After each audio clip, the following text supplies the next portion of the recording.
the monster attacked furiously. The young huntress angrily shouted that it was over, and in the blink of an eye dealt the monster a fatal blow. The monster fell to the ground with a crash. The huntress smiled, as she knew that she now had enough food for a whole week. Saina Rohil is a D-rank hunter of the Adventurers Guild. The man was surprised by the hunter. He looked at the monsters and said that she had not yet lost her grip and had defeated the D-rank monsters in an instant. Unless you take into account the fact that she was demoted a few years ago. Due to some incident, she was just an ordinary hunter. Walking along the path and carrying her prey, the hunter accidentally slipped. She fell to the ground with a crash and hit her head very hard. Saina woke up from some noise. The woman called for the assistant manager. The woman told her that lunch break was already over and she would be late for the meeting. The assistant asked when she managed to fall asleep. The young lady was puzzled as she realized that she had fallen asleep while she was reading. She slowly got up from her workplace because she knew that she needed to go to a meeting. She wanted to finish reading the story after the meeting. Saina woke up from a long sleep. She was puzzled. She looked at everyone present and asked what happened. She didn't understand what kind of memories popped up in her head. The doctor asked her to calm down as she needed rest. The young lady realized that she had been transported into a character from a book. The doctor came closer to her and asked if she was okay. Saina was very strong, wary, because she could not remember the whole story, except for the first episodes. The doctor looked at her and said with a smile that she hit her head very hard, but miraculously was not injured. The doctor said that such an injury was common among hunters. Saina realized that up to this point, she had lived an ordinary life as a huntress. She wondered if hunters who transported themselves into such works did not become equal to God. She screamed furiously. Huntress wanted to see the status screen. A dead silence and an incomprehensible atmosphere reigned in the room. The doctor looked closely at the patient and asked if she had just said status screen. The doctor shouted to the nurse to quickly register the patient, as she needed to undergo surgery immediately. Because she lost her mind. The young huntress was surprised. She said that there was no need for this, since she was completely fine. The huntress was very puzzled as she had to spend all her earnings on a hospital bill. She didn't know how she was going to pay for food this month, but still, she could not believe that this was just a fictional universe. She didn't know what the point was in her working so hard in her previous life. Saina didn't know what role she should play in this story. She knew that it was unlikely that a character who couldn't bring up the status screen would be the main character. She thought she would be lucky if she ended up being one of the supporting characters. But still, she knew that first she needed to remember whether there was a hunter character in this book. She remembered the title of the work, but was not sure about the plot. The man looked at the young lady and called her. Ellen looked at the man with a smile. Saina heard the name and realized that it was the name of the main character. The man looked at the young lady and said that he had come to her to confess his feelings. He smiled and said that he loved her. The huntress was surprised, since her neighbor's name was the same as the heroine's name. She was very surprised and began to compare the facts. She remembered her neighbor, the owner of a flower shop, who declared her love every day. The huntress realized that her neighbor was the main character of the book, a mystery in a flower shop. The huntress was surprised, as she realized that all this time she had lived next door to the propagandist. The huntress was shocked and furious, as she did not know what her role was. She didn't understand why the status screen didn't appear in front of her. She realized that most likely she was just an ordinary neighbor, and she was a minor character. The man looked at the young lady and asked her to start dating him. Ellen was very surprised and asked him for forgiveness. She said it was all very confusing. The huntress was furious. She thought that most likely someone was just mocking her. A month has already passed since the day she was reborn. At first she was shocked when she found out that she was a minor character, but after a while she came to terms with it. During this time, she remembered something about the original work. The story revolved around the search for the main male character. Every day a new man came to the young heroine and confessed his love to her. She's had a bunch of insignificant male characters come to her that she's supposed to turn down. Every day, only one man admitted his feelings for the heroine. Saina thought that at this rate, it would take forever to find the main character. She knew that the confession scene was over for today anyway, but suddenly she saw a young man. She was very surprised as he approached the heroine with lightning speed. The heroine was surprised. She looked at the young man and asked if he had come to buy flowers today. He looked at her and timidly said that he had come to her to tell her something. Confusedly, looking at the main character, the young man said that he loved her. Ellen looked at him in surprise. Dion looked at her and asked if she would marry him. Saina was shocked because she did not expect such a turn of events. since she knew that the heroines had already declared their love today. At that moment, the boring rule that she had followed throughout the month was broken. Sena was very surprised and amazed, because she realized that the man who broke the rules was not like an insignificant character. Sena was surprised and amazed. She did not expect such a turn of events. Dion looked at her and said that I promised to make her happy. Ellen timidly asked for his forgiveness. He looked at her and asked if it was because she considered him unworthy. She said that's not the point. Ellen looked away from the young man. She said they had only known each other for a month. The young man was puzzled. He said that it turns out that they spent only 1 month together. Looking away from her, he said that his feelings were not limited to this time. The young huntress watched them closely. She thought it was just a banal scene. She hoped that everything would be different, because the rule was broken, but still the heroine refused him. Sena looked at them and said what happened next. The scene will unfold as usual. The main character will turn around and go to the flower shop, and the man, in turn, must throw himself on his knees. The huntress wasn't even surprised, and she wondered what she had expected. She knew she shouldn't have gotten her hopes up. Breaking a rule was also something new for her. She wanted to rate his confession 80 points. Sena knew that now that the show was over, she needed to return home. She looked closely at the young man, who was devastated. The huntress looked at him and said nothing. A moment later, she said that the young man seemed to be in the same condition as everyone else. Every man who confessed to Ellen fell into the same despair in his feelings in front of her house. Unfortunately, this also applied to today's second candidate. Sena was not surprised, but still she couldn't believe that he was still crying. She knew that by this time, they usually pulled themselves together and left, but this young man behaved differently. She knew that a person who broke the rules of 1 man a day was definitely different from the rest. His face really stood out among the others. Sena was surprised as he was crying and shouting the main character's name. Sena thought that most likely the man was truly heartbroken. Sena decided to give him more time than the others. She thought he would leave soon. The huntress was surprised, since he sat all this time and did not leave, even when it started to rain. The huntress knew that even if he broke the rule and the heroine refused him, she needed to move on. She approached him and asked if he could imagine how much time he had been sitting here and crying in front of her house. But Dion looked at her and asked for forgiveness. Sena looked at the young man in surprise, as he had silver hair and blue eyes. He was very handsome. A moment later, she realized who he was.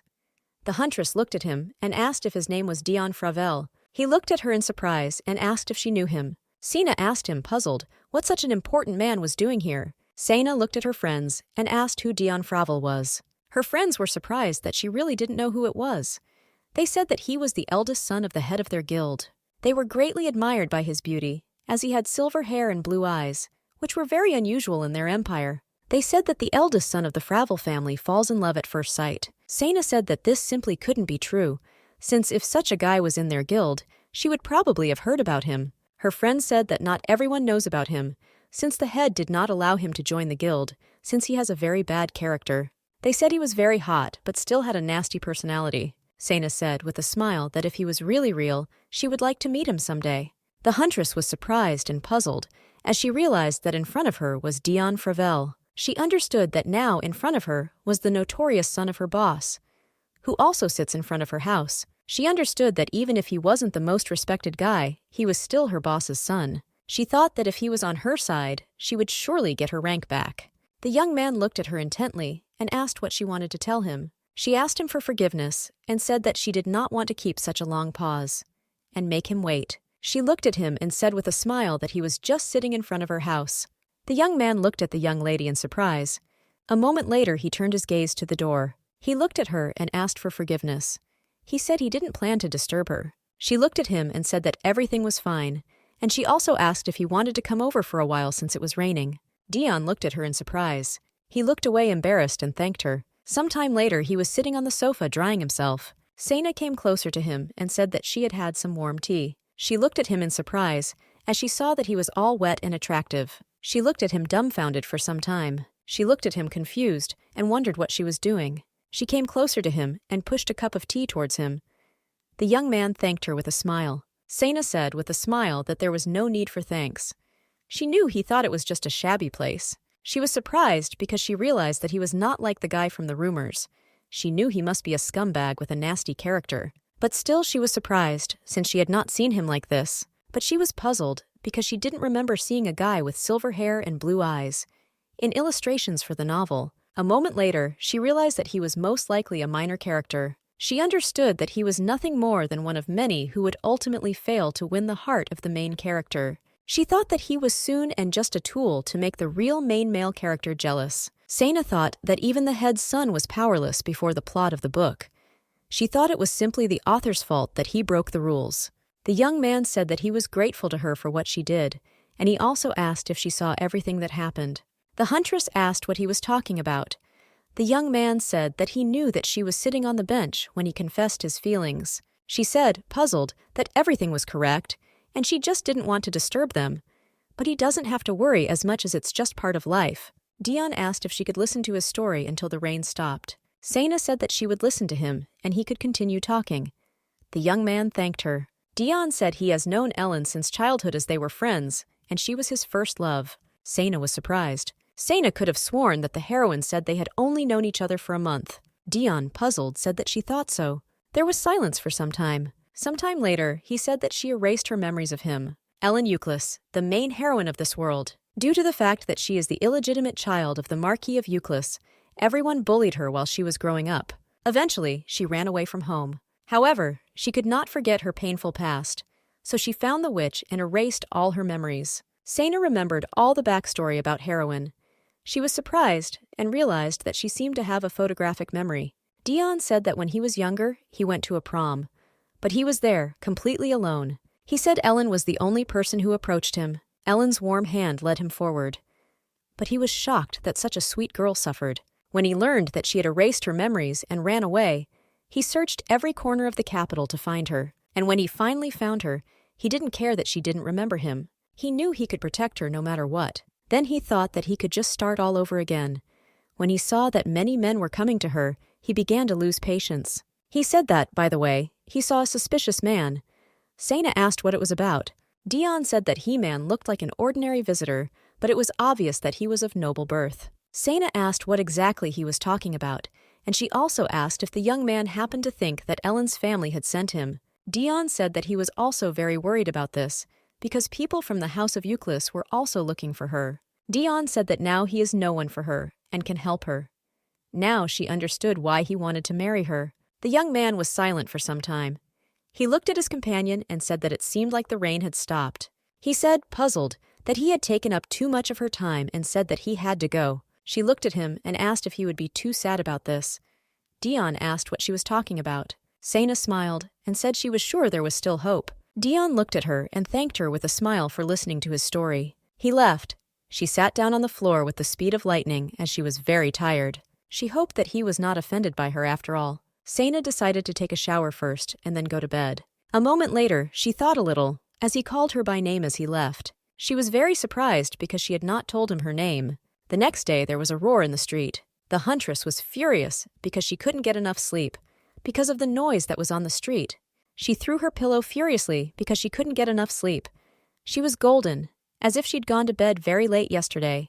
She said, puzzled, that she woke up earlier than usual. With the speed of lightning, she went to the door and opened it, because she wanted to see who was making the noise. While opening the door, she accidentally hit someone. Sana looked at the young man and asked if he was okay. The young man with a smile asked for forgiveness for standing in front of her house, since he did not notice that he had caused her inconvenience. The huntress looked at him in surprise and asked what the noise was and what was going on. The huntress looked at the young man in surprise and turned her gaze to the knights. She asked him what the knights were doing here. She asked in surprise if they had really come to arrest someone. The young man said that they were here because of the lady who owned the flower shop, as the commander wanted to make her his personal gardener. The young man said with a smile that the commander wanted it to be only her and no one else, and that is why they had come such a long way. Sana was surprised and did not understand why the man wanted to hire an ordinary flower shop owner from a small town. She wondered if this was the same suspicious man Dion had spoken about yesterday. Sighing heavily, she realized that in general, it made no difference to her. Sana said that she understood everything and would probably go. She also wished him luck in winning her heart, and she asked them not to make noise. But suddenly, unexpectedly, someone held the door. The man looked at her and asked if she was the owner of this house.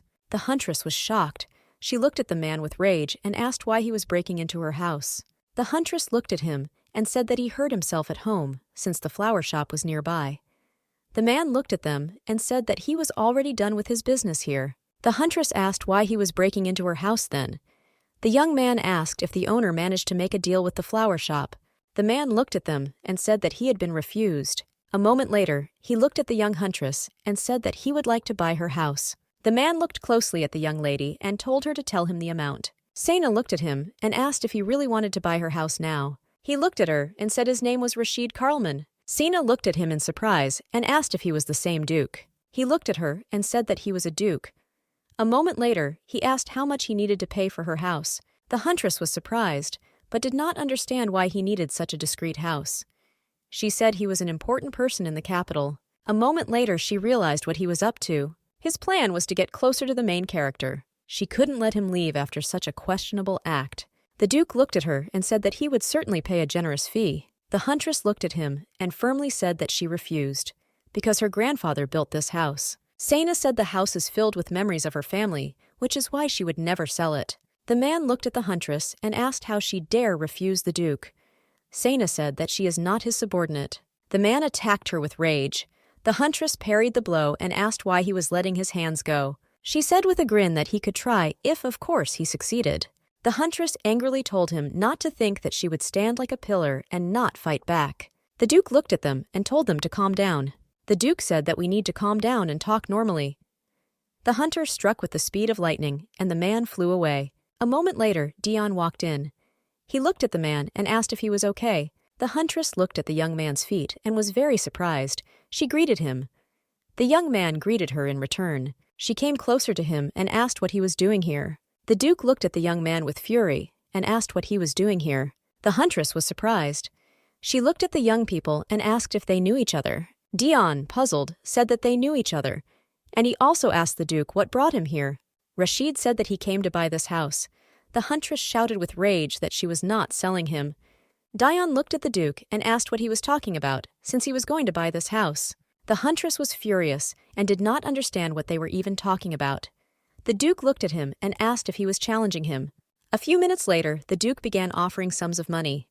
Dion, in turn, upped the ante. They argued for some time. Sana got tired of their arguing and shouted angrily for them to calm down and stop. She glared at them and asked if she hadn't made it clear that she wasn't selling her house. A moment later, the atmosphere in the room was not the best. The huntress was puzzled as she screamed too loudly and got a headache.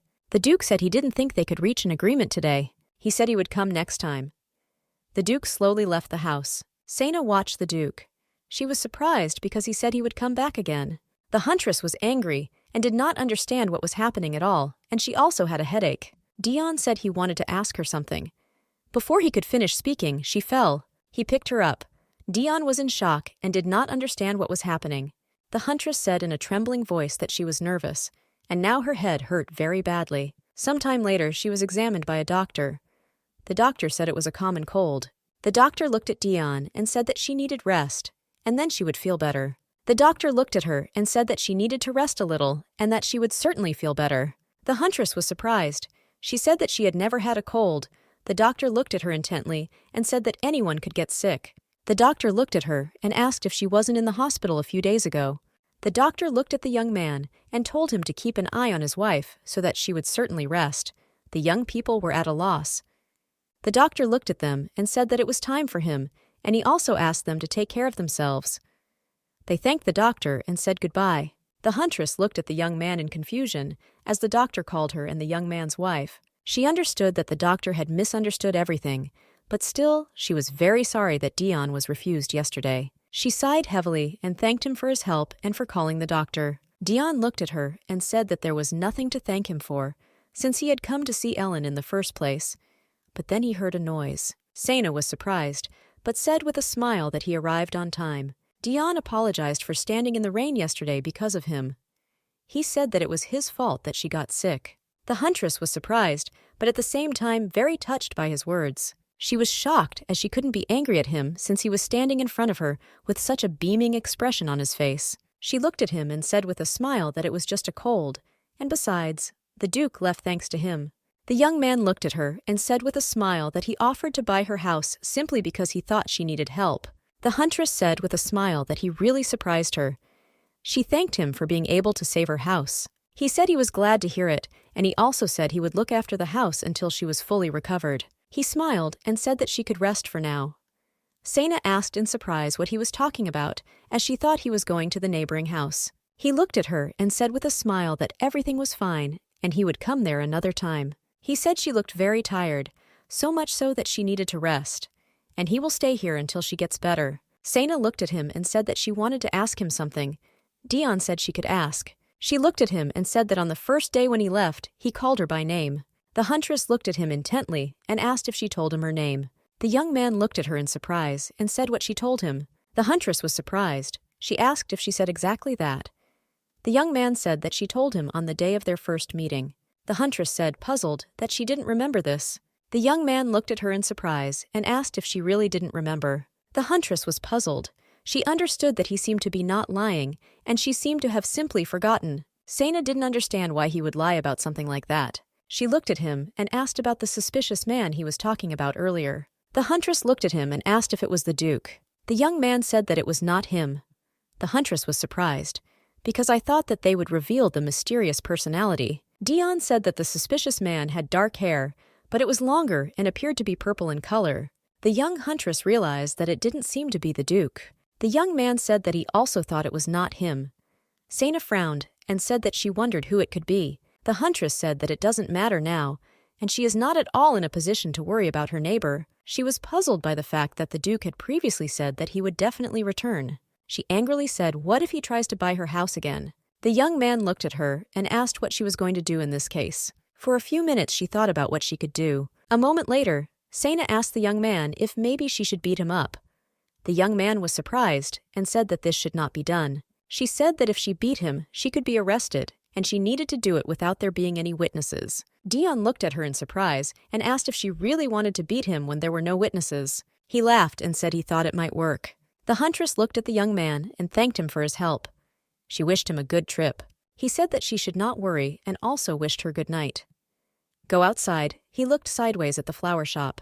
He whispered what she said when they first met. He smiled and said that technically it wasn't a lie. The young lady was slowly arranging flowers. She wondered how the Duke got home last night. Ellen looked at the Duke in fear and asked if he really wanted to make her his gardener. The Duke said that it was so, and he needed someone with such excellent abilities as hers. Ellen was surprised because she realized that he needed him because of his abilities, and not because of his appearance. The Duke was the only man who had ever spoken to her like that. But still, Ellen knew that working as a gardener at the Duke's estate was too much for her. Ellen thanked the Duke for his such a wonderful offer, but to his regret, she refused. Ellen looked at her guest and told him everything that had happened to her. Her guest asked her with a grin what if that man was really in love with her. Ellen was surprised and embarrassed.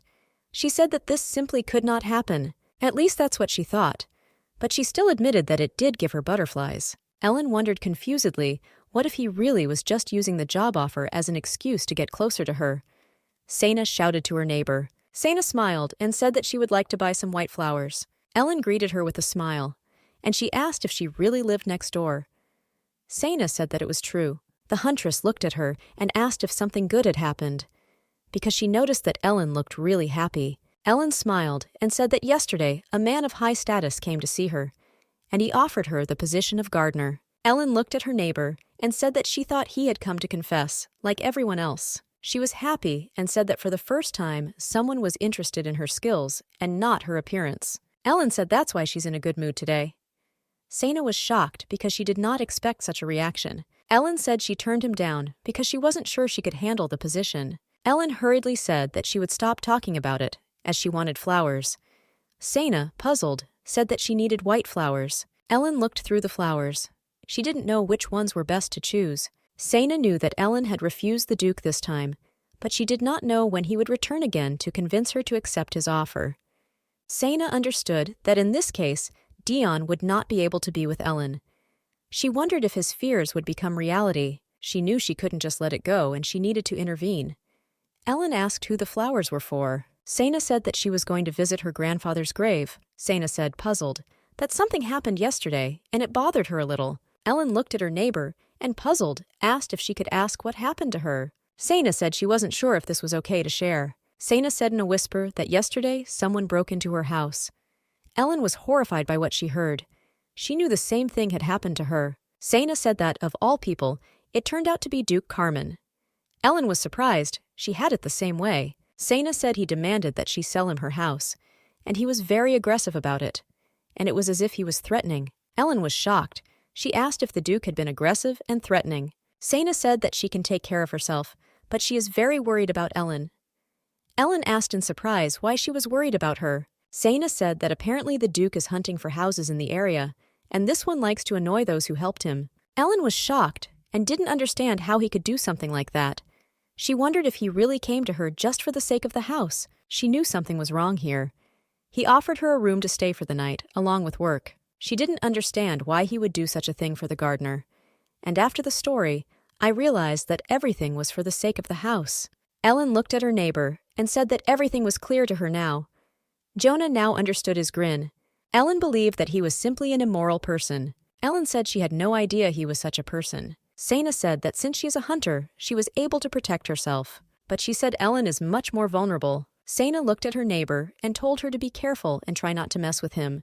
Sana asked her neighbor to try to ignore him. Ellen was shaking with fear and said she would do her best, and also thanked her neighbor. Sana said with a smile that there was nothing to thank her for, since they were neighbors after all. The huntress was very happy because she understood that the Duke would no longer get one step closer to Ellen. The huntress told Dion that Ellen thought the Duke was a terrible person, so he had nothing to worry about anymore. Dion said that she seemed to make the Duke look bad in front of Ellen. Sana said angrily that she didn't do it on purpose. Sana said that Helen understood this because she was raised that way, and it was just a friendly conversation between neighbors. Sana said that everything she said earlier was based on hard facts. Dion asked her what would happen if the Duke found out about this. Sana looked at Dion and said that Ellen had left the house and he needed to hurry to her. Sana, puzzled, said that now she was already entering the house. Sana told him to hurry up and start a conversation with her next time. Dion looked at her and thanked her. He said that he would certainly do so. She noticed that her friend was depressed, but she still knew that being refused hurt his pride. With her hand on his shoulder, she told him not to count and to give it his all. Looking at him, she said with a smile that she would definitely help him. To Sana's surprise, Dion placed his hand on her head. He looked at her and told her to think about herself, as she still had a fever. He looked at her and told her not to do that next time.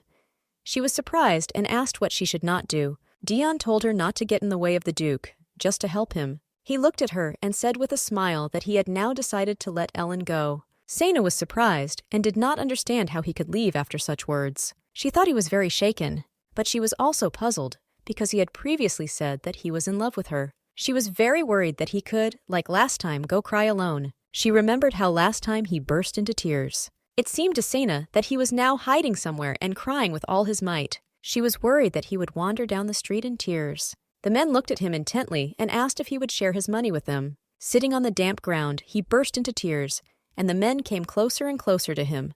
The huntress was in shock. She could not allow this to happen. She knew he had to go through the square first to leave the city. She rushed towards him. The huntress was shocked as she heard a scream. She thought it was her friend. She knew that she could not leave him alone, and with the speed of lightning she rushed towards the scream. She knew that this was a very dangerous area. Running up, she called him. A moment later, she saw a man who was on the ground. Dion looked at the man with a threatening and evil look. The huntress was surprised, as she saw the cold and gloomy look of his friend. She looked at him in shock and did not understand what was happening. Dion stepped on one of the attackers. He looked at the man and said that today was not a good day for him. Dion looked at the man and asked why he shouldn't calm down. Dion looked at someone and told him not to hide and to come out. Sana was scared because she thought he was saying this to her. He looked into the distance and asked if he really thought that this wall completely hid his boar carcass. Dion looked and said, "Turner should come out already." Turner told the gentleman that he looked too scary. Sana was surprised because she didn't know who the man was. Turner asked if he had killed the man. Dion said he didn't kill him. Dion said that a person will take care of himself. A moment later they ran away screaming. He was surprised and did not understand why he would run away so quickly if they were going to die anyway. Turner, that people from above, contacted him and asked if he was really investigating. Dion asked him if he was really going to gossip about him being idle. Dion said it was good, and even if he is from the other side, he would not do this to him. The girl looked at him and said that they should leave already. Slowly they began to leave the street. The huntress was in shock as she couldn't believe that she had now seen her friend's true identity. She realized that he was a killer. Dion and his friends were walking down the street. The girl looked at him and asked what was wrong with him, since he seemed out of his mind. She looked at him and said that they had tracked Ellen, so he had nothing to worry about. Dion frowned and said that wasn't the problem. She looked at him and asked if it was because of Sana. She looked at him and asked if they had finally met. Sana was shocked by what she heard. There was all sorts of chatter in the building. Sana was puzzled as her friend was completely different. He was different from the Doan she knew. She heard their conversation and wondered what he was investigating. She wanted to know who these people above were. She knew that he was the son of the head, and I thought that he was acting as a secret agent of the association. The girl at the table shouted that the next one might be coming. The young huntress hurriedly ran up to her. The girl greeted the hunter with a smile and said that she was glad to see her. The huntress smiled and said that she was also glad to see her. Anna looked and asked if she had really come for an errand as usual. Anna said that they had not received good assignments lately. Sana said that she came to ask something. Sana asked if Anna knew who Dion was. Anna said that this is the son of the head. Sana looked at her and asked if she knew anything else about him. Anna thought about it and said that she knows that he is hot, but crazy. She said that he was born from his first marriage, but apparently the brothers and sisters of the head really gave this wife trouble, since the woman was of low status, and after that she died quite quickly. Everyone gossiped that her death was due to bullying by the head of the clan. She said that the young man seemed to believe the same, and from then on he began to take revenge on them. The head's younger brother, Ceylon Fravel, broke off his engagement because Dion stole his bride. Also, Isabella Fravel's younger sister had her engagement broken off because of Dion. Anna said that he seduced her fiancé. Anna looked at her and asked if she now understands why they say about him that he is hot and just crazy. Sana was shocked. She didn't know if they were talking about the same person. Anna looked at her and said that in other words, she didn't need to contact him at all. The huntress was surprised and asked her interlocutor who else was contacting him. Anna said she assumed they had collided somewhere. Anna told her companion to stay away from him, because he is a very dangerous person. Sana said that she understood everything and thanked her, and also asked her to make sure that there were some good assignments. A moment later they heard some noise. Anna saw someone enter. She said that he was very handsome. The huntress was surprised and asked who she was talking about. Turning to the side, she saw the Duke. Sana was surprised and did not understand why he was here. She understood that she had better leave before he noticed her. After saying goodbye, she ran away in a hurry. Sana understood that everything would definitely go awry if they met. Unexpectedly for her, she ran into someone. In the confusion, she asked for forgiveness. The man grinned and told his friends to look who was in front of them. He looked at her and said that he thought she was already dead. The huntress thanked him for his concern and said that she was fine. He looked at her and asked if she was really going to act so formal. He said they were both hunters. She knew she had to leave soon. She looked at him and said with a smile that since they had finished greeting her, she could leave. He looked at her and said that he was impressed that the head didn't kick her out. He asked if she was embarrassed to appear in the association. With mockery, Marcel said what a father and daughter are like.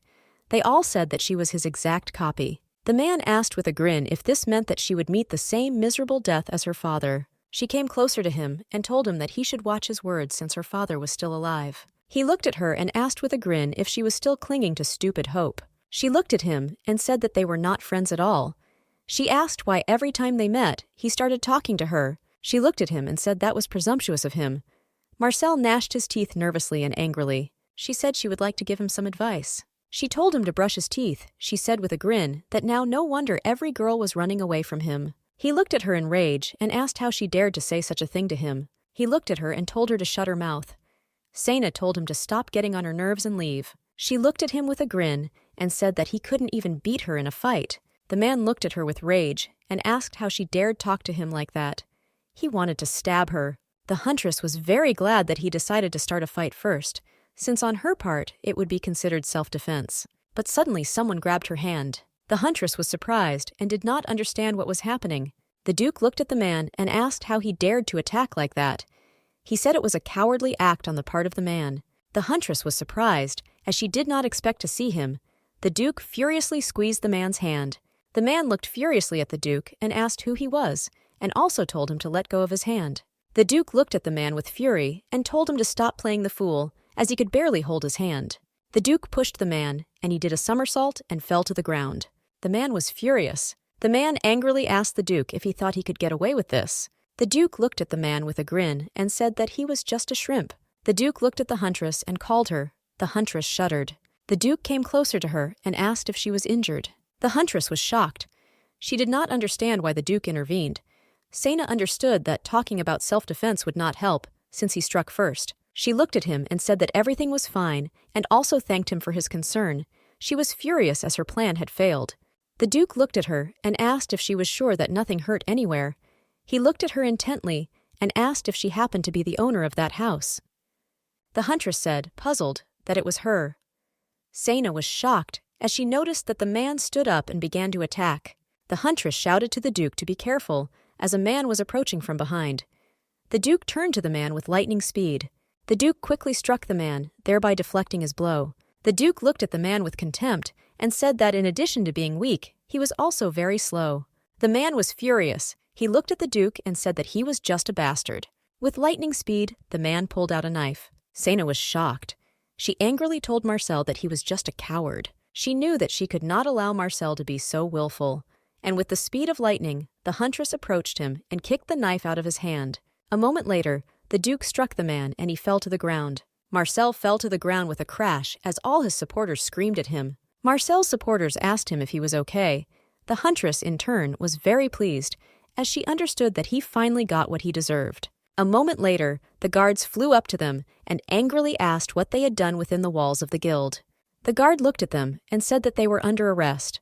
The huntress was shocked, as she did not expect such a turn of events.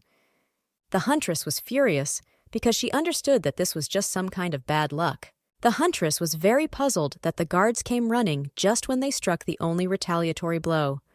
She knew that if she had her way, they could try to come to an agreement. She looked at the Duke and couldn't understand why he was there without security. She looked at him intently. The Duke was not in very good condition. She looked at him and asked if he was okay. The Duke, puzzled, said that everything was fine and he would be taken away soon. He said that his advisor would definitely come. Sena looked at him and said that this was very good. He looked at her and asked for forgiveness for that time. The huntress was surprised and asked what he was talking about. The Duke looked at her and said that he was talking about the time he broke into her house without her consent. He said he made sure Garrod received the appropriate punishment for his actions. Sena asked who Garrod was. She looked at the Duke and asked if he meant the knight who broke into her house with him. The Duke said he was just a lazy fool who never bothered to undergo proper training. He said he only kept him around because his father had been a subject of his family for a long time. The huntress looked at him and said with a smile that everything was fine. He shouldn't worry about it. She said that he still didn't hit her. She was surprised, as it was unexpected for her, that he apologized. She knew that most nobles would behave differently in a similar situation. She imagined that the Duke, in a different situation, might have shouted at her and asked how she could involve him in her problems. Or he could yell at the guard and ask if he knew who he was. She wondered if he shouldn't be acting like this right now. Looking at Marcel, she knew that his family was only noble because of the title, but he still acts like a privileged jerk. She was puzzled and did not understand why the Duke was so strange. 3 hours later, the Duke was sighing heavily. The huntress was surprised and did not understand why the advisor had not yet come here. Sena looked at the Duke and asked if he thought something had happened to his advisor. The Duke looked at her puzzled and asked what, for example, could have happened to him. The huntress said, puzzled, that she wasn't sure, but she would still wonder what could have happened to him. The Duke, in turn, was very irritated. The huntress laughed. She was puzzled because she did not understand what he wanted to hear from her. She told him to let her think some more, because they are still in the same boat now. The Duke asked in surprise if she really thought they were in the same boat. Sena came closer to the guard and said that the fact is that her companion is actually the Duke. She said with a smile that she thought it was in their best interest to release them quickly. The guard asked with a grin what she was talking about, and he also asked why such a noble gentleman would allow himself to be brought here. He said that if he were really a duke, then someone would have come for him long ago. A moment later, they heard footsteps. The huntress was very happy and surprised. She knew that it was most likely the advisor who had come for the Duke. The man greeted the guard and said that he had come here for Sena Rohill. The Duke and the huntress looked at the man in surprise. The man looked at them and said that he was young Master Marcel's butler. He said that he was here on his behalf and would like to demand payment of 1 million rupees. The huntress was furious. She looked at the man and said that this was just ridiculous. The man said that this amount took into account the damage that she caused him today and all the other harm that she caused him up to this point. The butler looked at her and said that in the end, it was her dad who killed his master's mentor. The huntress was furious. She looked at the butler and said that this was a lie. She angrily said it was nothing more than an accident while on duty. Rashid came closer to her and asked what the man was talking about. Saina said that long ago, Alia Asel, Marcel's mentor, took on the assignment along with her father. The butler looked at her with contempt and said that she should accept the fact that Alia took up the request because of her father and was therefore killed. Saina was furious. She said that the woman had only accepted an assignment as a hunter. She said her father didn't do anything bad to her. The butler looked at her with contempt and said that in any case, she must make sure that she pays for the damage before the end of tomorrow. He looked at her and said there was one condition. He looked at the Duke and told the huntress that in order to complete the contract, her accomplice needed to be tied up and beaten by his young master. Then she will not have to pay the amount. The butler looked at her with contempt and said that if the man kneeled now, he would probably avoid a blow or two. The assistant ran to the master. In a hurry, he asked where the Duke was. The huntress shouted to the butler that the Duke was locked in a wretched cell. His assistant was shocked. He looked at the Duke and asked how he could end up in such a place. Everyone present shuddered. They were shocked and very scared. They did not believe that he was really a Duke. The huntress looked at the Duke's assistant and said that the man said that he wanted to tie up the Duke and beat him. She looked at the assistant and asked if he could imagine such a thing. The butler began to sweat with fear, and the guard, in turn, quietly crept towards the exit. The Duke's assistant, the son, turned around with the speed of lightning and looked at the butler. The butler was shocked. He looked at them and said that they had understood everything wrong. The young man looked at the butler with an angry look and asked who wanted to beat whom. Some time later, they were already sitting at the table. The Duke called Aaron. He, in turn, shuddered. Everyone present was trembling with fear. The Duke looked at the assistant and asked what about what he asked of him. Aaron looked at the master and said that he told him not to look for him or bother him if he was alone. The Duke, puzzled, said that he meant something completely different. The Duke said that he would like to know if he finished what he asked him to do last time. Aaron looked at the master puzzled and said that he was almost finished. The assistant looked at those present and asked if they shouldn't deal with them first. The men present shuddered. The butler bowed to the Duke and said that it was a great honor for him to be in the same room with him. Rashid looked at the butler and said that it would be better for him to meet him in person.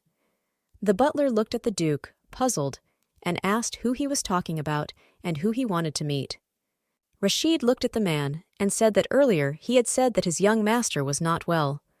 The Duke said that he must certainly go and look at his condition himself.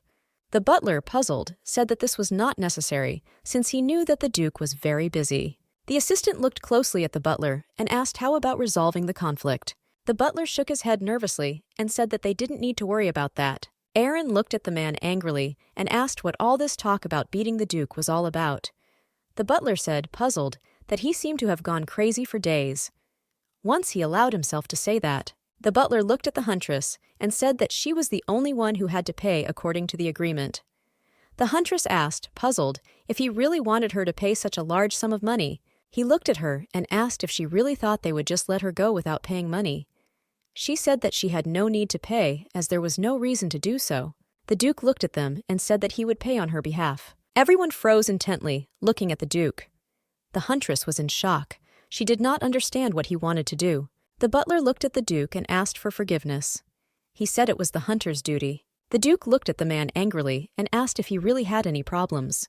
The butler, looking puzzled and nervous at the Duke, said that they would be honored to return his money. Saina was furious. She asked the Duke why he should pay her half. She was furious because she didn't want to be in his debt. She knew that he could force her to sell her own house if she did not pay him the debt. She looked at him and said that she would never borrow money from him, and there was really no reason to pay such a ridiculous amount in the first place. She pointed her finger at the butler and told him to show the way right now.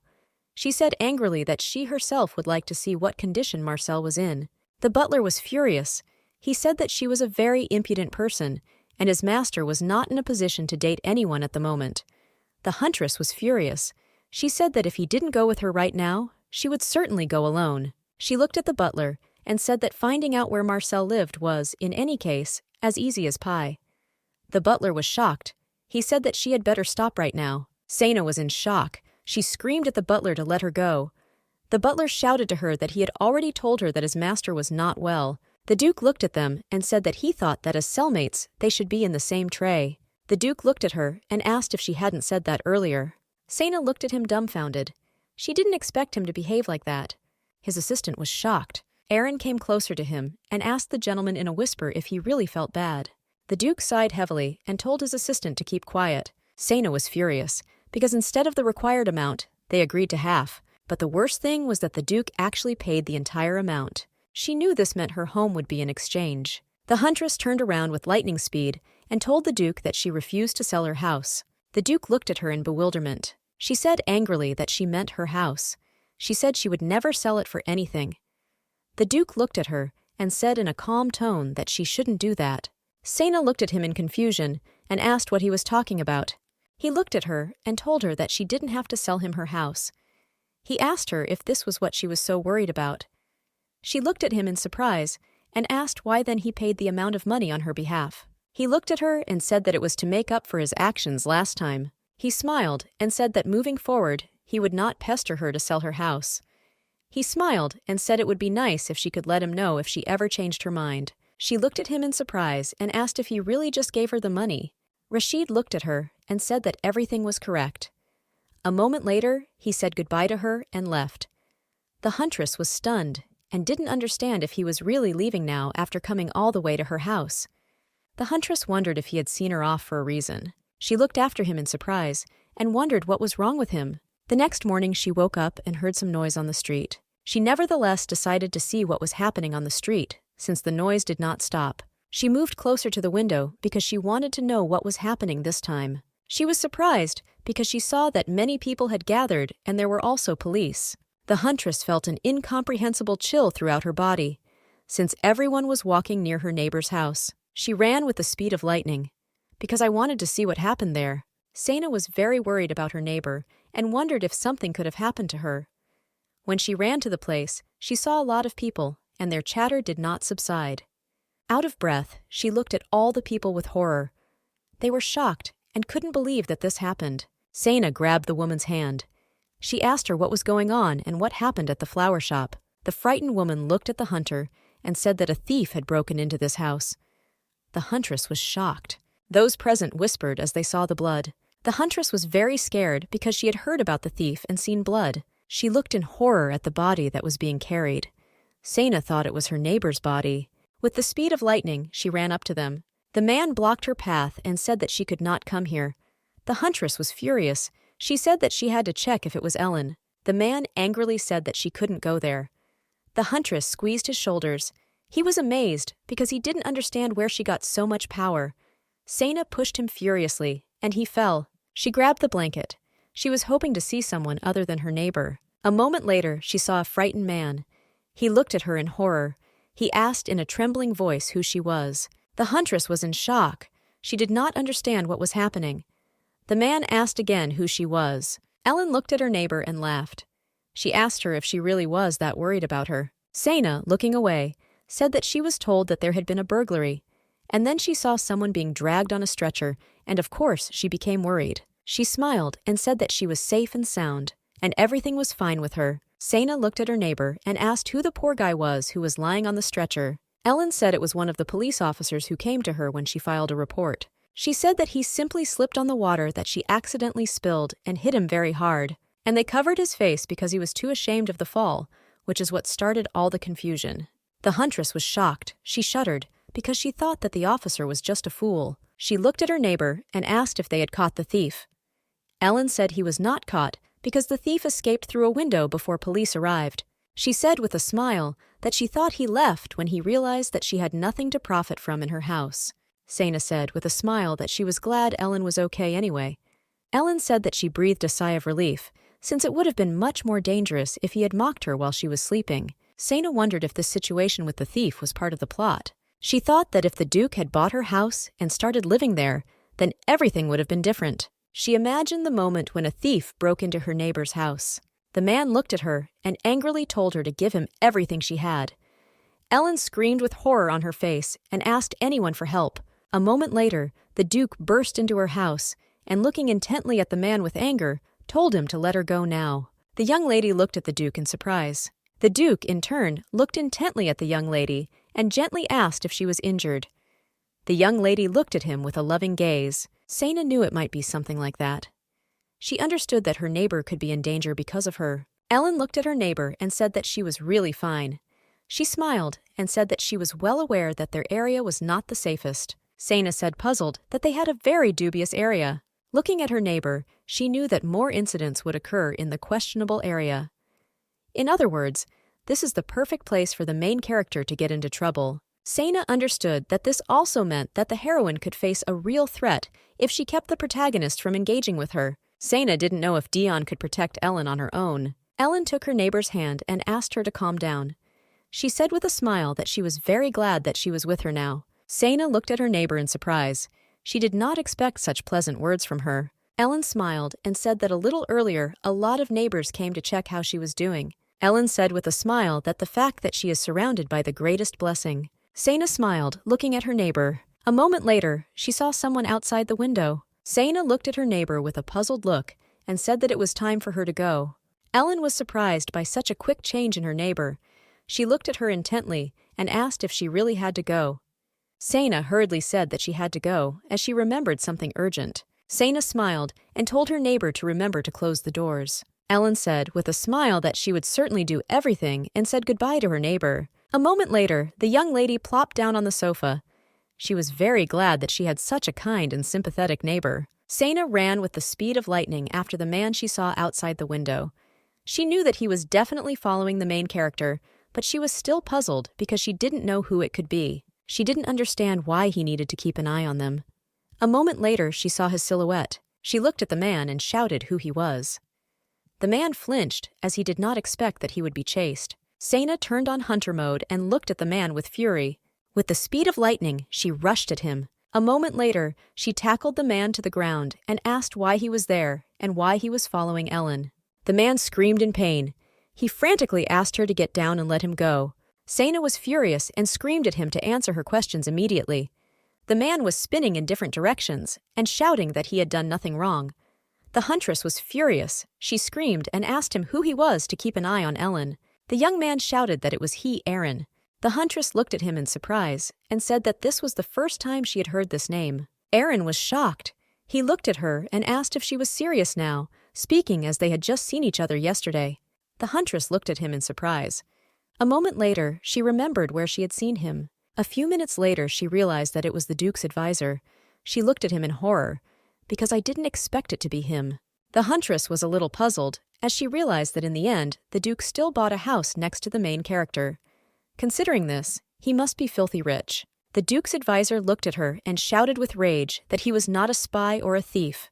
He looked at her and said that he didn't even have the stamina to become one of them, and he could barely run for 10 seconds. She looked at him and said with a smile that if this was true, then he should get examined at the hospital. Aaron looked at her and said that she should know for sure that they drove away that thief yesterday, and then reported everything to the police. Sana was surprised and, looking at him, asked if it was they who drove away the thief.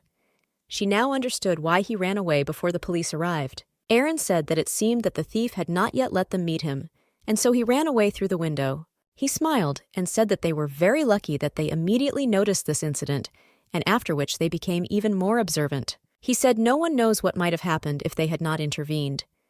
The huntress glared at him and asked him to stop.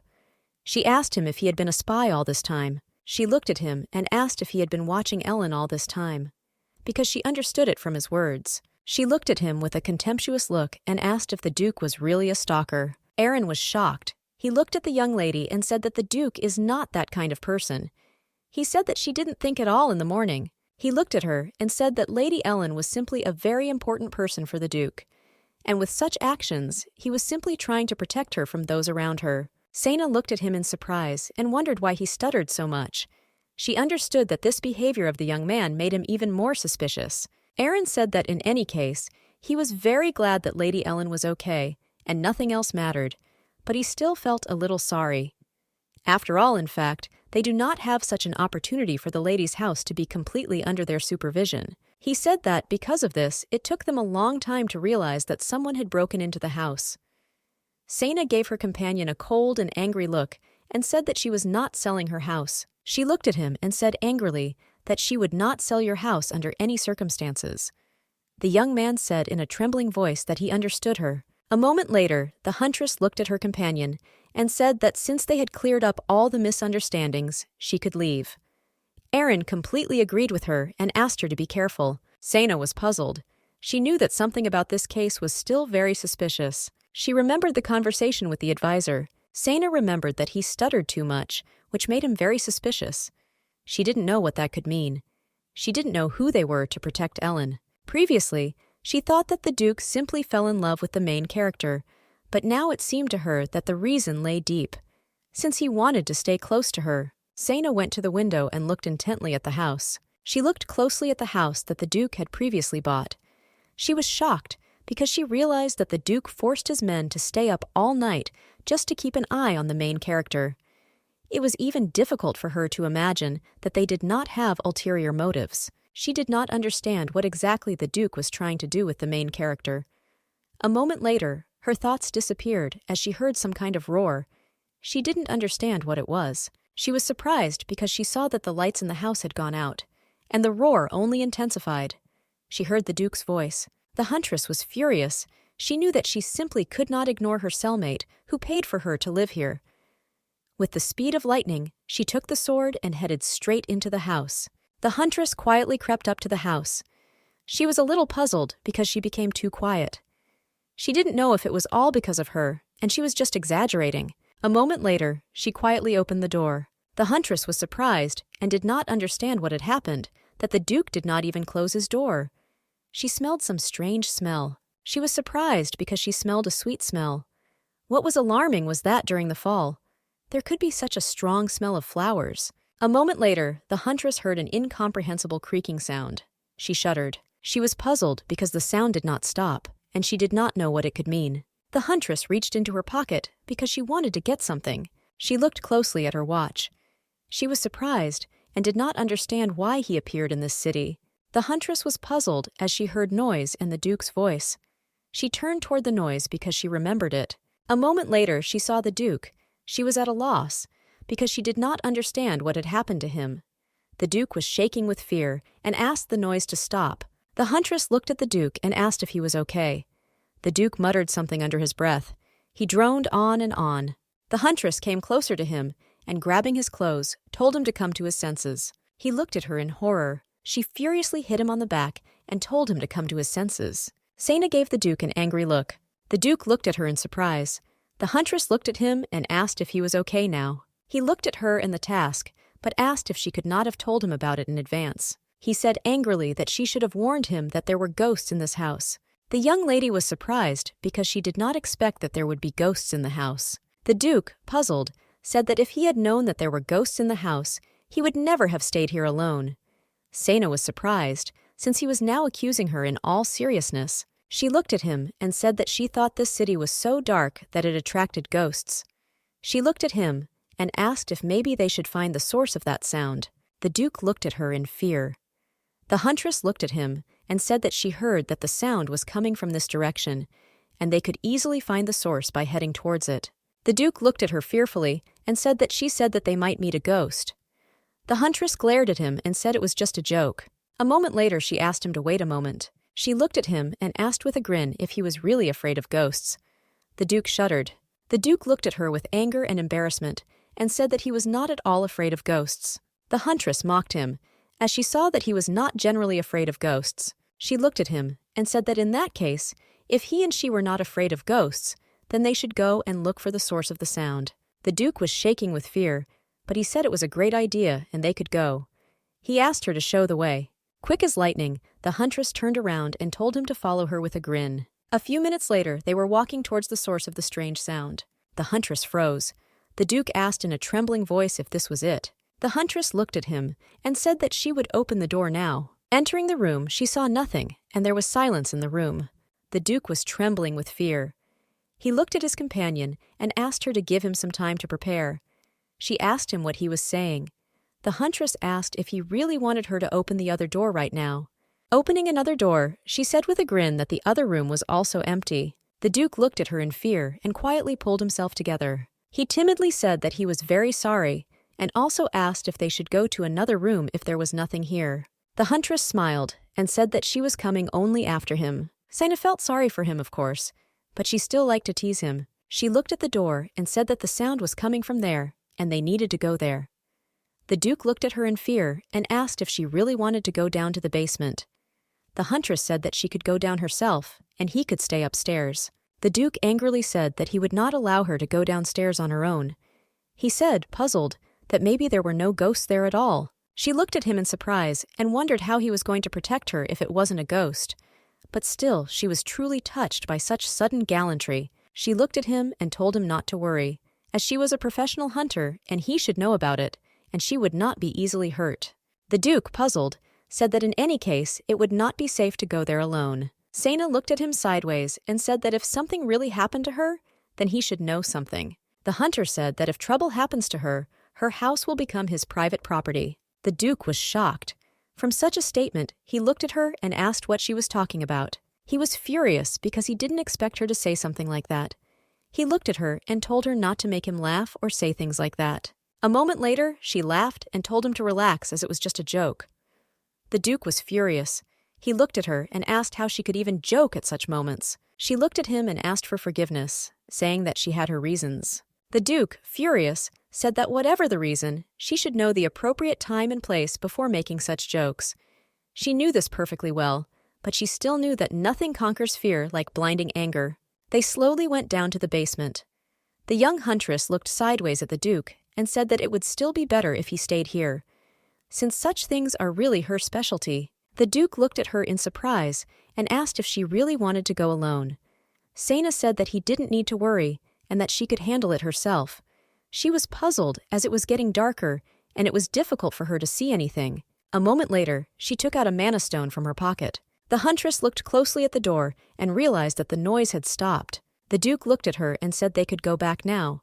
Since the sound has stopped, everything is fine. But still, the huntress knew that this was impossible. She slowly descended. The Duke looked at her fearfully and asked if she was serious about going there. The Duke angrily told her to come back. The noise did not stop, and they walked towards the door. The Duke trembled with fear and firmly squeezed the huntress's shoulders. He looked at her and asked if she was sure of her actions, and also asked if she had changed her mind. The Duke looked at her and said that it was not too late to stop. But the huntress was very angry. He pulled her close and asked if she was listening to him. She was furious and looked at him and told him to let her go. The Duke, in turn, looked at her with a pitiful look. The huntress quickly turned around. She could hardly contain her laughter. She was shocked and did not understand how it happened that he had the nickname of a cruel monster. She saw that he was not like that at all. The Duke appeared before her in a different light. Standing in front of the huntress, he trembled with fear. She looked at him and told him to listen to her carefully. The huntress looked at him intently and said that what was below was not a ghost at all. She said it was most likely a demon. The Duke looked at her in surprise. Sena looked at him and showed him the stone. The huntress said that this stone reacts to demons. Sena looked at him and asked if he had heard of him.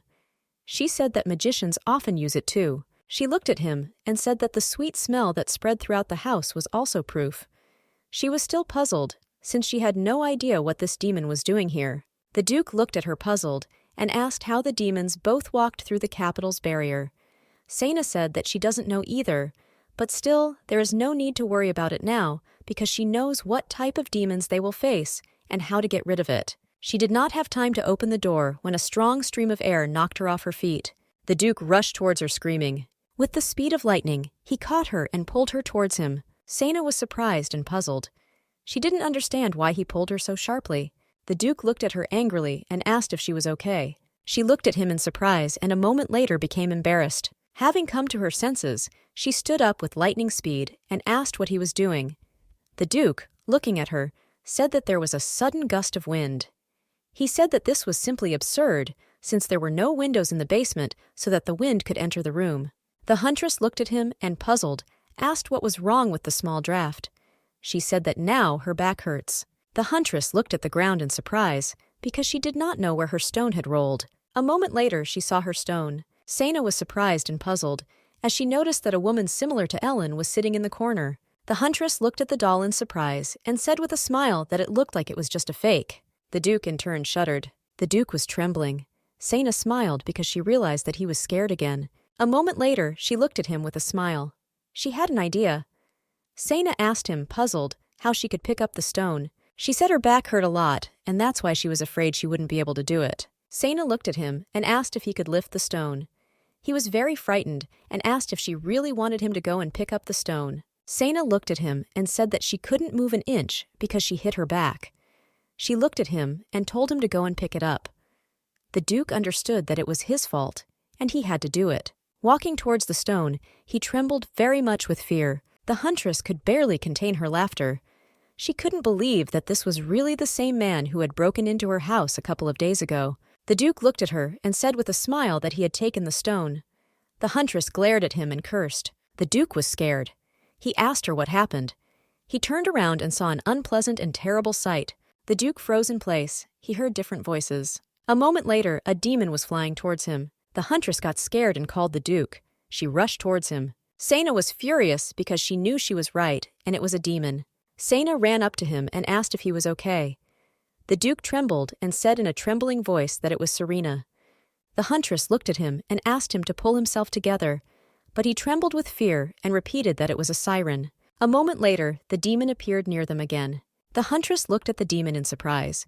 She wondered if the demon had the same eye color as the Duke. The demon was advancing on them. The huntress was scared because she understood that the ceiling could collapse at any moment. She grabbed the Duke with lightning speed and said that they urgently needed to leave. Just before leaving, they fell. They were shocked because as soon as they left, the ceiling collapsed. The huntress looked at the Duke and asked if he was okay. The Duke looked into the distance, puzzled, but did not answer. A moment later, they heard a creak and saw a demon.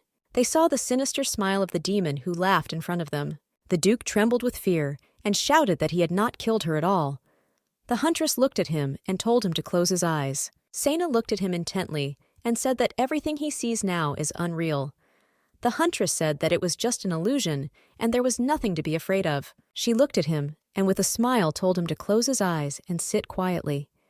She calmly said that she would definitely come back for him. The Duke looked at her in surprise, but still he continued to tremble. A moment later he saw Serena. The Duke came closer to the young lady and said that he was very glad that she was okay. He looked at her and said that her uncle's father could not have made such an unwise decision. A moment later, he saw a truly terrible sight.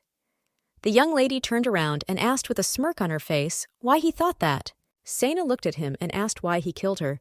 The Duke was breathing heavily and coughing. He was very scared. Sena looked at him and asked if he was feeling better. She smiled and said that everything was already over, so he didn't have to worry. She said with a smile that she had caught the demon. She came closer to him and said that it really turned out to be a demon, and everything he saw before was an illusion created by this demon. And that's why she told him earlier to close his eyes. Sena extended her hand, on which the small creature lay, and said that they were called avalakas. Lisa said that it seems he has never heard of them since they are very rare.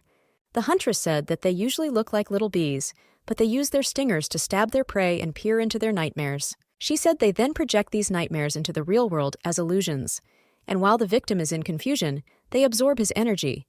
And even in some cases, demons can eat the body of the victim. She looked at him and asked if his fingers were okay. She said that what these creatures like best is to eat fingers. Sena looked at him and asked if he remembered that sudden wind earlier. Sena said that they did that too, and most likely it was magic, because there was a demon in front of them. He looked at her in surprise and asked how she defeated him. She smiled and said that she was a hunter, and her specialization includes such demons that infect the mind, and she also has very good intuition. She smiled and said that she had a kind of sixth sense. The Duke was in shock. He could not believe that the nightmare that had haunted him for many years was being reproduced right before his eyes in real life. She looked at him and asked if he was okay and also asked if he felt unwell. The Duke looked at her and said that he was fine. He leaned over a little. A moment later, he was already next to her. The Duke looked at her in surprise. The young huntress looked at the Duke in surprise. All this time, the Duke thought that the huntress could only be aggressive, but he even seemed to notice that she was pretty. The Duke looked puzzled and embarrassed at his young companion. He was in shock and did not understand what he was thinking about. He looked at her and said they should just get out of here. The huntress looked at him and said that she agreed with him, and the sun would rise soon. She looked at him and extended her hand to him. She smiled and told him to grab her hand and she would help him get up. He looked at her intently and smiled. A moment later, he accepted her offer. After they went out into the street, all the neighbors came running to them. They were shocked and asked what happened when they heard a very loud noise. The huntress looked at them and said that it was nothing serious, just that the floor in the basement had caved in, since the house was old. She said they shouldn't worry too much. They whispered to each other as they wondered whether everything was okay with their houses or not. Ellen ran to her neighbor and called her. Ellen looked at her neighbor and asked, "Is it really true that the floor has caved in?" She also asked if she was okay. Ellen was shocked and said that Sana could have been hurt. The huntress looked at her neighbor and asked for forgiveness. She said she didn't want her neighbor to worry. She looked at her and said that the house was so worn out that the floor suddenly caved in. Ellen looked closely at her neighbor and asked if she could ask her something. A moment later, Ellen asked what Sana was doing in the house with the Duke. Sana, puzzled, said that she was helping him move, and while they were moving some furniture, at that moment the floor collapsed. Ellen looked at her neighbor and said that she understood everything and she was very glad that her neighbor was not hurt. The huntress was puzzled as for a moment, looking at her friend, a chill ran down her spine. Ellen looked at the Duke. The Duke, in turn, looked sideways at the young lady. Ellen looked at her neighbor and bowed, saying that she had to go. The huntress, looking at her neighbor, smiled and said goodbye to her. Sana sighed heavily. She was glad that everything had finally calmed down. Aaron ran at full speed towards the Duke. He ran closer to him and shook him by the shoulders. He was very puzzled and asked how this could happen. Aaron looked at the gentleman and said that if he was going to get into trouble, he would want to be next to him. The Duke looked at his subordinate and told him to calm down and just take it and study it. The young man looked at the master in surprise and asked for forgiveness. He asked what exactly he needed to study. The Duke called the young huntress. She looked at him in surprise. The Duke looked at the huntress and told her to give it to him. The huntress slowly reached into her pocket. Sana took out a small creature from her pocket. The Duke looked at the creature with disgust. The young man looked at the demon in surprise and asked what he was doing here. Rashid looked at him and told him to go back and look into it immediately. Rashid also told Aaron to call a doctor. The huntress looked at the Duke in surprise and asked why the doctor was needed. A moment later she looked at him, puzzled. The Duke slowly rubbed her hand. He treated her wound. She couldn't stand it anymore. She looked at him and said that she could handle the rest herself. The Duke looked at her, puzzled and angry. Sana was embarrassed as hell. She knew that such burns were common when working with mana stones. The mana stone is a tool that helps even those who lack mana to use magic. However, sometimes there are those who are not subject to magic, so they cannot use stones, and Sana was one of them.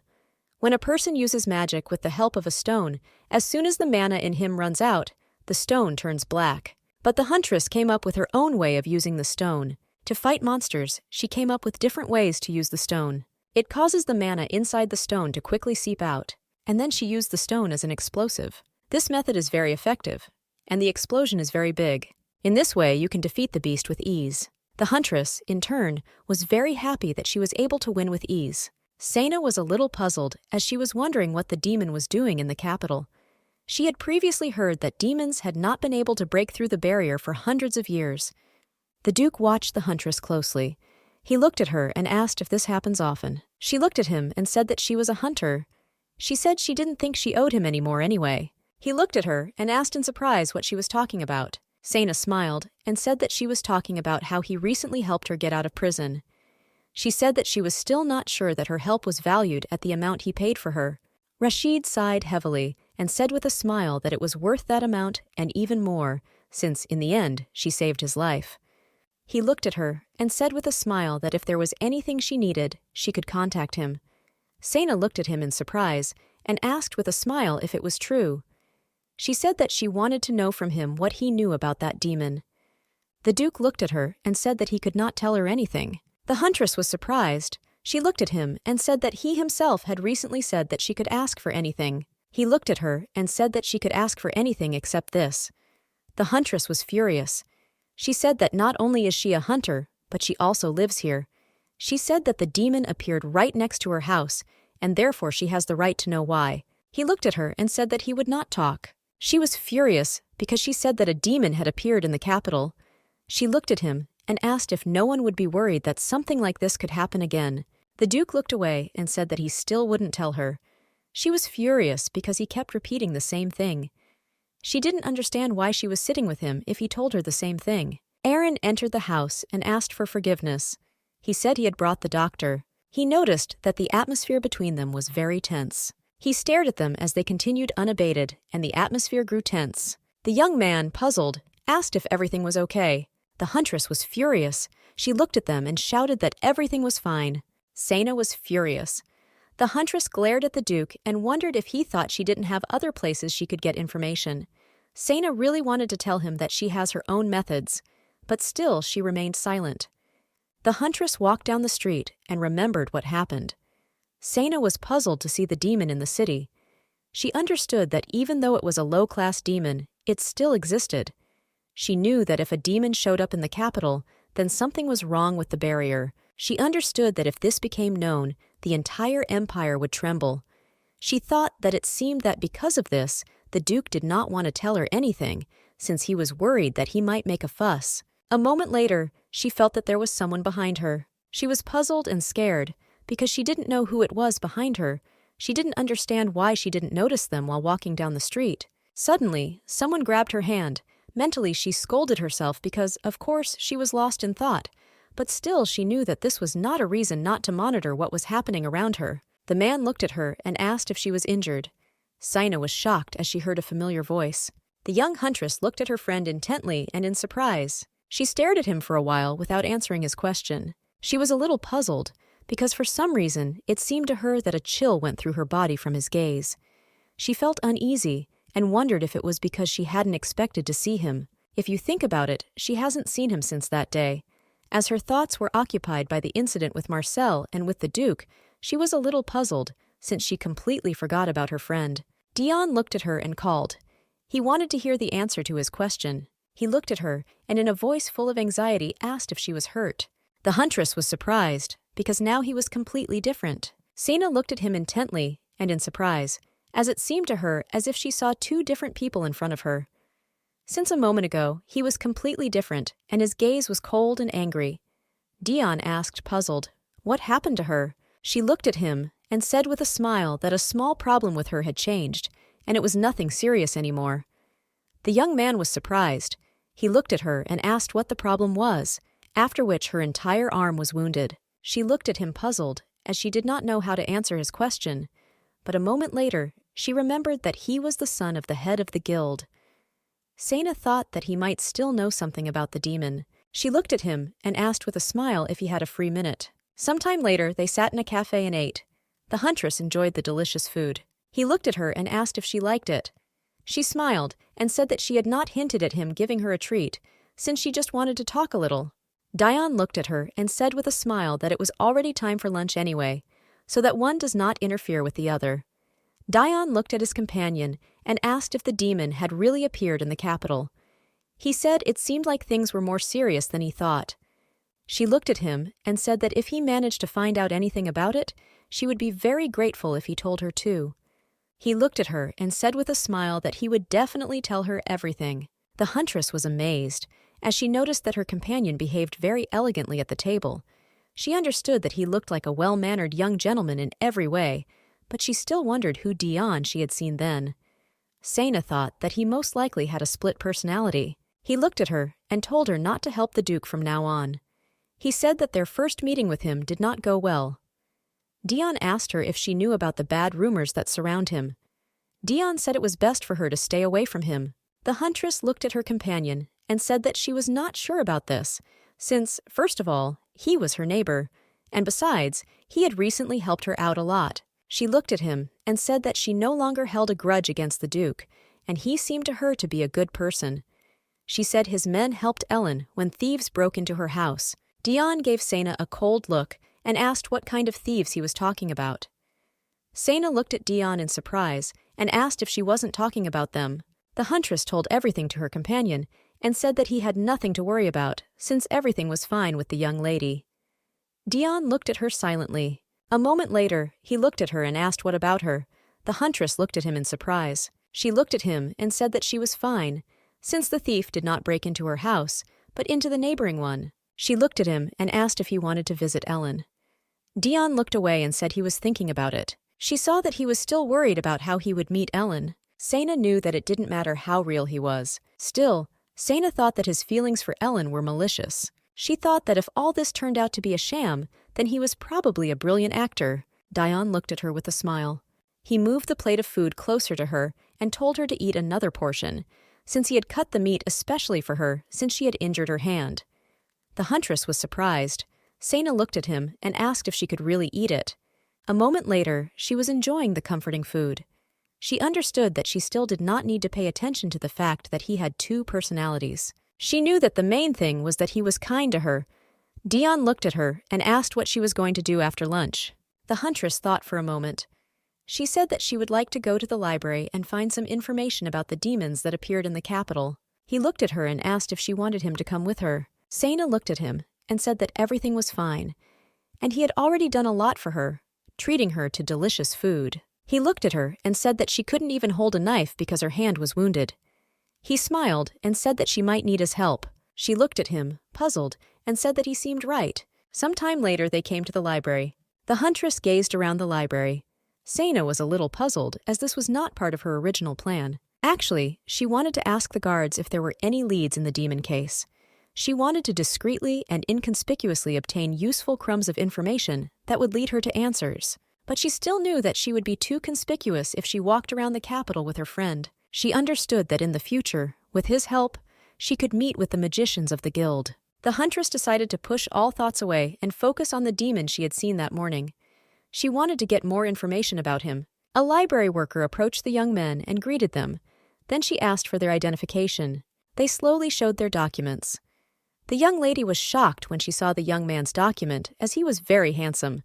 She even praised his beauty out loud. The library worker decided to pull herself together quickly and greeted the young man again, calling him Russell Dar. He looked at her and smiled. Sena was shocked. She looked at him sideways with suspicion, and I wondered what kind of Russell Dar was. The library worker looked at them and said with a smile that the book they were looking for was there. She smiled and wished them a pleasant time. They slowly walked in the direction the girl pointed out to them. The huntress looked closely at her friend. She was surprised and did not understand why he just walked and was silent. She looked at him intently.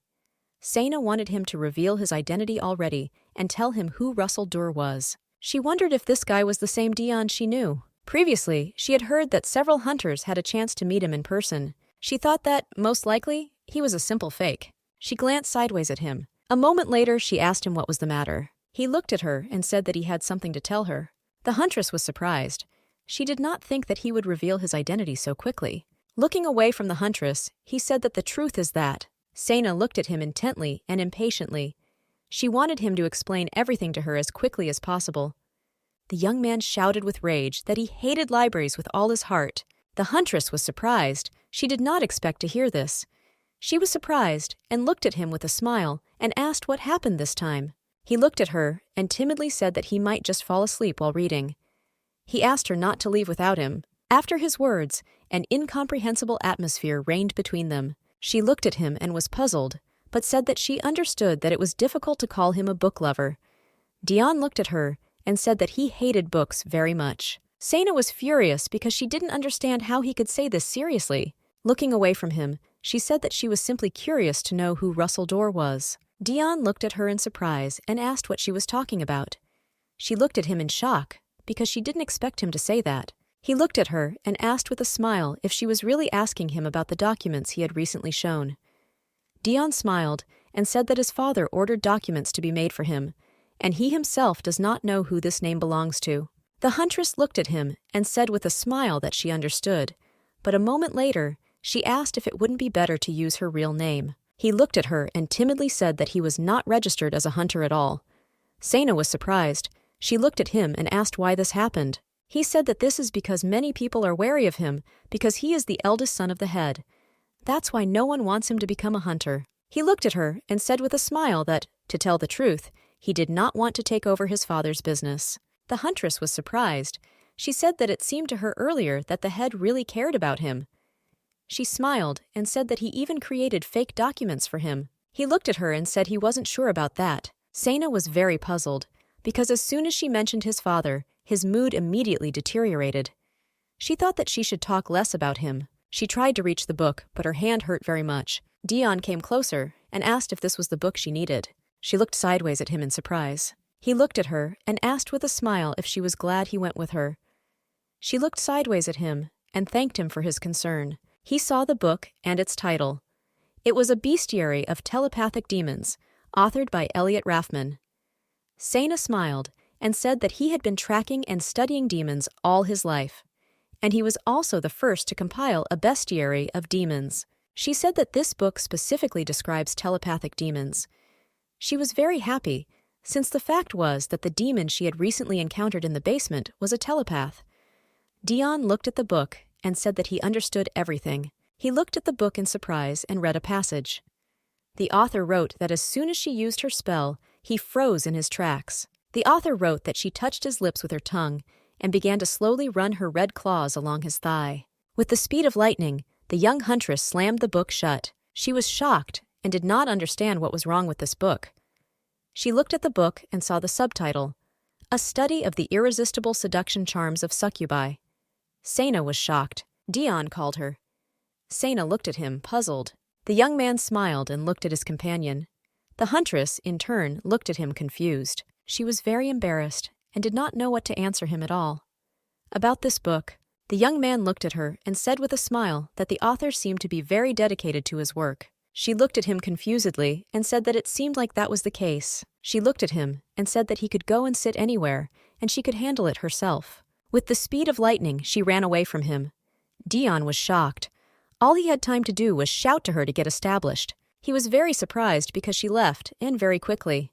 The huntress was very angry, as she had high hopes for the book. But something went wrong. She had previously heard that he fought demons, risking his life in the name of science. She was very angry. Sana understood that he didn't have to go that far to end up describing his encounters with the succubi in such detail. Sana was shocked because she realized that her companion might have thought that she had run off with the book to read the vulgarity all alone. Sana was furious. A girl approached her and asked her to be quiet in the library. She wondered, standing by the shelf of books, what was the point of worrying about everything now? She decided to read the book anyway. Leafing through the book, Sana thought that everything needs to be given credit to the author. She knew that, of course, given the general nature of this book, it was all vulgar, but at least everything was organized there. Sana was surprised because she came across information that was useful to her. She was very happy as she saw the demon she had captured last night. But she was still a little puzzled since there wasn't much information about him. She knew that this demon was not typical for this area, and he is not strong enough to break through the barrier of the capital. She was puzzled and didn't know who caught him and deliberately released him in the capital. Sana stretched after a long read. She realized that it was time to return. She was very surprised because, looking out the window, she realized that it was already sunset. Sana looked around and looked for her friend. She decided that, most likely, he could leave because she was so late. She was puzzled because she didn't know how she could find her friend in such a big place. A moment later, she saw a man. She was surprised because he looked suspicious. A moment later, Sana saw that he had purple hair. She was surprised and puzzled because for a moment, she realized that this was most likely the suspicious man who had come to Ellen. She was very puzzled and decided to follow him. She was a little surprised because she didn't understand where he was in such a hurry. The huntress began to follow him. She saw that he entered the room where all the forbidden books were kept. She was puzzled as the suspicious guy was sneaking into the restricted area. She was puzzled because she wanted to find out if he was following her friend. And could he harm her? Sana knew she had to find out what he was up to. The huntress quietly watched him. She was puzzled and wondered how long he would continue to walk around the library. She knew that the use of magic in the library was prohibited, so if she had to fight him, then victory would definitely be hers. The man slowly turned the corner. She was surprised and looked at him intently. The huntress was puzzled and did not understand why he was coming back. She understood that she should also turn around. A moment later, she heard some rustling. She brought up that she would be in big and serious trouble if she was caught, because she was wandering in a forbidden area. She knew that she had no choice and urgently needed to hide behind the shelves. But unexpectedly for her, someone grabbed her hand. In a hurry, someone pulled it. Sana was shocked. She did not expect this. She screamed in rage to be let go. A moment later, she heard her friend. He told her to be quiet since it was him. The huntress was surprised and did not understand how he could find her. She looked at him in surprise and asked what he was doing here. Dion looked at her and told her to be quiet, and he would explain everything to her later. A moment later, she heard a man approach another man and say that he had searched him everywhere. The huntress was surprised as the man called out to his opponent, and my lord at that. Sena was surprised. The man looked at his opponent and asked if he knew anything. The man said he thought the Duke was starting to suspect something, and they had to find this child first. The man said they had to find Ellen. Sena looked at them, puzzled. She knew that the Marquee was looking for Ellen. She roughly remembered the beginning of the mystery in the flower shop, and there was a mention of Marquee Euclid. During her stay in the Marquise's family, the young protagonist was subjected to much suffering. She called them all bad people, except for the Marquee himself. When it came to him, she couldn't decide which word to use for him, good or bad. He was rather ambiguous. The members of the Marquee's house did not treat her humanely because she was an illegitimate child. Whenever the opportunity arose, they beat, mocked, and insulted her. But even though everyone hated her, there was one person who provided her with a room, clothes, food, and maids. And it was the Marquee. But nevertheless, he never came to visit her. Unlike other family members, the Marquee seemed unwilling to acknowledge her existence. Even at meals together, they did not notice her. Every time at meals, they mocked her. The younger members of the family grinned and asked her why she shouldn't eat the food that was on her head. The older family members did not pay any attention to the bullying. No matter how his children and wife mocked the main character, the Marquee never tried to stop them. But at the same time, he never tried to worsen the young lady's situation. It was as if for him the young lady did not exist at all. The huntress was puzzled. She wondered if the Marquee had always been like this. Why was he now trying to find her? The huntress was sure that the man with purple hair who came to her store was definitely right in front of her now. The Marquee looked at the man and asked what about that girl from the flower shop who looked exactly like Ellen. The man looked at him and said that he checked her. Sena and Dion froze in place. The man said she was not Ellen, and this is a completely different person. The Marquee was shocked. He looked at his opponent and asked if they had made a mistake. Sena looked at Dion and asked what they were talking about. Dion told her to be quiet. The man said that when they first came to her store, she was very kind and sweet to them, just like before. But the second time she attacked his subordinate with a broom and drove him away. The Marquee looked at him and said that he hoped that was not the reason why he claimed that the girl was not Ellen. The man looked at the Marquee and said that, of course, that was not the reason, since for the third time he was convinced that it was not Ellen. The Marquee looked at him puzzled and asked what she did the third time. The young lady was very angry and swore at them furiously. She screamed that he should live a better life than this. The young lady was very angry with the man. She screamed that he was just a crazy pervert. The Marquee looked puzzled at his opponent and told him to stop this meaningless conversation. The Marquee said he had heard enough. Sena and Dion were in shock. They did not expect that their sweet and kind Ellen said all this. Sena looked at her neighbor and asked if Ellen understood everything she had told her earlier. The huntress looked at her intently and said that if she wanted to survive in this dangerous world, then she needed to know a few bad words. The huntress told her neighbor that if she thought that one of the Duke's men had approached her, she needed to tell them exactly the same thing that she was just telling her. Sena looked at the young lady and asked if she understood her. Ellen said she understood. Sena looked at her and said that this was very good, and now they need to practice a little. Ellen screamed with rage all the curses that her neighbor had previously said to her. Sena was shocked because she realized that her neighbor repeated everything that she had taught her then. The huntress was a little puzzled, since she had never told her some of the words that were said at the moment. She understood that her neighbor's creativity was off the charts. Dion laughed, looking at Sena. With the speed of lightning, she closed her hand over her friend's mouth and told him to be quiet, because if they were caught, they would have big problems. The Marquee looked at the man and said that the young lady was definitely not the type to talk like that. The man looked at the Marquee and said that he still wanted to check her again to make sure that it was not her. The Marquee, puzzled, said that the girl saw what he looked like, and if she recognized him, she would try to escape. The man told the Marquee not to worry about it, as he would disguise himself. The Marquee looked at him and said that he understood everything. He also asked the man if he had information that he would like to report to him. The man looked at the Marquee and said that for today, this is all the information he has. Sena was surprised because she noticed that they finally wanted to go their separate ways. The Marquee looked at the man and said that now it was time for them to leave. Dion, still laughing, looked at Sena and asked how she came up with the idea to teach Ellen swear words. Sana looked at him in surprise and asked how he knew it was her. Dion, smiling, said that it was written all over her face. The huntress, puzzled, said that she taught her neighbor these words so that she could use them against the Duke and his people. She said she thought it had some effect, albeit in a slightly different way. Dion laughed and said that, in the end, it worked, and besides, it was really very impressive. The huntress said that she felt as if he should pay her if he liked it so much. He looked at her and said with a smile that this was a great idea. He smiled and said that he couldn't even remember when he laughed so hard, and it was all thanks to her. The huntress was puzzled and said she was just joking. He looked at her and asked with a smile if it was true. She realized that she really should think about what she was saying to her boss's son. He looked at her and said with a smile that he was also joking. The huntress was surprised and puzzled, but looked at her friend. A moment later, she looked at him and asked if he wasn't worried. The young man looked at her in surprise and asked what she was talking about. The huntress said that the Marquee was looking for her neighbor, and perhaps he would try to bring her back. The young man did not really answer her question. She was surprised because there was no reaction from him to everything that was happening. She knew that her neighbor could be taken to a terrible place and abused again. She wondered if he was too carefree. The huntress understood that the safety of her neighbor was very important, and it would cause her a lot of problems if dangerous people continued to hang around her. She understood that if they started fighting with each other, and as a result, they could damage her house. She was furious at the thought and vowed that she would kill them all. The young man looked intently at his companion.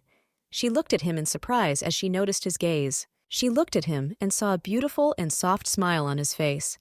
Sana looked at him and asked why he was looking at her so intently. Dion, puzzled and embarrassed, apologized to her for making her feel awkward. He said that he was just curious because when he was around her, time flew by very quickly.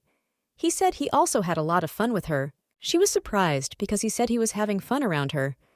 She looked at him and asked what he was going to do after all this. Dion said he wasn't sure since he hadn't thought about it at all. She looked away from him and said that everything was correct, since she knew that he had not yet thought about it. A moment later, she looked at him furiously and asked how he could not think about it.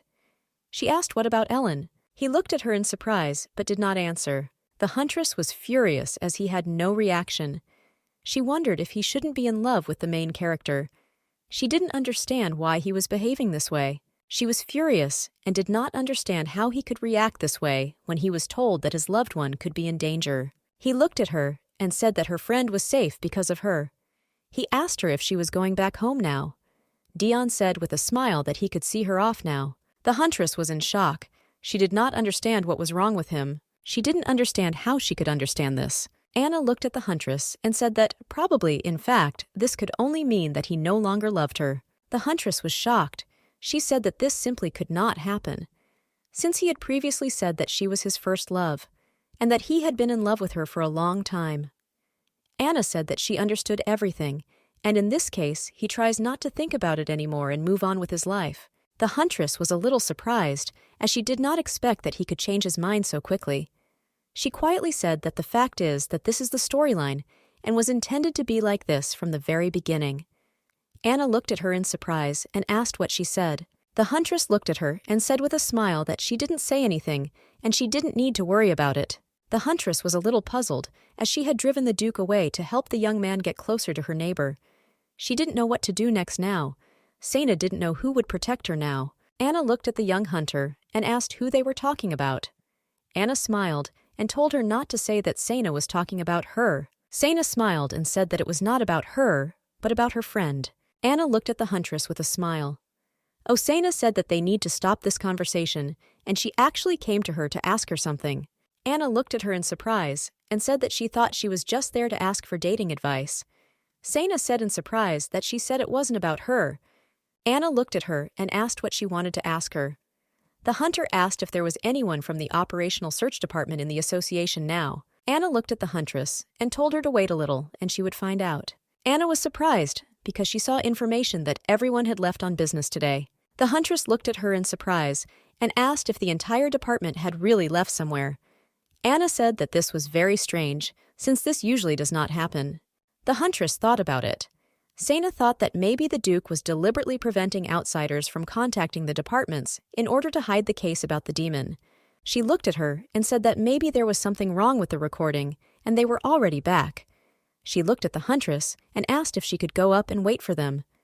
Sena looked at her in surprise and asked if she could do that. Anna said that it was possible and the department was on the 3rd floor.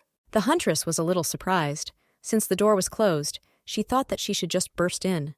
But still, she knew it was too much. The huntress thought that they probably wanted to make it clear to everyone that she was interested in talking. She understood that they were unlikely to answer her questions if she met them. She was surprised because the door was not locked.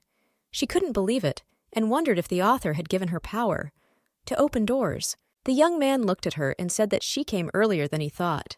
The huntress was in shock. She couldn't believe what she was seeing. She looked at him, puzzled, but asked what he was doing here. Dion carefully examined the documents. A moment later, he looked at her with a smile and said that he was waiting for her. Sena was very surprised. Confused, she asked Dion if he was really waiting for her. Dion looked at her and said with a smile that everything was exactly like that. He asked her if she didn't remember what she told him yesterday on the way home. He looked at her and said that she herself said that today she would go to the operational search department. Sena was shocked because she remembered saying that. But she was still angry because she didn't mean at all that she wanted to meet him today under such circumstances. Sena looked at the door in bewilderment and asked Dion how he managed to open the door. A moment later, she asked him if the door was really not forbidden. Dion looked at it with a smile and said that he opened it. He showed her the key and said that he opened the door with this beak. The man's name was written on the key, Andy Roswell. Sena was shocked. She looked at him and, puzzled, told him not to say that he stole it. Looking at his companion, he said with an innocent smile that he had stolen the key from a magician from the Operational Investigation Department. Dion gave her the key, and with a smile he said that it was a gift. Sena was in complete shock. She didn't expect this from her friend. It seemed to her that he was not capable of such a thing. Looking at him, she knew that he looked like he was going to act like a crazy bastard today. In a hurry, they sorted through document after document, in search of the necessary information. Looking through the documents, Sena asked Dion when he came, since there were no magicians from the department here. Without looking up from his documents, Dion said that he arrived and no one was there. The office was empty. Sena looked at him and asked what he thought would happen to the owner of the key when it was discovered missing. Dion calmly said that he didn't know, but most likely he will receive a scolding from his boss. She looked at him, puzzled, and asked what would happen if strangers were able to get into the office with the help of the key. He looked at her and said that then he would probably get even more scolding from his boss. The huntress was shocked. She didn't want the man, who was innocent of anything, to get a scolding. Mentally, she asked him for forgiveness. She hoped he would survive. He looked sideways at her and said that that's why they needed to quickly search everything and leave as quickly as possible. The huntress, puzzled, said that she understood everything. The huntress looked at the documents and saw that there was nothing there. She didn't see the report about the demon that was discovered in the Duke's house. She was puzzled since they had already searched him everywhere. He looked at all the documents and said that it was impossible for the department to miss such a case. Sena said that they were most likely hiding it and would probably not tell them anything if they asked. The young man looked at her and said that she was completely right. A moment later, he said that it means we need to try another way. He looked at her and said with a smile that they needed to clean up and then go. Sena looked at him and asked, puzzled, if she could ask him something. He looked at her and asked with a smile what she wanted to know. She looked at him and timidly asked if he had really given up his feelings for Ellen. Turning away, he said that it was so, and he decided to let her go. Sena was surprised because she realized that her friend Anna was right. He looked at her and said with a smile that he thought the young lady would be better off with the Duke. The huntress was surprised and wondered if the side character really wasn't destined to end up with the main character. She came closer to him and put her hand on his shoulder. The huntress gently said with a smile that he was beautiful just the way he was. She told him not to think so badly of himself. The young man was surprised. He looked at her and asked if she was serious. Sena smiled and said that this is what the attack is. She said that no one would definitely like him and would become the best husband. She told him with a smile not to be upset, as she was sure that one day he would meet a wonderful person. She knew that his topic of split personality was a kind of alarm bell. He looked at her and with a soft smile asked if she would make him feel better. The huntress was surprised, as she did not expect to hear something like that from him. He looked at her intently and with a soft smile, as he expected an answer. She looked at him and timidly said that she doubted that she could make him laugh the same way as yesterday. Dion looked at her in surprise, holding her hand near my heart. He laughed and asked if she really thought he was asking for something like that. She was surprised. Sana looked at him and asked if that's not true. She looked at him in surprise and embarrassment and asked what she could do to make him feel better. Still laughing, he said she just needed to stay close to her. Sana looked at him with confusion and asked what he was talking about today. Dion looked at her and said, "Today would be great." Dion asked her if she didn't think it would take him more than one day to feel better. She realized that he wanted her to spend time with him whenever he was in a bad mood. She understood that this was the natural desire of those who had just had their hearts broken. She knew he just needed a friend to help him forget about the pain. He looked at her and said that since they had already brought up the topic anyway, how about we go and have something to eat together? Sana was a little puzzled, as she was indeed very busy today. After all, she urgently needed to find a new job. She looked at him and asked if maybe they could meet another day. The young man was a little puzzled and upset. She looked at him and said with a smile that they needed to leave quickly. She said they needed to clean up the mess quickly before anyone came. She was a little surprised, because she didn't understand why I now felt guilty before him. She told herself that it was not she who abandoned him. After they cleaned up the mess, the huntress said with a smile that now everything looks as if they weren't here. Dion looked at the room and said that they cleaned everything perfectly. He looked at her and said it was time for them to go. The huntress was surprised and shocked as she heard someone coming. The huntress took her companion by the hand and said that they needed to leave quickly, since they had illegally entered the room. The huntress looked warily in the direction where the sound came from. The young man was surprised as she pushed him against the wall, but at the same time he was greatly embarrassed by such closeness. He looked at her in surprise and called. Sana didn't answer and continued to watch. A moment later, she said they had already left. She looked at him and angrily asked what he was thinking about, trying to leave like that. She asked him what if someone did see them. Thoughtful, Dion said that they could tell them that they had urgent business here. She was furious and didn't know who would even believe such a thing. Sana knew that if they were any closer to each other, she would have punched him in the face 100 times. She decided to calm down a little, because she knew that we were talking about her boss's son. She looked at him and told him to listen to her carefully. She looked at him and asked if he knew how attractive he was. The young man was puzzled. He looked at her and asked if he was attractive. Sana looked at him and asked if he seriously didn't understand. Looking at him, Sana said that he had shiny silver hair, bright blue eyes, and a damn cute face. She said, puzzled, that everyone would look at him wherever they went. Sana said that even that librarian from yesterday must have been singing songs about him all day. The young man, looking at her, laughed. She was furious. Looking at him with a fierce gaze, she asked what he was laughing at. He looked at her and asked for forgiveness. He said with a smile that he just didn't think she thought he was handsome.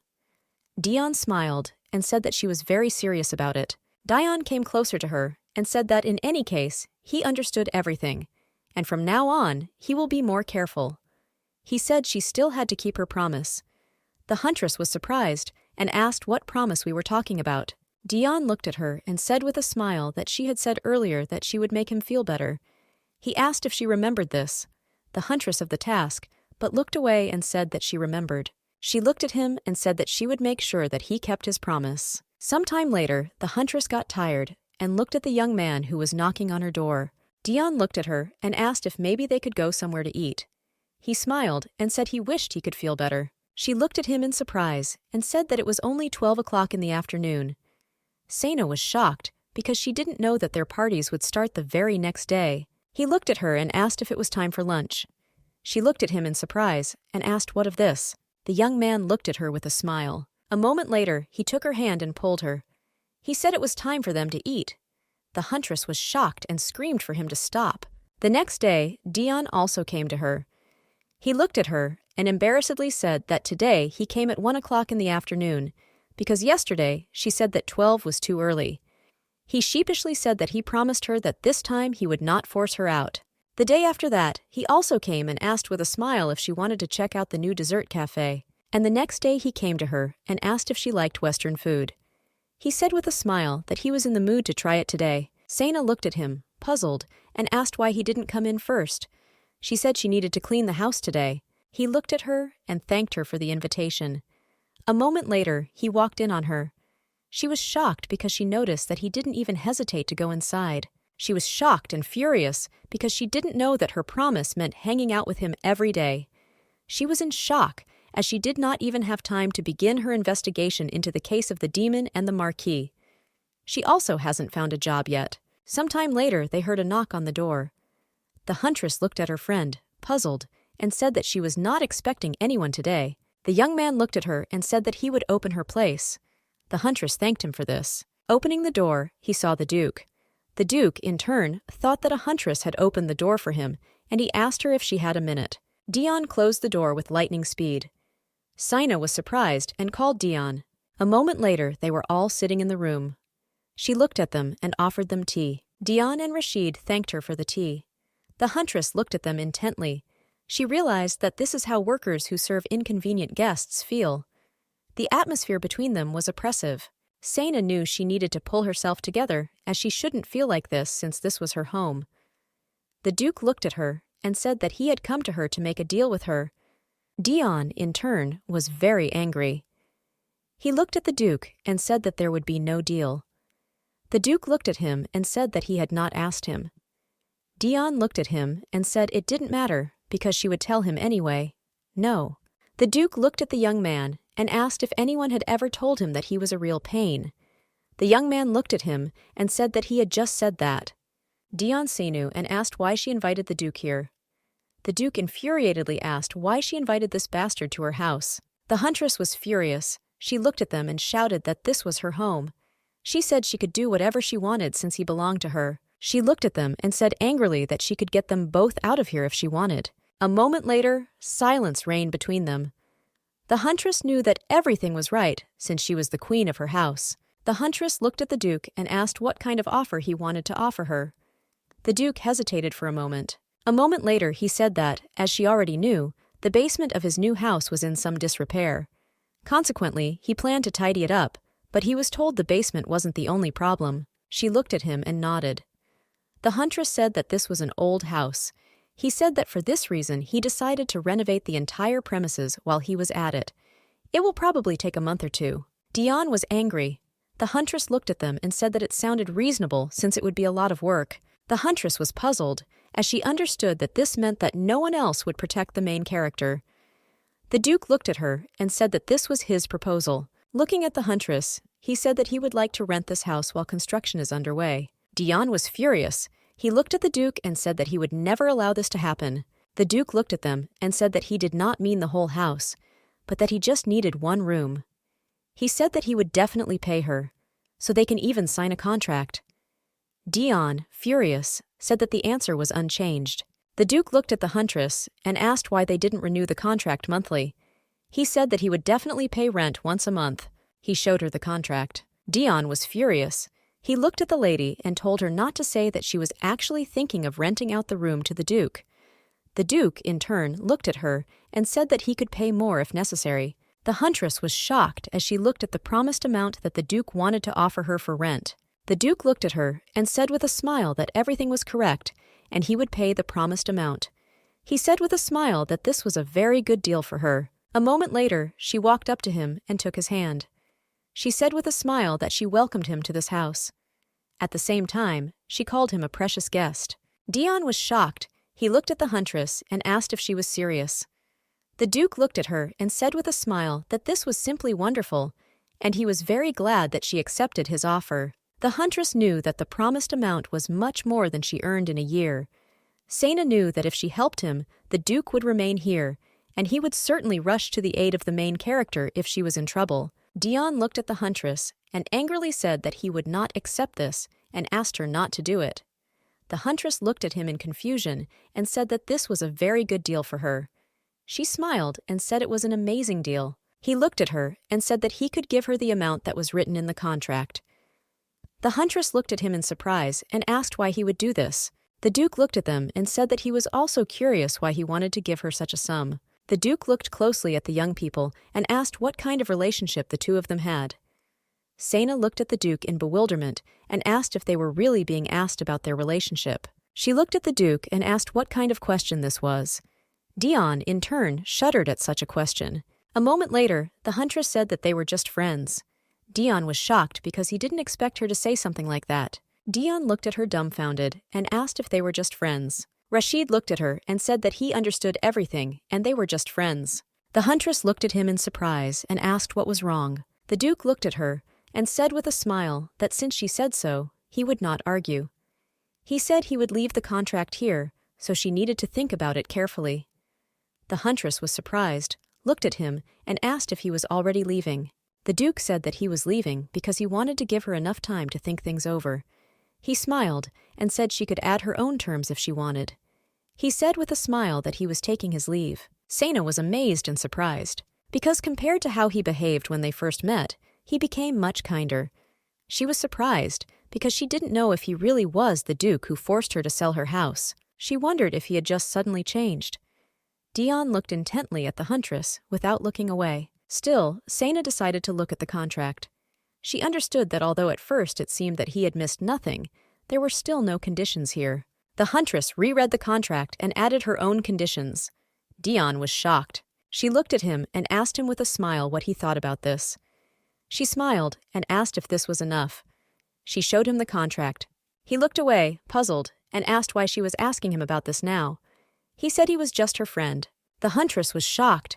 She realized that he seemed upset because she said they were just friends. He looked at her and asked if she was going to sign this contract. She looked at the contract and said she needed money. Dion looked at her in surprise and asked why she did it last time. Sena looked at him in surprise and asked if he was talking about the time she didn't want to sell her house to him. He looked at her and said that then she refused him without hesitation. She agreed with his statement and said that the Duke then also offered a huge sum. A moment later, she said that this time the circumstances were different. She said the Duke did not ask her to sell the place entirely, and he just wanted to rent it for a while. She looked at him and said that he didn't even demand, unlike last time. Dion looked at her and said she was right, but still he said that the same thing could give her that kind of money. She looked at him and said that it was not just about the money, as she wanted the Duke. He was shocked. Dion looked at her with rage and shouted how to understand this. She looked at him and said that he himself understood everything perfectly well. She looked at him and said that when the thief broke into her neighbor's house, the Duke was nearby. But if he hadn't been there, her neighbor could have been in serious danger. She looked at him and said that other than that, based on what they heard from the Marquee. The guy with the purple hair was going to visit her neighbor again. Sena looked at him and said that if the Duke stayed here, then her neighbor would at least avoid the worst outcome. Sena looked at Dion and asked if that's what he meant when he said that. Ellen will be better off with the Duke. The young man was shocked, as he remembered his own words that she would be better off next to the Duke. He looked at her and said with a smile that in other words, she decided to accept the Duke's proposal solely because of his words. Dion suddenly sank. The huntress was shocked because she did not understand what was happening to him. Sena didn't understand why he was so upset all of a sudden. A few days later, the Duke began to slowly settle into his new home. His servants carried all his things. She was very happy. She looked intently out the window. She was glad because it had an excellent view of her neighbor's house. She hoped nothing would happen to her, although she didn't understand why she cared so much about her neighbor. Sena knew that the girl was only with her neighbor and nothing more. She wondered if it was because the young girl was the heroine of the original novella, or she feels sorry for her because she had to run away from her terrible family, or maybe she's just too sensitive. A moment later, she saw that the Duke had arrived. The Duke entered and the huntress greeted him. The Duke looked at the huntress and in turn also greeted her. He said that it looked like all the things had already been moved. She looked at him and asked with a smile if he had forgotten about their conditions. The Duke looked at her and said that he had not forgotten, since she had already reminded him of them at least 1,000,000 times. Sena looked at him with a smile and said that it was very good, and she also said that she wanted to see how well he remembered them. He frowned, puzzled, and said that she definitely liked it. He looked at her and said that, first of all, he should never go up to the second floor. Secondly, he should not touch closed doors. Third, any broken or damaged property must be compensated. Fourthly, you cannot bring pets. Fifthly, using a back entrance is preferable. She looked at him and asked him with a smile what next. He looked at her and said that only his 3 people were allowed into the house at a time. Finally, all weapons and people entering the home must be inspected by the homeowner. He bowed his head in puzzlement and said that if any of the conditions were violated, the contract would be cancelled. She looked at him and said with a smile that she was very proud of him. The huntress said with a smile that it was very good and just perfect. A moment later, she welcomed him into her home. Aaron looked at her and asked with a smile if he could come into the house too. The huntress smiled and said that of course he could, and she was very glad that he was here. Aaron looked at her and said he had one question. A moment later, he pointed to Dion and asked who he was. The Duke looked at the young man with a grin and said that this was her friend. The Duke smiled and said again that he was just her friend. Dion was shocked and furious, since he was defeated with such words. He looked at the Duke and said angrily that he hoped he will enjoy his time in the house. Shaking Dion's hand, the Duke said with a grin that he hoped so too. Aaron called out to Sena. Sena was in shock as she did not understand what had come over the two of them. Aaron looked at Sena and said that he was a Duke. He only planned to stay here once or twice a week, and his nights will come on other days, since the Duke is still a very busy man. Aaron looked at her and said with a smile that that was all he wanted to say, and it's time for him. He said he relied on her for the rest. The huntress said goodbye to him. She didn't understand why she felt like he had dumped all his work on her. Dion looked at the Duke and said that he must have had a lot of free time these days, judging by the way he solved things on his own, despite the fact that he is a damn Duke. The Duke looked at him and said that in their days it was difficult to find a worthy man. The Duke looked at him and said that many people follow his orders, but only some people can he trust with everything, and this is still a very important matter for him. The huntress was surprised. She looked at them and said that they had enough of quarreling. Dion looked at the Duke and said that was a very interesting excuse, but this still means that he does not have enough subordinates. The Duke looked at him in surprise and asked if he was really looking for a fight. The huntress was furious. She shouted and pushed the young people away. She told them to stop fighting. The huntress looked at the young man and said that it was getting dark to leave, so he should go home. The young man was surprised. He looked at her and asked if she seriously wanted him to leave. He looked at her and asked if she was sure about this. The huntress said that she was completely sure, and it was time for him to go to bed. She said he could come back tomorrow or after. The huntress wanted to open the door, but something didn't work out for her. She was imprisoned, looked at the door and said that she didn't understand something. She was shocked because she didn't understand why her door wouldn't open. The Duke looked at her and asked what was the matter. Dion looked at the huntress and at the door and asked if it was broken. He asked with a grin what they should do now. He said with a cheerful smile that it looked like he wouldn't be coming home today as the door was stuck. Some time later, they were all sitting in the same room. The huntress was surprised and puzzled. She did not understand why the door, which was not locked, did not open. The Duke looked at her and said that not only did the door not open, but neither did the windows. He said it was like they were trapped inside a barrier. Dion looked at them and said with a smile that it wasn't that bad. He said that then he would probably also sleep here at night. They sat in a depressing atmosphere. The Duke looked at the young huntress and asked what she thought it could be. The huntress said that she was just about to check it out. The huntress took her watch out of her pocket. Sena looked at them and said that it looked like they were dealing with a demon. Dion was shocked. Rashid bowed his head silently. He brought up what they would have to go through. The huntress looked at her watch and said that this was indeed the work of a demon. But still, she did not understand, since when he had been hiding in her house, she knew that meant they had to look for him. But first, they had to find out what kind of monster it was. Dion looked at her and asked if she was okay. He said she didn't look very good. She was shocked because she couldn't believe that there was a demon in her house. She got up from the table in a rage. She was determined to protect her home. The Duke looked at her and asked if she had found out that it was indeed a demon. The huntress slammed her fist against the window with rage. The young people were shocked. They angrily said that this was dangerous and also asked what she intended to do. The huntress looked at them sideways and asked if this was strange. She said that she hit the window very hard, but still there was not a single scratch on it. She looked at them and said that the demon had locked them in the house. She said that, after all, it is easier to capture live prey in captivity. The Duke, in turn, was breathing heavily as it was very hot. Dion, puzzled, said that he felt as if he was going to die. The huntress did not earnestly pray for someone to help her. They were in shock and did not understand what the demon was doing. The huntress said that this demon seemed to like its prey cooked.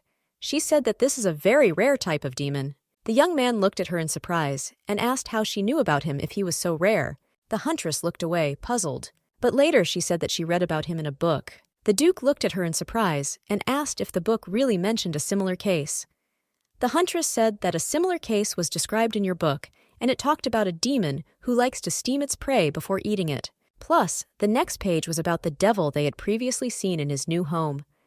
The Duke shuddered at her words. The huntress looked at the Duke and said that if they knew more about this creature, it would help them now.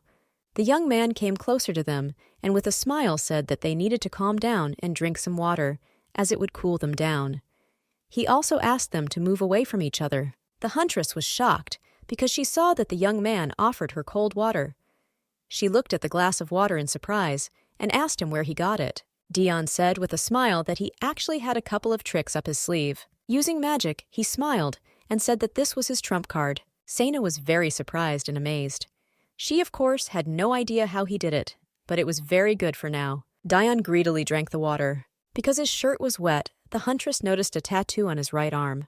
Dion said with a smile that this is what he needs now. He looked at the huntress and said that she should also drink the water before it became warm. The huntress smiled and said that she would definitely do it, and she also thanked him. Sena drank water, and at the same time, Dion gazed at her with a smile on his face. After she drank the water, she said with a smile that it was very refreshing, and she felt much better now. He looked at her and said with a smile that it was very good that he could use magic. The Duke looked at him in surprise and asked if he had a better way, since they would take forever to cool down at that rate. The young man looked at the Duke and said that he had a fireball ready for him. Dion looked at the Duke and said that if he wanted another glass of water, he only had to ask for it sincerely. The Duke was furious. He looked at the young man and asked what he was talking about. The huntress looked at them and asked them to stop the unnecessary argument. She said they should focus on finding the demon in this house. She smiled and asked to save her sarcasm for later. She looked at them and said that from what she read in the book, the demon would hide until they died from the heat. She said, puzzled, that since she had only seen it once in the book, she wasn't quite sure where he could be hiding. The Duke looked at the huntress in confusion. The huntress was surprised because she didn't understand why he was blushing. Sena looked at Dion and asked if he knew anything about this demon. The young man hesitated, not knowing what to answer. A moment later, he said he didn't know much about demons, since he had never fought with them before. The huntress was surprised because she heard that he had never fought with demons. Since she understood that all the other children of her boss were high-ranking, she thought about it because she understood that he was really incomprehensible. The only rumors she's heard about him are that he's a crazy bastard, but she also had not heard of him being active in high society. She looked intently at the young people and could not understand how they knew each other. A moment later, looking at them, the huntress asked how they knew each other. Dion looked at her and said with a smile that they first met in her house. Smiling, he asked if she remembered this. The Duke, in turn, said that the young man passed by him one day, and his acquaintance also spoke about him. Dion looked at the Duke and asked what his acquaintance was telling about him. The Duke looked sideways at the young man and said that an acquaintance told him that he should stay away from Dion. Dion looked at the Duke with a grin and said that he understood everything. Sena was shocked as she saw an evil grin. Sena understood that this facial expression made him look like a complete idiot. Sometime later, they walked up the stairs, breathing heavily. Sena looked at her watch and said that this thing was reacting to the demon more and more. Sena said that he was definitely on the second floor. She felt dizzy. A moment later, she fell. Dion was shocked. He shouted to her. Dion caught her and furiously asked if she was okay. He shouted for her to wake up. The Duke simply looked at her and said that she would not wake up as the heat stroke had successfully reached her. Dion looked at her and asked if maybe he should pour ice water on her. The huntress raved and said that she didn't want to, then clean it up. Dion looked at her and said he would take that as a no. The young man looked at the Duke and asked what they should do now. The Duke said that they would need to examine everything themselves. He said, puzzled, that quickly catching the demon was the best way to help her. Rashid only said that Sena told them not to enter the room without her permission, but he was sure that in this case she would understand them. A moment later, they entered the room. Dion loudly told the huntress that they had only entered for a second. The Duke looked at the room and said that he would start on this side. The young man said that he would check the entire area next to the closet. Between the shelves, the young man found some kind of package. He looked at the sheet in surprise and noticed that it was a map. He was surprised and did not understand why the huntress had marked this area. The young man looked at the Duke and asked if he could see it from outside the room. The Duke looked sideways at the young man, puzzled, and asked what he was talking about. A moment later, the Duke saw what the young man was talking about. He was dumbfounded. A moment later, they saw the young huntress being lifted into the air by something. She floated without settling down. They were in shock and did not understand what was happening. The Duke shouted with rage that the demon had devoured the huntress. The huntress, in turn, floated. The demon was enjoying what was happening. She was floating in the air and flying somewhere. The Duke and Dion ran after her. The Duke was shocked, and in a rage he pulled out a dagger with the speed of lightning. The demon devoured the young hunter. The demon wasn't going to just let her go. The Duke suggested that if the demon had consumed her and she was in the stomach, then the head was definitely in the same place. He injured the demon with lightning speed. The demon looked at the young people with contempt. The Duke was shocked as he saw that the demon's tongue had grown again. Dion, using his magic, shouted at the demon to get out. Moments later, he attacked the demon with his magic. Dion wanted the demon to take at least one hit. The Duke angrily said that a demon had come down and they should follow him. In a hurry, the young people ran after the demon. Dion looked at the Duke and told him to pull himself together. The young man said that if they were delayed even a little, the huntress risked being overcooked. The Duke, puzzled, said that he knew about it. Dion said there was no point. He said the huntress had previously said that the demon cooked its prey before eating it. The Duke looked at the young man and asked, "Really?" He said the demon was crazy hungry. The young man looked at the Duke and asked what he would say to his plan then. Dion told the Duke that he was acting like a new victim, and the moment the demon opened his mouth to eat him, he would use his magic. The Duke looked at him angrily and said that he thought that only he here needed to pull himself together. Dion plopped down on the bench, puzzled, and said that he had no more ideas. He said he had also reached his limit. He said that at the moment he could only think about blowing up the whole house. A moment later, they stared at each other. They both wondered what the huntress would say to their words. Dion said that she would definitely scold them for a very long time. The Duke, in turn, agreed with him and said that they would be better off just finding this demon. Dion, puzzled, asked where he could be hiding. He accidentally threw a bag of salt on the ground. The salt scattered and fell on the remains of the demon. The Duke saw that a reaction had occurred. The Duke screamed. The young man looked at him in surprise and asked what he wanted to say. The Duke looked at the young man and said with a smile that salt was the demon's weak point. Dion looked at the Duke in surprise and asked what he was talking about. The Duke pointed the young man to the saliva that was with the salt. He said that this saliva turned black when it came into contact with salt. The Duke said that if they covered his body with salt, the demon would certainly become visible to them. Dion looked at the Duke, puzzled, and asked if in other words he meant that they would have to run all over the house and spill salt. The young man looked at the Duke and said with a smile that he had an idea. Sometime later, the Duke lay on the ground covered with salt. He was shocked and furious at the same time. He was furious and did not understand how this even happened. The Duke looked at the young man intently, as he had only recently realized what his plan was. His plan was bait. Sometime later, they saw a demon heading towards the Duke. The demon hissed and growled. A moment later, they saw him in full form. Dion furiously attacked the demon. The young man struck him with the speed of lightning. He fell to the ground and hissed. The demon wriggled and made incomprehensible sounds. The Duke, in turn, took out a dagger as he wanted to attack the demon. A moment later, the Duke struck him. The demon, in turn, trembled violently, and a moment later fell to the ground with a roar. Dion looked at the demon and said that they were able to do it. The Duke, in turn, breathing heavily, said that it was all over now. They looked at the demon in confusion and wondered where the huntress was. Because after they hit the demon, nothing happened. Dion, looking dumbfounded at the demon, asked what happened to the huntress. He hoped Sena was okay. A moment later, they noticed that the demon had moved. The Duke was shocked. He looked at the demon in puzzlement and asked if his tongue had really moved. Dion said that he understood what happened to the huntress. He said that the creature seemed to be able to regenerate. The Duke was shocked. He looked at the young man and said that this simply could not happen. The Duke looked at him and asked if he really couldn't be killed. The young man said that he cannot be killed, since the demon has a core. In other words, it can be said that it is a crystal that feeds them. Dion said that they could kill him by either destroying the crystal or retrieving it. Dion struck the demon with his magic. The young man looked at the demon and told the Duke that he would hold his mouth open with magic.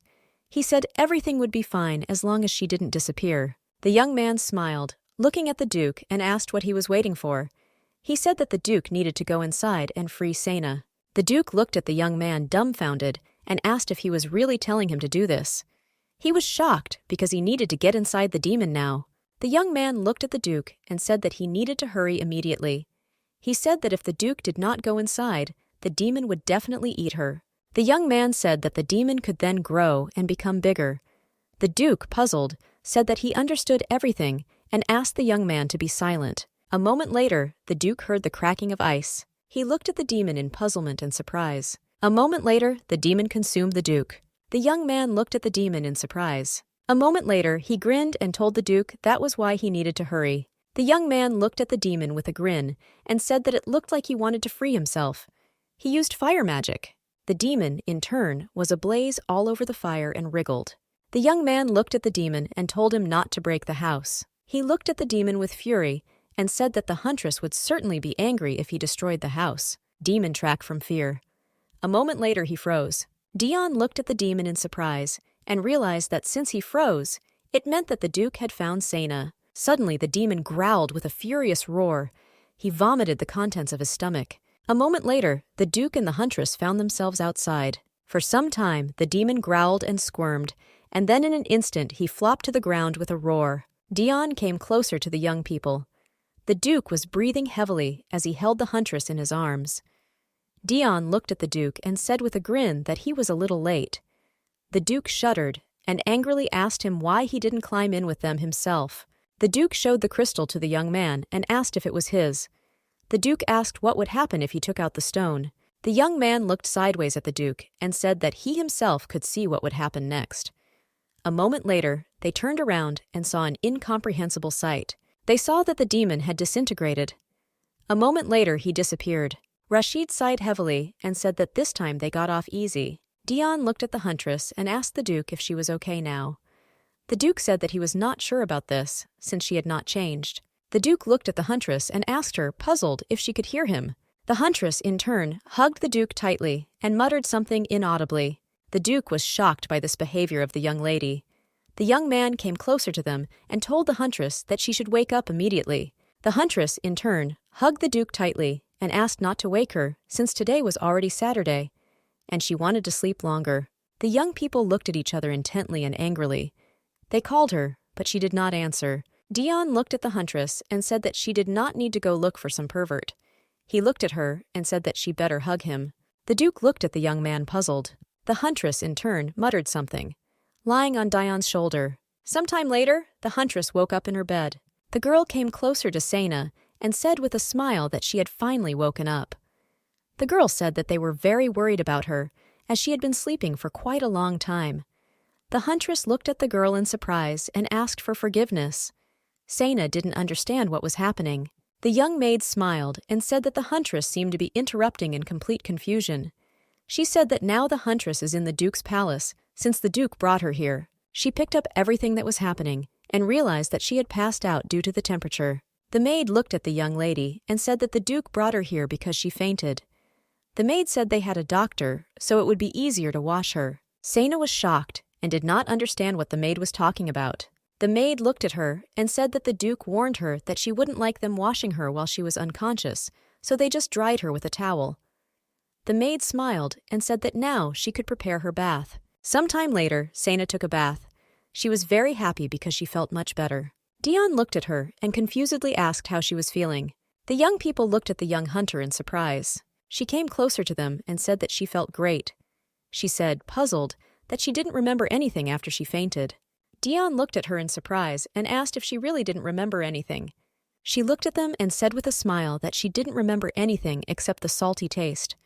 Although I didn't feel any difference before and after. Dion looked at her and asked if she remembered hugging the Duke. The huntress was at a loss. She looked at the young people and asked what they were talking about. The young man looked at her and said with a smile that she hugged him very tightly. He smiled and said that she hugged him very, very tightly. The Duke looked at her confusedly. The huntress, in turn, was shocked. She froze, as she was uncomfortable with what she had done. The huntress was shocked as she remembered hugging the pillow. A moment later, she realized that she was hugging the Duke. The young man looked at her and said that she was mumbling and hugging him tightly. The young lady was shocked by everything she heard. She came closer to the Duke and asked his forgiveness. She said, puzzled, that she didn't know what she was doing and she was very sorry. The Duke looked at her and said with a smile that everything was fine and she didn't need to worry. She was shocked and said she couldn't believe she had done something so terrible. She said she was out of her mind. Sana looked at Dion and said that he should have stopped her the second she did it. Dion smiled and said that he did so. The huntress smiled and said that she was very glad that he was there. She also thanked him. The Duke looked at her in surprise and said, puzzled, that he would not call it absolutely terrible. The huntress noticed that the Duke looked very angry. She thought he must really have found it disgusting.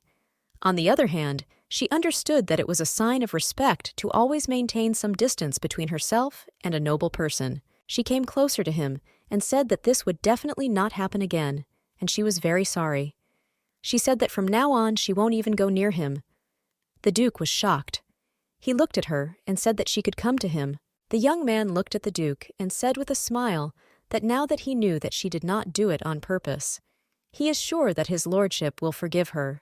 The Duke looked at her and asked why she didn't stay at least for dinner. The huntress came closer to the Duke and grabbed his clothes. Sana looked at him and said that she was guilty, since she had literally just said that she would not come close to him. The Duke looked at her and asked if she needed anything. She looked at him and said that she wanted to discuss something with him. The Duke looked at her in surprise and asked what she wanted to discuss.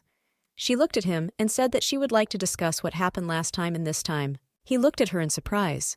She looked at him and asked if he thought it was time to reveal the truth. She looked at him and asked him to tell her the reasons why all these demons appeared in the house. He looked at her and said he couldn't tell her. The huntress was shocked. She looked at him and asked why he couldn't tell. The Duke said it was because he was still trying to figure it out himself. He said he knew something was going to happen, but I didn't think that it would be the appearance of a demon. He said he needed more time to sort everything out. He looked at her and said that he would certainly tell her everything as soon as they found out all the details. She looked at him and was puzzled, but said that it would be good if that was the case.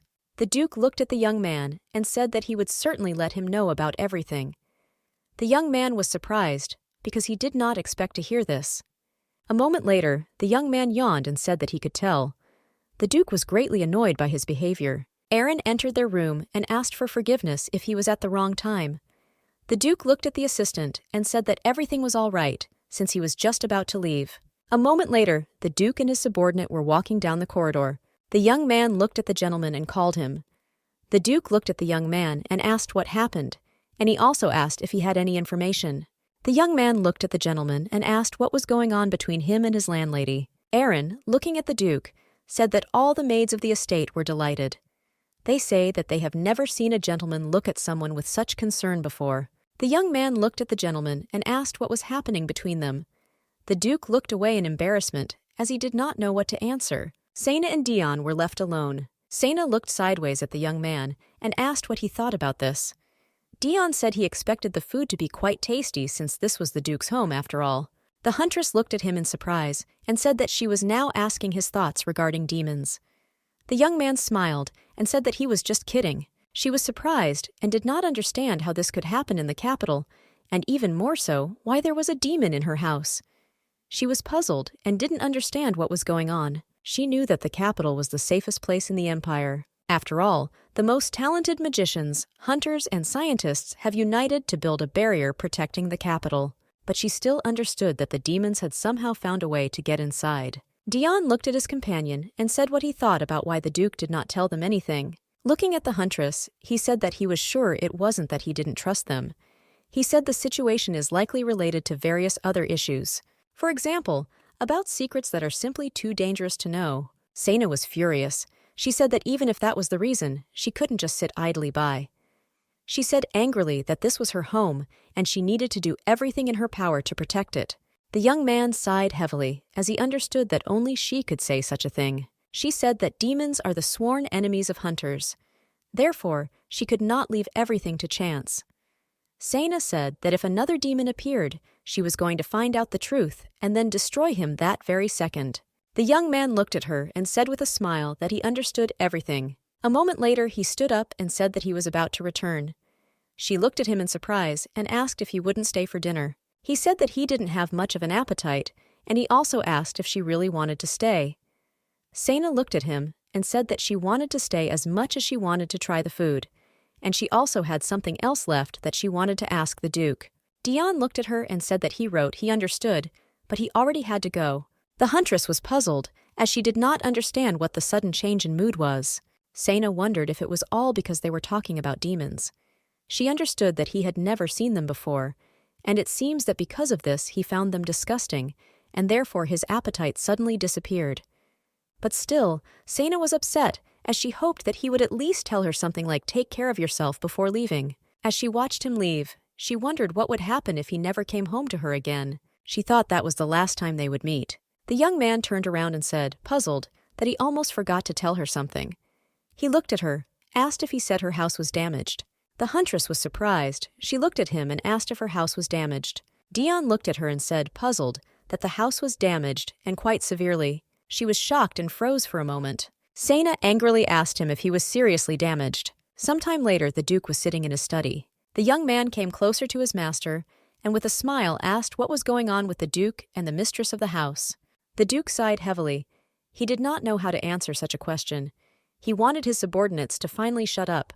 A moment later, a maid entered the Duke's office.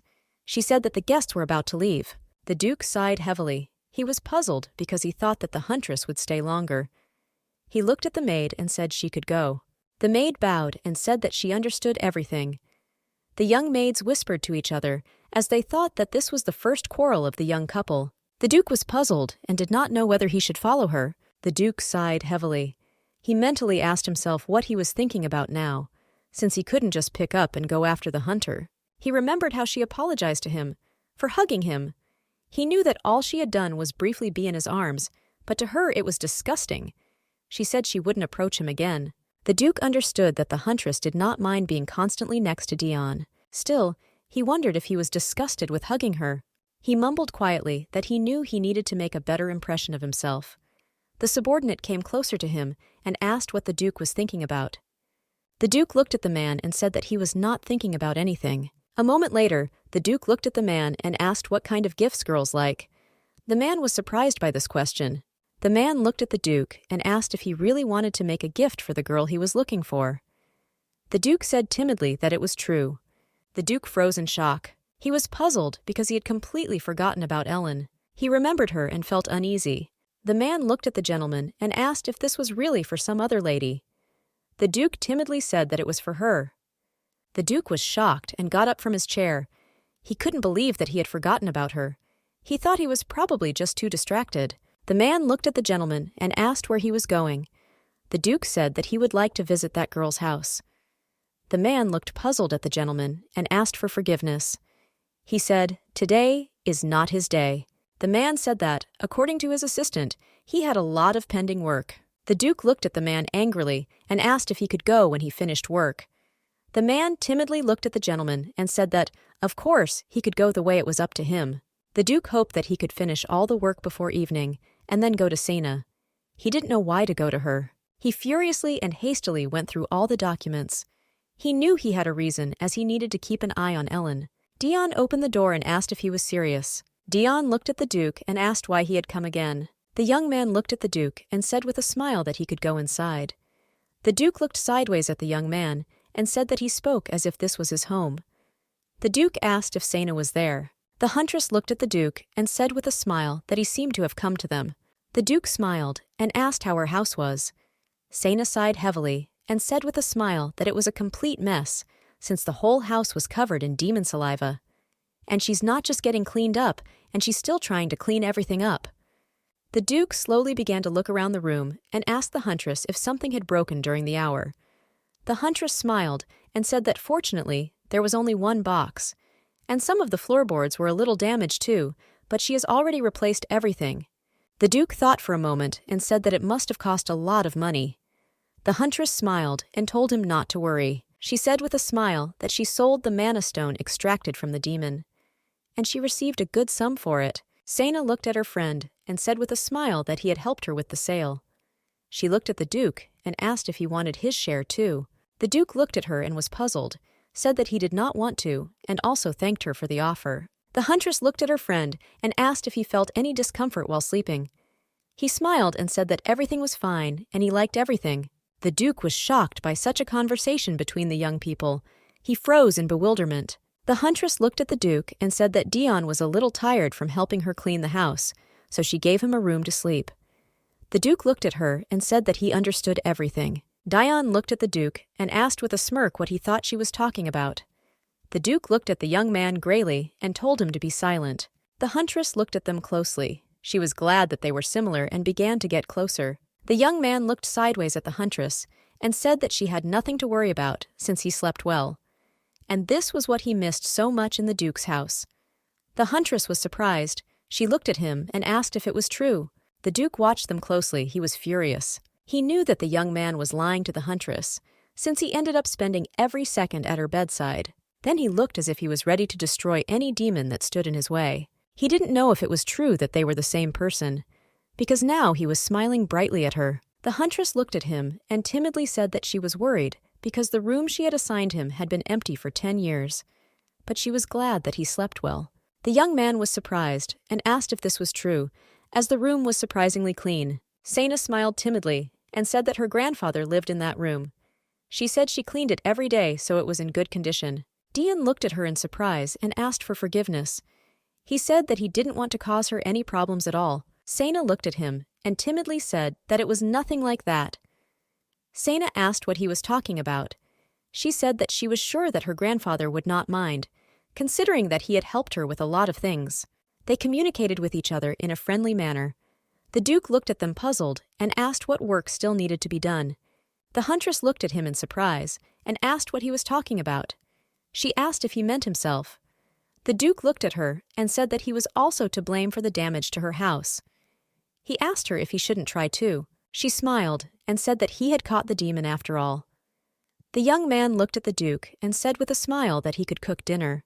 The huntress looked at her friend and said that they couldn't ask the Duke to do that. The young man smiled and said that this was so, since the nobles did not know how to cook. The huntress agreed with him. She said that they should not expect the Duke himself to be able to cook anything. The Duke looked at them and said that he would do so immediately. They looked at the Duke in shock.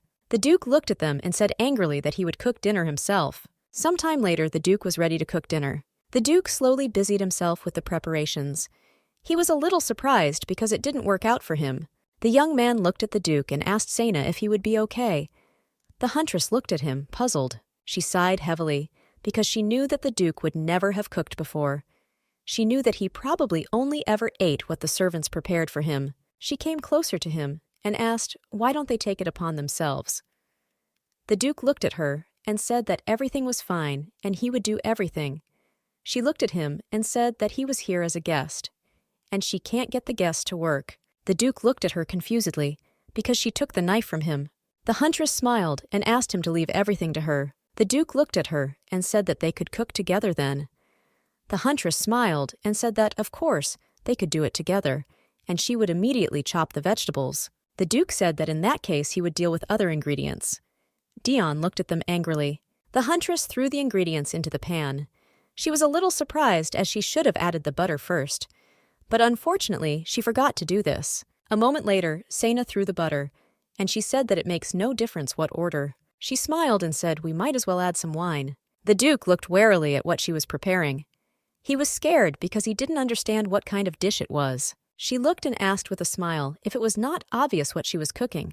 The huntress said with a smile on her face that she was making beef stew. The Duke was surprised and dumbfounded. He timidly said that this dish was prepared slowly and gradually. She looked at it and said with a smile that it was. But since they were all hungry, she had to boil it over high heat to cook it faster. He looked at her in surprise and said that she didn't even add beef. The huntress looked at the dish and said that this is how it is, and she will immediately add everything. The Duke shuddered. He looked at her in surprise and dumbfoundedly asked her to wait. A moment later, he asked if she had a cookbook at home. The young lady frowned and said that perhaps the book was somewhere on a shelf in the living room. She said that they didn't need her after all. The Duke looked at her and said that he would just like to look at her and that's all. The Duke asked her to bring the book. Sana started to grumble. She said she was pretty sure the book would tell her to do exactly what she was already doing. A moment later, she walked into the living room, sighing heavily. The Duke looked at the prepared food with fear. He didn't understand what she had prepared at all. "And is it possible to eat it?" Dion looked at her and asked if she had finished cooking. The young lady looked at him and was puzzled and said that she had not finished anything, as the Duke would like to see her cookbook, and so she needed to go and find it. The Duke looked at her with a sweet smile, as he had previously thought that she was not so petty when it came to things that interested her. Sometime later, the Duke prepared a wonderful dish. Everyone was shocked by what the Duke had prepared. They were shocked. Dion looked at the prepared food and said with a smile that it looked pretty good. The huntress smiled and said that it turned out much better than hers. She looked at the Duke with a smile and said that he was an excellent cook. The Duke looked at her and said with a smile that he was simply following the instructions that were in the book. She looked at him and said that it was his.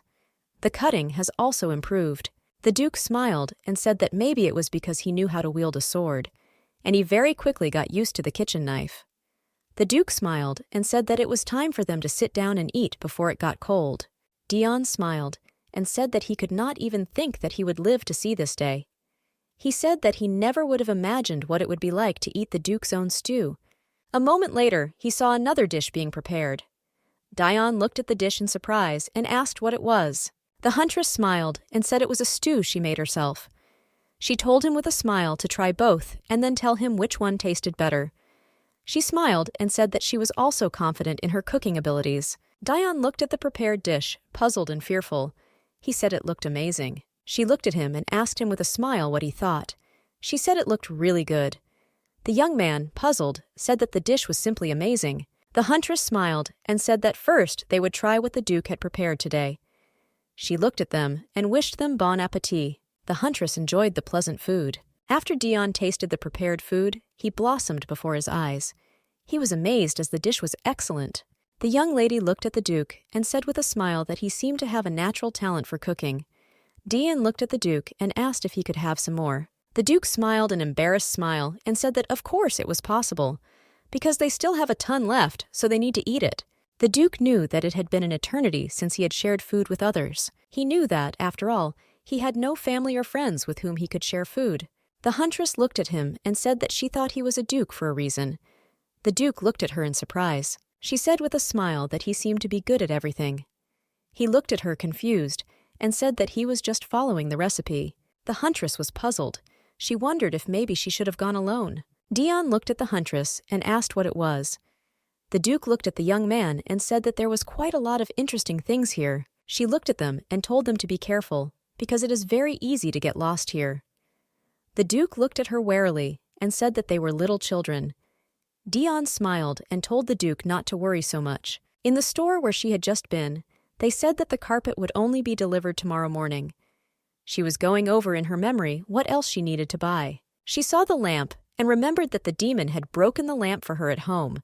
She was puzzled because she had a lot of things to buy. She approached the merchant and asked how much the lamp cost. Dion saw some kind of figurine and asked the merchant what it was. The merchant said it was a dragon. He smiled and said that this thing is called a dragon that protects the mana stone. Dion was amazed. He said with a smile that it was simply incredible. The huntress was surprised because it seemed to her that the figurine was very ugly. She looked at her companion and asked if he really thought so.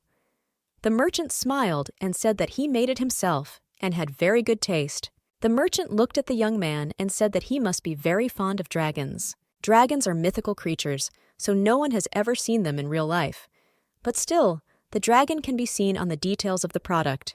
The merchant smiled and said that they could still exist somewhere out there, and the legend that says they can use magic could also be true.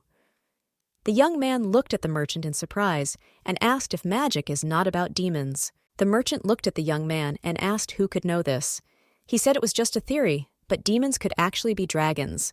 The merchant looked at the young man and said that they people do not like demons. He looked at the young man and asked if it was strange that they were using magic that belonged to demons. In order for people to be able to use magic, it was necessary to create a connection between the two races. The merchant looked at them and said that he was sure that one of the races was dragons. He told the guys to just think about it, because in fairy tales about dragons, dragons are always friendly with people. The merchant said that it may be that the demons were divided in their opinions, resulting in them deciding to remain in demonic form due to their dislike of humanity. And others entered into a contract with people, reincarnating as dragons. He smiled and said that he doubted that all demons were evil and brought misfortune. Dion, puzzled, looked away and said that this thought would definitely enrage the temple. The huntress was furious, since she did not care about such reasoning. In her entire life, she had never seen a single dragon. She did not understand why they should worry her so much. She knew that such talk was quite dangerous, because they cause outrage among the public, and they are still in the Holy Empire. But it still sounded plausible. The huntress looked sideways at the young man. She looked at him in surprise and asked what he said. The merchant smiled and said that he was pleased to see a young guy who was interested in the stories of the past. He smiled and said that this dragon lamp was perfect for people like him. Dion smiled and told the merchant that it was all because he told the story with great interest. The merchant smiled and said that it was so, since this story had been stuck in his head for quite a long time. The young man thought for a moment. The huntress was furious. She looked at him intently. A moment later, she sighed heavily. The huntress looked at the merchant and said that she would buy the figurine. The man looked at her in surprise and said with a smile that this was a very good choice, and he would pack it immediately. The young man looked at the huntress in surprise and very joy. He smiled and said that it looked like she bought it for him. The huntress sighed heavily. It seemed to her that this situation looked as if a mother had bought a toy for her spoiled son. A moment later, there was a very loud commotion near them. The huntress was surprised, as a lot of people had increased. The merchant looked at them and said that he thought they were here to watch a show not far from here. He looked at them and asked with a smile, "Why don't they also watch the show?" The huntress looked at him in surprise and asked what kind of performance he was talking about. The young lady looked at the man and said that she had just married him, and he, of his own free will, took on her family's debts.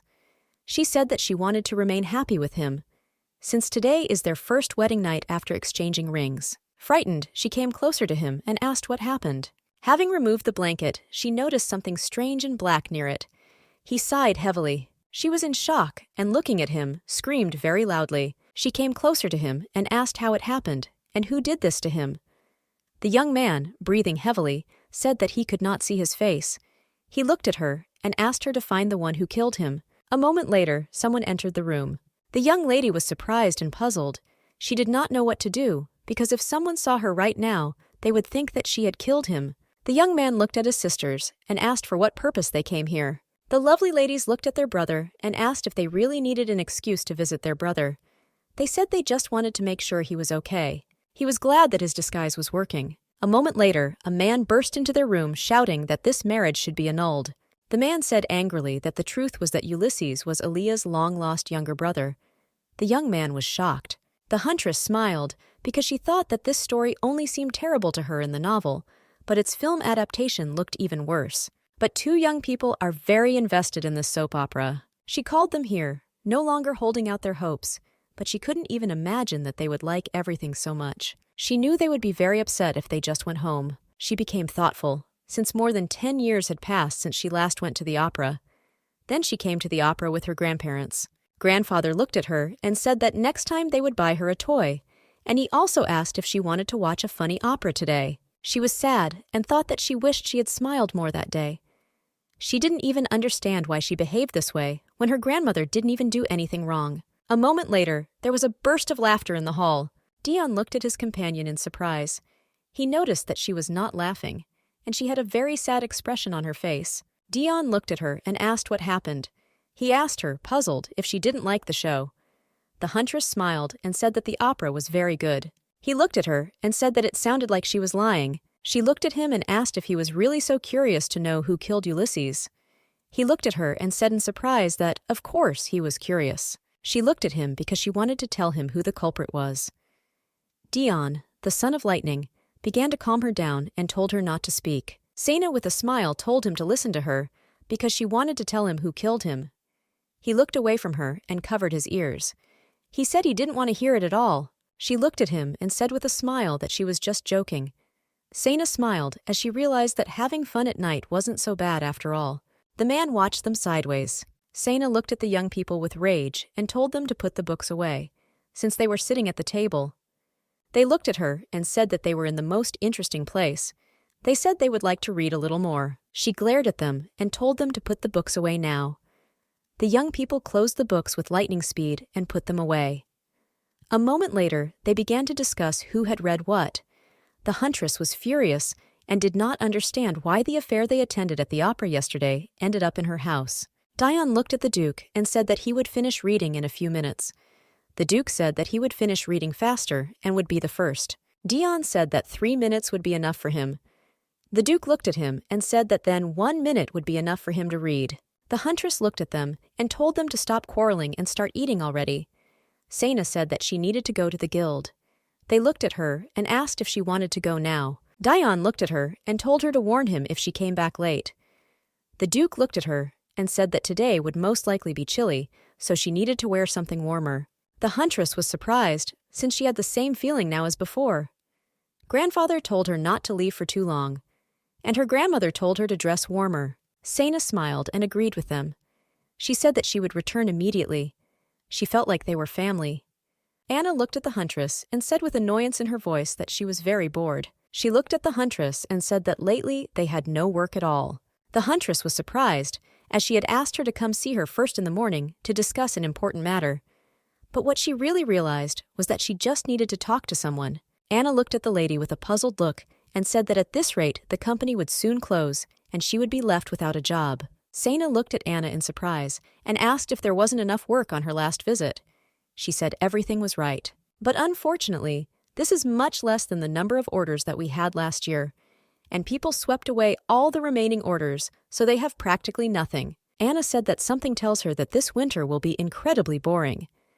The huntress looked at her and said that in winter, things always go much slower. She looked at her with annoyance and said that everything was true, and that was why she had no work for the huntress at all. The huntress glared at her as she realized that this was what the young lady wanted to talk about.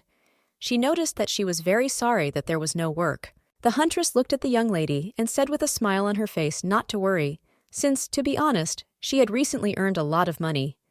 Anna looked at her in surprise and asked if it was serious. Anna activated the information collection mode. She looked at the huntress in surprise and asked what kind of job she was and how she got it. The huntress looked at her and said that the fact is that she lives next door to the main character of this fictional world. One day, a candidate for the male lead appeared from somewhere and asked her to rent him a room. Since his task is to protect that girl, so she agreed.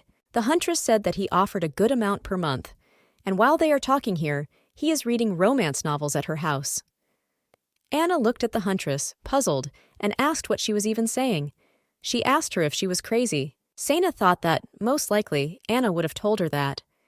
She understood that she should under no circumstances be told about this. Now she thought for a moment that the Duke himself was living in her house in order to protect her neighbor. She remembered a suspicious man who has purple hair. She was worried because she knew that he was very suspicious and he could harm her neighbor. She remembered how he had previously said that he would definitely return to check on her neighbor. She was in shock, did not understand what was wrong with her. Sana didn't understand how she could just forget about it. Sana should have warned her neighbor to be careful. But still, she was very glad that the Duke was now at her home and knew that he would sort everything out. But she was still shocked that the main male character was sitting at her house and reading a romance novel. Anna looked at her and asked, puzzled, if she was okay. Anna looked at the hunter and asked if she had taken out a loan, because she suddenly had a huge amount of money. Anna looked at her and asked if she suddenly found out that she had a rich family.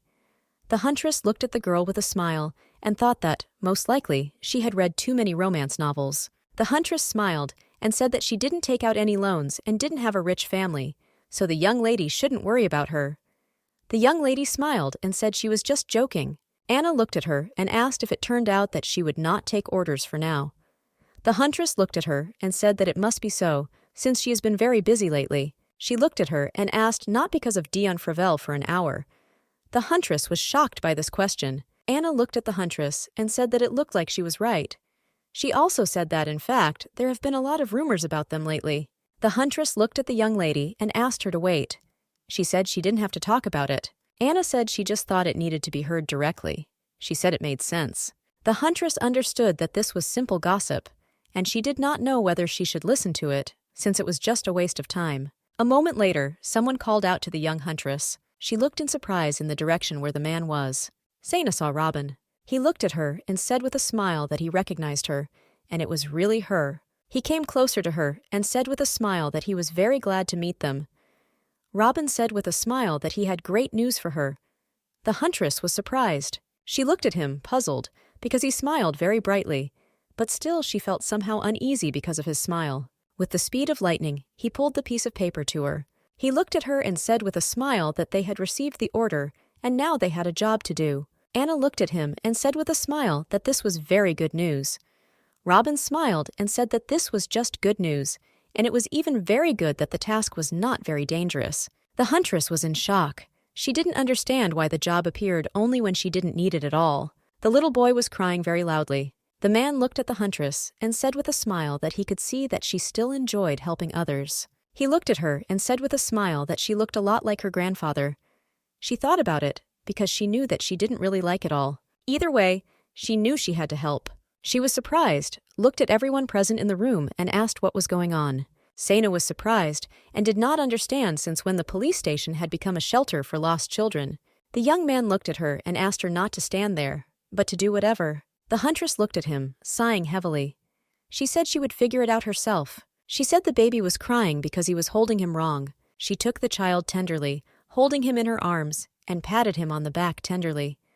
The huntress said with a smile that you need to be patient with children. All the men present were in shock, as they did not expect the boy to calm down so quickly in the arms of the huntress. The man smiled and said that he knew she knew how to look after children properly. She looked at him and asked with a smile why hunters do such work.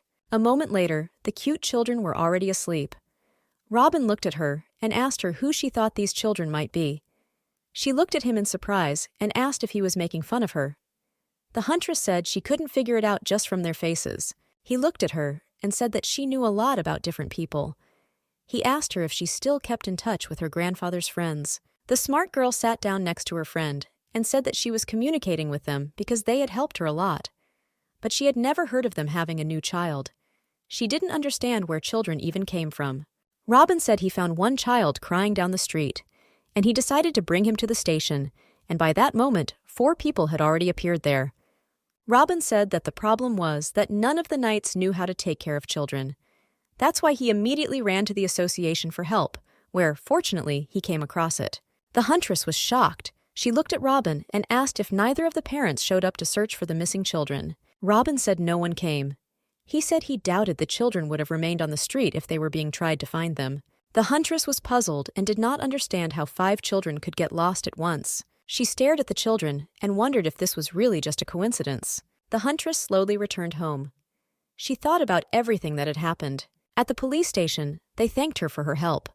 But still, the young huntress was puzzled and did not know if they could properly take care of the children. She thought that she should have stayed with them another day after all. Still, she pushed the thoughts away because she knew everything would be okay, and she had done enough. The huntress understood that she needed to hurry home, since her friends were waiting for her at home. She slowly opened the door and said with a smile that she was already home. Dion looked at her and said that she was late. She said with a smile that it was her fault, because everything took so long. She looked at him in surprise, because she did not understand why the sound was coming from below. She looked at him and asked what happened. Dion looked at her and asked what problem she had. The Duke was furious because he had given the wrong book. He turned to Dion and said that he was doing everything on purpose. The Duke looked at the young man in surprise and asked what had happened. Dion said he wanted to ask about that too. The huntress was shocked. Looking at the young man, she laughed furiously. The Duke looked at her and asked if she could stop laughing.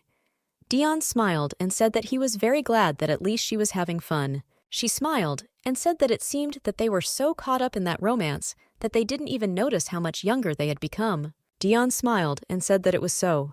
The huntress came closer to him and said that he was very cute and very handsome. She looked at him and with a smile asked him to take part in the competition. Sena said that he could take part in a children's beauty pageant. She begged him to agree with a smile on her face. Dion, gritting his teeth, said that he would never do this. Sena looked at him and asked with a smile if she could poke him on the cheek at least once. He said, puzzled, that he didn't want that. Rashid looked at her and told her to stop teasing him.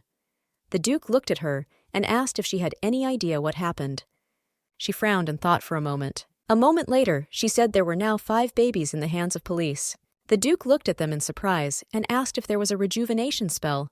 He said that he was sure that this was it, but if it involved magic, he would know about it. The Duke thought about everything for a moment. The huntress looked at him and said that the demon was to blame. Dion looked at her in surprise and asked if there really was a demon capable of something like that.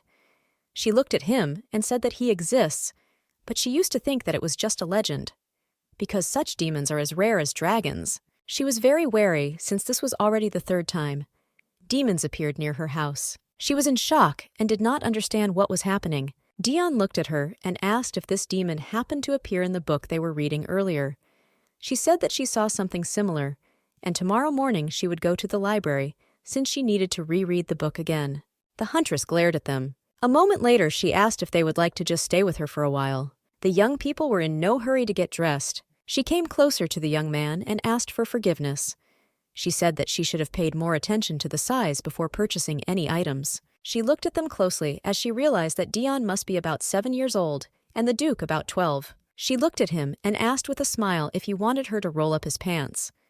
The young man slowly bent down and said that he would do everything himself. The huntress suddenly heard a noise outside the door. The Duke sighed heavily because he heard a familiar voice. Aaron flew into the huntress's house and asked if she had seen the Duke. He said he couldn't find it anywhere since last night. Sana said she wasn't sure she saw him and thought he was exploring something the last time she saw him. The man was puzzled. He said he just hoped he didn't go off somewhere alone and get arrested again. Sana said she thought he wouldn't fall into the same trap. Sana wanted the young man to quickly leave and leave her. He looked at her and said leave with a smile. Smiling, he said that this was a real vacation. The huntress looked at him in surprise, as she did not understand what he was talking about. He looked at her and said that he finally had some free time. With the speed of lightning, he ran away. The huntress was surprised, since earlier he said that he would not run for 10 seconds at all, and then he left her with the speed of lightning. The Duke was in shock. He looked at the huntress and asked whether his subordinate really just up and went on vacation. The huntress looked at the Duke and asked why he didn't tell his subordinate the truth. The Duke said that he would never tell this, as it might hurt his pride. The Duke said that his subordinate would probably say that he looked very nice when he saw him. Dion laughed from around the corner. Dion looked at the Duke and asked if he really thought he was cute. With a smile on his face, he said that the Duke was very arrogant. The Duke looked at the young man with fury and asked what he had just said. The huntress was shocked as due to the fact that they were very young, their arguing also sounded very immature. She came closer to them and told them to stop quarreling. She looked at them with a smile and said that they needed to get ready to go out.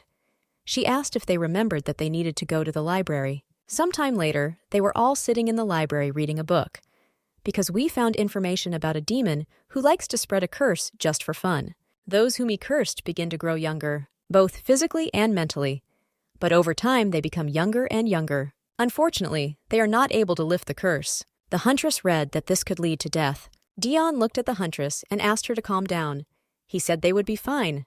The huntress looked at them, puzzled. He looked at the information from the book and said that the curse, at the beginning of its effect, wastes the demon's mana, and therefore it does not affect the clergy. Also, mages and other oro-magical creatures receive only minor changes. Those who use aura stop getting younger during adolescence, but if the poppy stops using aura during this period, he will quickly become a small child. Dion looked at her and said that he believed that this was why she and the Duke were getting younger and younger.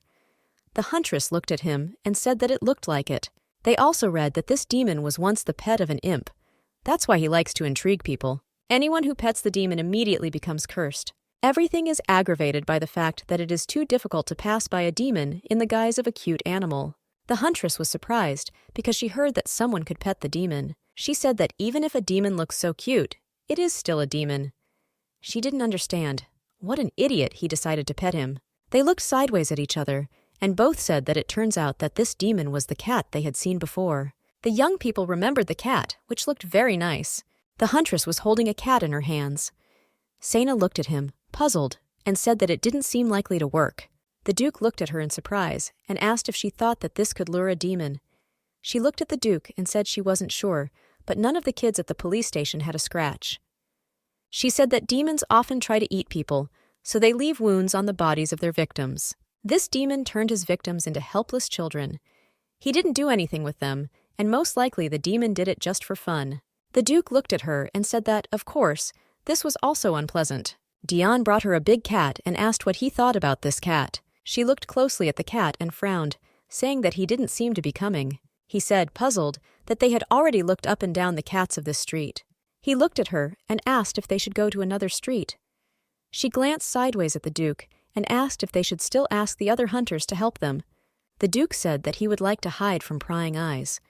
She looked at him and said that she remembered that he decided to keep the secret of the appearance of demons in the capital, but at the same time, they need to worry about the safety of ordinary residents. She looked at them and said that since Robin already knew about this whole situation, they could ask him for help. Dion was shocked. He looked at the huntress and asked who Robin was and why he knew about everything.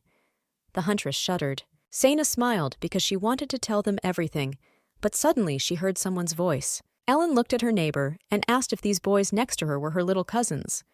She smiled and said they were very cute. A moment later, they all saw that she was holding a cute cat in her hands. They all looked intently at the cat. The room was completely dark. Ellen looked at them and asked if something bad had happened. The cat jumped down and slowly walked around the room. Everyone looked closely at the cat. The huntress looked at her neighbor and said with a smile that everything was just great with them. Dion rushed to the cat with the speed of lightning. But unfortunately he missed and the Duke came closer to him and said with a grin that he was very slow. The Duke said that he would now show how it was done and put an end to all the problems. But unfortunately he also failed. Dion came closer to him and said with a grin that he himself was slow. He laughed at the Duke for several minutes. Ellen looked at the boys and smiled and told her neighbor that her cousins were very energetic. The huntress smiled and said that she had them like that. The huntress was surprised and did not understand why her neighbor was not affected by the curse, because she knew that she had spent a very long time with the demon. She thought that soon her neighbor had an insane amount of sacred energy. Sena realized that, after all, she was the main character, and she simply must have abilities of such strength. The young people hurriedly jumped and caught the cat. The huntress looked at them intently and did not understand how they were going to catch the demon. Dion and Duke were lying on the floor, and the cat was looking at them intently. Huntress looked at them, puzzled, and told them both to stop. She was furious and screamed at them. She screamed that they were acting like little children now. The young people were shocked. They froze in bewilderment. Dion looked at her intently, as tears were already welling up in his eyes. She came closer to them and hurriedly said that she didn't mean to, and she was very sorry. In a trembling voice, the monk said that she did not want the waves to raise her voice to them.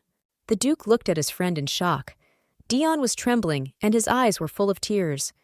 She came closer to him and told him not to cry and also asked for forgiveness. She pointed her hand at the Duke and told him to look at him, since he was not crying at all. At the same time, she called him Sasha. The Duke looked at her in surprise and asked why he suddenly became Sasha. Huntress said it was because her neighbor knew he was her cousin, and they should change his name slightly so as not to arouse curiosity. The Duke said, puzzled, that he understood everything and she was right. The cat, in turn, looked at them and smiled. The huntress was furious, as many problems fell on her head. Sena was in shock and did not understand what she could do in such a situation. Ellen looked at the huntress with a smile and said that she was sure it was very hard to look after children. The huntress shuddered, looking at her neighbor. She said that it must be very difficult for mothers. The huntress told Ellen with a smile that her cousins were very cute, and they looked like her. Sena looked at her neighbor in surprise and asked if she was serious when she said this, and she also asked in what place they were similar. Ellen said they look alike. Sena looked at her in surprise and didn't know if she really thought so. Ellen looked at the cat in surprise and said that she was able to open the door herself. She looked at her in surprise and said that she looked like she wanted to go out and play. The huntress was shocked. A moment later, she remembered the information they had read earlier. She read information about a demon that looks like a cat. Sena was puzzled, because if this was indeed the case, then they would have to check all the cats in this city. The Duke looked at her in surprise and shock. He asked what if the demon changed its appearance. She looked at him and said that there is no need to worry about it, since she is a hunter, and when a demon is in front of her, she immediately senses it. This way, she can find him easily. Dion looked at her and told her to read more information about a way to catch a demon, because he was unique. But in turn, it is also very simple. The only thing you need to do is play with it as long as possible. Sena looked at them and said that it was easier than she thought, so all they had to do was play with it.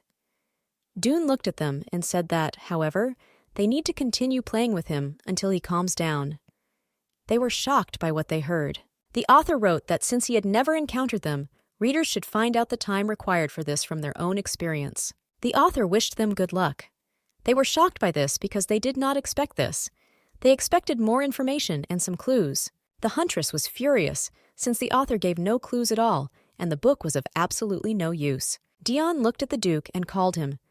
At the same time, he called him Sasha. The Duke was furious. He shouted to his friend not to call him that. Sena was breathing heavily. She could not catch up with the boys. She was shocked as their stamina had increased due to being children.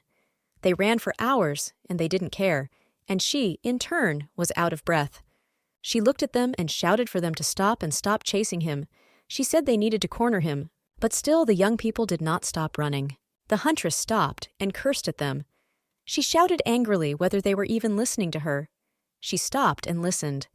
Looking around, she realized that she was in an abandoned area. She knew that some crazy poppy was conducting an experiment here by exposing the entire place to mana. She thought that the demon most likely brought them here, as she sensed similar demonic energy here. She froze in shock as she heard someone laugh. She was surprised and puzzled because she heard a child's laughter, but she still knew that it was clearly not Dion. A moment later, she saw something. She was shocked because she didn't understand where the sound was coming from. She could see that the demon was moving too fast to say that he was just trying to make her run in circles. The demon was heading straight towards her. He told her to play with him. At the same time, he called her by name. The huntress was surprised and puzzled. She looked at him with a scared look and asked how he knew her name. The demon, in turn, looked intently at the huntress. With the speed of lightning, he jumped away from her. She was shocked. The huntress shouted at him to wait. She decided not to panic in advance, as she thought that most likely the demon heard her name while she was sitting in Ellen's house. But still, she knew that if a demon knew her name, it would be very scary. The demon shouted at her, "Because I wanted to play with her." The huntress was furious. She looked at him and said that she would immediately show him what it meant to play. She ran after him. The demon ran from her and told her with a grin to hurry up. He told her that if she ran so slowly, he would definitely eat them both. The huntress froze in shock. She looked into the distance in surprise and saw the Duke, which floated in the sky. The demon looked at her and said with a grin that that was why he was telling her to hurry up. The demon looked at the boy and told the huntress that he would like to bet with her that the boy would be seriously injured if he fell from such a height. The huntress was in shock. She screamed for the Duke to wake up. The Duke heard her voice. He was in shock and did not understand what was happening. He looked at her furiously and asked what was happening to him. A moment later, the demon used his magic and the boy began to fall. The huntress made a dash with the speed of lightning and ran towards him. She was furious because she didn't want another person to die right in front of her. The huntress heard a very loud sound. She was shaking. The huntress was shocked. She looked at the place where the pillar of dust was. She didn't believe he was hurt. The huntress screamed to the Duke, but he didn't answer. She froze in shock, looking towards the Duke. She couldn't believe that something had happened to him. She was in shock because she understood that another person had died right before her eyes. She didn't understand why she had to go through this again. Dion came closer to her and asked why she was sitting still. He said the Duke was nearby. She looked at him in surprise. A moment later, she saw him floating in the air. The Duke was furious and shouted that he asked him not to call him Sasha and he would kill him. Dion grinningly told the Duke that it was very rude of him to thank him. Dion said that he actually ran as fast as he could here to save him. Dion looked at him and said that since he saved him, he will now get his powers back. The Duke was shocked. He asked the young man to wait a little. A moment later, the Duke fell to the ground. The demon looked at the huntress and said with a grin that she seemed very surprised, and she had a very funny expression on her face. The huntress bared her teeth. She was furious. The demon said with a smile that he had not had so much fun for a long time. He said they could play longer next time. He said with a grin that it was time for him to leave. The huntress was furious. She stood up with the speed of lightning and began to run after him. She screamed that he wouldn't dare leave her so easily. She clutched the stone in her hand. The huntress shouted that they weren't playing tag anymore. The demon rushed forward. He looked at her and said that he was sorry they weren't playing anymore. The huntress furiously threw a stone at the demon. A moment later, there was a deafening explosion. The cat lay motionless on the ground. The huntress slowly approached the demon. She was surprised because she could just pick it up. She knew that this was a high-ranking demon. The demon laughed, looking at the huntress. The huntress was shocked as she realized that he was just pretending to be caught. The demon looked at her and said with a grin that they had not seen each other for a long time. The demon looked at her and told her not to tell him that she was still looking for that thing. The huntress was surprised. She looked at the demon and asked what she was looking for. But a moment later, she asked how he knew her. The demon looked at her and said with a grin that of course he knew her. He said that anyway, she can say what she wants. He said that she deserved to have one wish granted since she defeated him. The huntress was shocked. She looked at the demon and said that she still had questions. Sena asked the demon how he knew her, and she also asked if they had met before. The demon said with a grin that it seems her desire is the answer to the questions. The huntress looked at him and said that she had a wish. Sena told the demon to return everything back to the way it was. The demon looked at her and said with a grin that he would immediately grant her wish. Dion looked at the huntress and asked if she was okay. The huntress was distracted in a way she didn't expect to hear, and the demon ran away from her. They rushed towards her as fast as they could. She was surprised and did not understand why they were still small. The huntress looked at the demon in surprise and said with rage that he was going to fulfill her wish. She looked at him and asked why they hadn't changed. The demon said with a grin that she didn't say that right now. The huntress was furious. She screamed at the demon that he was a deceiver, and she also furiously screamed at him to bring them back quickly. The young people calmed the huntress down. The demon looked at her and with a grin told her to calm down, as he always keeps his word. The demon looked at them and said that they would see each other again. The huntress was furious and didn't understand how he could just leave. The duke looked at her and asked what happened. The huntress looked at the duke and said that it was a long story, but it was all over. Dion, in turn, trembled. Sena looked at them and said that they would soon return to their original appearance. She noticed that he bowed. A moment later, Dion fell to the ground. She was shocked because she noticed that he was breathing heavily. Dion stood up slowly. She came closer to him and touched his head. The huntress softly asked if he was awake, and she also asked how he was feeling. Dion looked at her in surprise and embarrassment. Looking away from her, he said that this was probably a normal temperature that happens when he uses mana beyond his limit. He said that he only really felt like that when he lost control. But this time, he thinks that his child's body simply couldn't handle his usual level. She looked at him and said that the doctor told them the same thing. Looking away from the huntress, he said that he would feel better after a little rest. She looked at him intently. Sena looked at him and asked if he himself was not interested. He looked at her in surprise and asked what she was talking about. She was furious and said she wondered why demons kept hanging around her house. She said this was the third time. Sena said that this time they were both in danger. She looked at him and said that he knew that extreme mana that got out of control was difficult to suppress. He looked at her in surprise and asked with a smile if she was really worried about him. He was in seventh heaven. The huntress was surprised, as she did not expect such a reaction from the young man. She looked at him and said that this was not something he should care about. She was furious and said that he might die if the mana got out of his control again. He looked at her and said with a smile that he knew it. She looked at him intently, as she had felt the same way when they talked about Ellen. Sena was furious because she realized that he had no instinct of self-preservation at all. She looked at him in surprise. Dion fidgeted on the couch. He plopped down on her lap. Dion looked at her and said that in any case, all he needed now was rest, since he was a sick man. He looked at her and said with a smile that she should let him lie in this position for a while. She thought they were right when they said the victims were getting younger and younger. She noticed that now he was just like a small child. She still decided to give in to him. She decided that she would let him do whatever he wanted, but only today. Sena said with a smile that when her cousins came to visit her, they often chatted on the sofa until they fell asleep.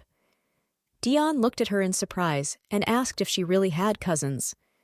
Sena smiled and said that she had 3 of them, and she had not seen them for a long time. The last time she saw them was at her grandfather's funeral.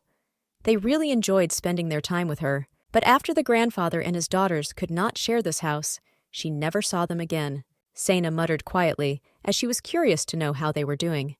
He looked at her and said with annoyance that this also reminded him of his past. She looked at him in surprise and asked what exactly he was talking about. Dion looked at her and said that just when he was that age, his mother died. The huntress was shocked, as she did not expect to hear something like that. Sena looked away from him, puzzled, and in a trembling voice said that she was very sorry. He looked at her and told her that she didn't need to pretend to be shocked. She looked at him in surprise and asked if he still had a mentor. The young man, puzzled, said that he did not know. since in fact he had not seen him for a long time. The huntress was shocked as she realized that she shouldn't have mentioned it. Dion said that in any case, he was still not the best father and husband, and he didn't even come to his mother's funeral. She was shocked because she did not expect this from her boss. He said that his father still had his own problems, so he could be understood. The huntress looked at him with longing and sadness. She looked at him and said that there was no need to shield him, since he did wrong here. She looked at him and said that he had done nothing wrong at all. He looked at her and asked if she knew his father well. The huntress was puzzled, said that she could not say that she knew him well. She had only met him twice, and both meetings were not pleasant. He was surprised that she met him twice. The huntress was a little puzzled, as she told him that these meetings were unpleasant for her. She didn't understand why it aroused such interest in him. She knew it was no secret, and she could tell him about it. She said that the first time they met him was when her parents disappeared. Sana said her grandfather's colleague was the first to report that it was due to an incident during the mission. The second was a knight. The third person was the mentor. Just from his face alone, she knew how bad it was. The mentor looked at her and said that they were no longer in a position to investigate further. Then she thought that all she could do was wait. He looked at her and called her name, as he saw that she was very upset from the memories. She looked at him and said that their meeting could have been more pleasant. To be honest, she felt like this was the first time they had talked about something like this. Even though they spent quite a lot of time together, having lunch together and sitting at her house, she knew that at this time, her initial motives for getting closer to him were not entirely selfless. She just thought she could get some benefit out of it. But now he seemed to her not just a friend, but a rather close friend. She looked at him with a smile and said that she did not want to talk about sad things, since she was sure that the boss did everything in his power. Dion looked at the Duke and told him not to pretend to be asleep. The huntress was surprised, as she thought that the Duke had been sleeping all this time. Dion was shocked. He looked at the Duke and said that he could not believe that he seriously hoped to just lie back and not say anything about himself. Dion looked at him in surprise and asked if he really had no shame at all.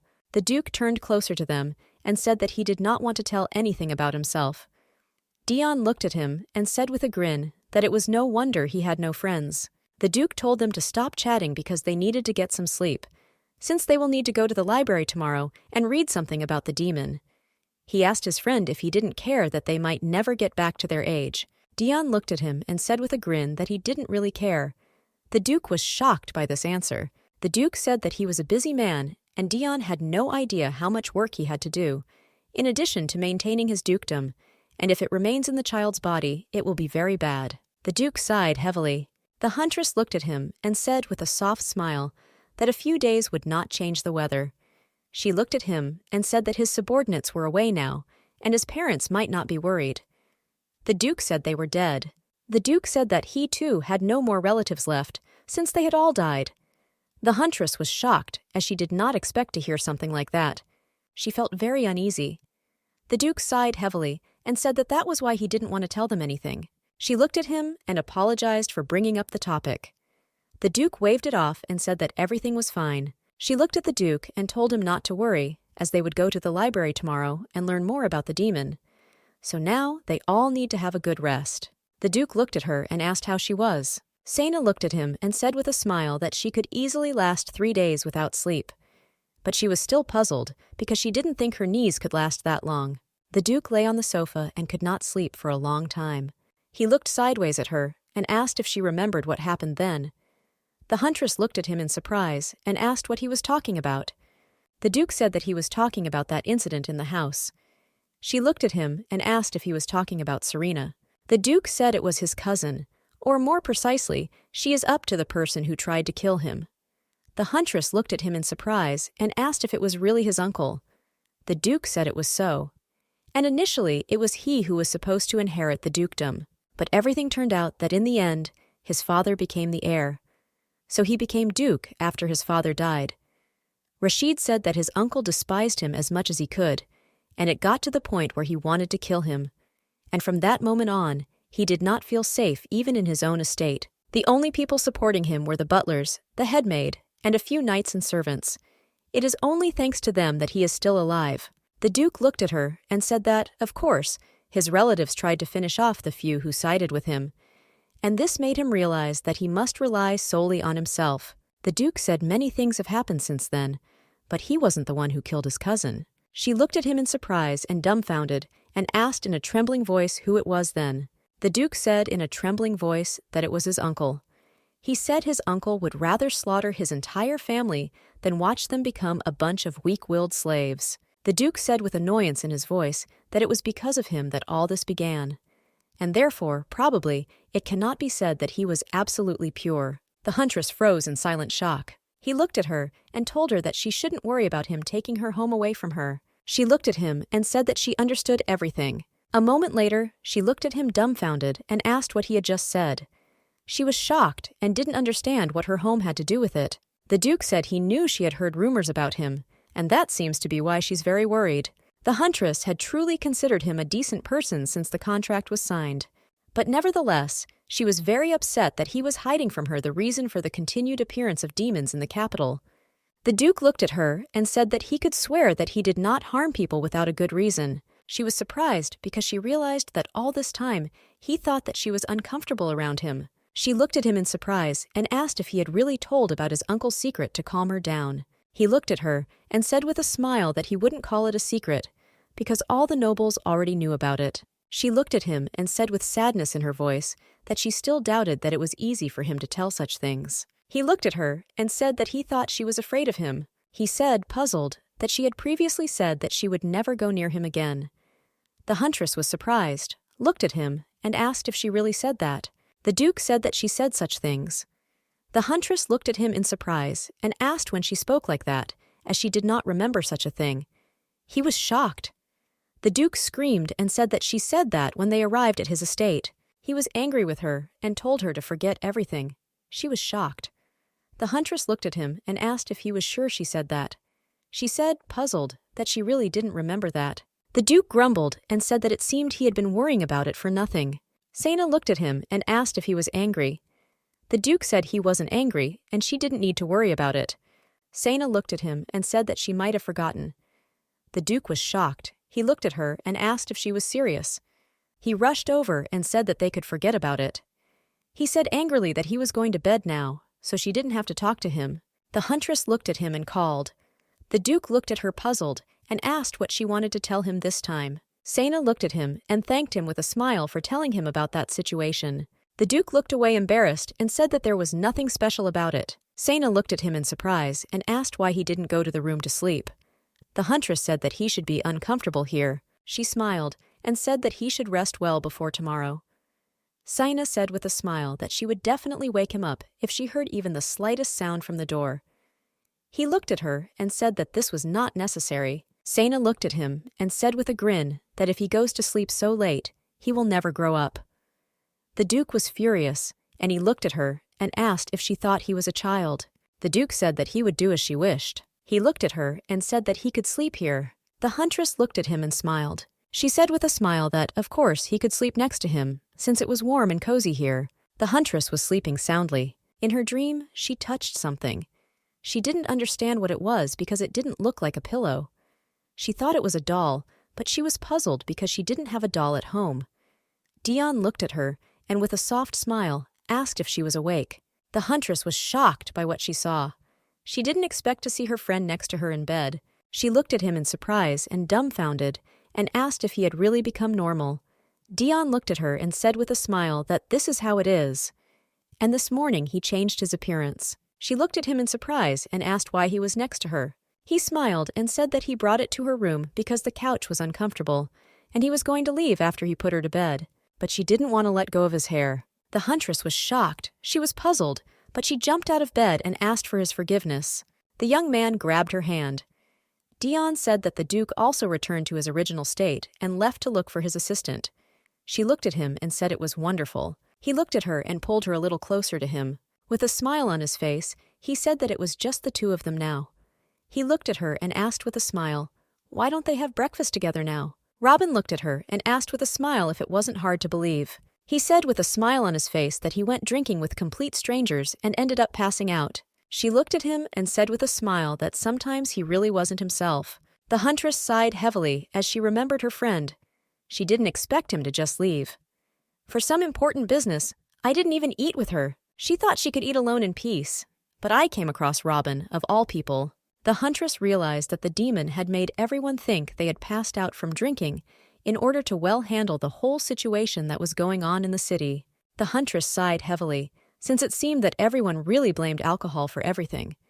She understood that this was the simplest and most convincing excuse. Robin looked at her and said with a smile that it was not easy for everyone due to the lack of work in the guild. He looked at her and said with a smile that that was probably why he drank so much. She looked at him and said with a smile that it seemed so. The young man looked at her and said that for this reason, he was thinking of returning to his hometown.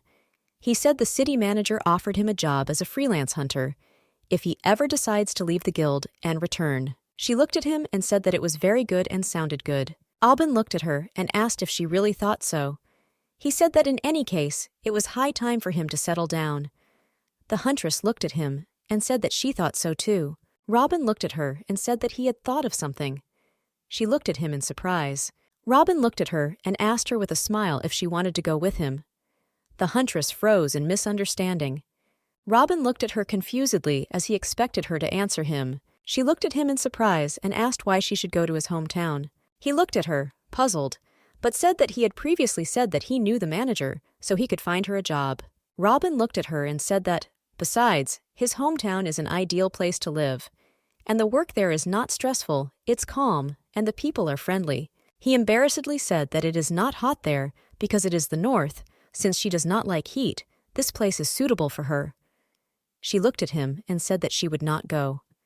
He shuddered as he had not expected such an answer. She looked at him with a frown and said that he knew where she was now, and she had no intention of leaving. Robin looked at her and said that he had completely forgotten about it, and he also asked her for forgiveness. The huntress looked at him and said that everything was fine and he had nothing to worry about. The huntress looked at him and asked if they could leave now that they had eaten. Robin said, puzzled, that they could go. They walked slowly down the street, and Robin told her different stories. The huntress, in turn, had a lot of fun with him. A moment later, she smelled a familiar smell. Huntress noticed a stand of cookies, and she wondered if she should get some for her friend and the Duke. Robin looked at her and asked her with a smile if she wanted him to buy her cookies. Dion came up from behind and angrily said that he would buy it himself. Robin was very frightened by the unexpected appearance of the guest. Robin looked at him in surprise and asked who he was. The huntress looked at her friend in surprise and asked if he didn't say that he would be busy today. Dion smiled and said that everything ended sooner than he expected. Robin was shocked because he didn't understand what was happening. Robin looked at his friend and asked her if they knew each other. The huntress looked at her friend and apologized for forgetting to introduce them. A moment later, she introduced them to each other. The young people looked at each other angrily. Dion looked at the young man with a grin and asked if this was the same Robin. Dion said with a smile that he was very pleased to meet him, since he had already heard about him. Robin shook his hand and said with a smile that he was glad to meet him too. The huntress was a little surprised, as she felt some kind of uncomfortable atmosphere. The huntress looked at Dion and said that his hair was sticking out in all directions. He looked at her in surprise and asked where. She smiled and told him to bend over and she would fix it. Robin was in shock because he did not understand what was happening at all, since the atmosphere was not very good. Dion looked at the huntress and said with a smile that she was very beautiful. She put them to bed this morning. Robin was shocked. He didn't understand what he had just heard. Dion smiled and said that they were together this morning. Robin was shocked by what he heard. He did not understand what was happening. He looked at the huntress because he wanted her to explain the whole situation. The huntress, in turn, only nodded in response. Robin was shocked as he realized it was true. Dion looked at the young hunter and asked why she needed cookies. She looked at him and said that she was thinking of treating him and the Duke later. Robin was in shock and didn't understand what was happening. He was in shock and did not understand what was happening, and realized that he had hoped in vain that she had the closest relationship with him. He was surprised and wondered if he wasn't supposed to always be there for her. He looked at her sadly. He noticed that she was having a lot of fun with her friend. Robin burst into tears and ran away. The huntress was shocked by this behavior of her friend. She shouted after him where he had run away. Sena shouted to him, but he didn't fixate. Robin, in turn, hoped that she would be happy, even if she's not with him.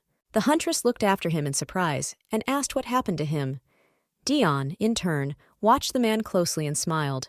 Anna looked at the huntress and asked if she knew anything.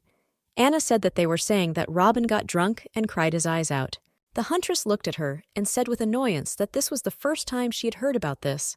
She looked at her in surprise and asked if she was serious about this, since she thought they were close. The huntress said that Robin had previously told her that he was going to leave the guild. Maybe that's why he was sad. She said the thought of retiring made him sad. She looked at her in surprise and asked if she really thought so. For his part, Robin knew that wasn't the case. There was commotion and chatter in the guild. Anna looked at the huntress and said that it looked like someone had arrived. A moment later, they saw Dale Fravel and Isabel Fravel. Everyone was shocked, since they almost never came here.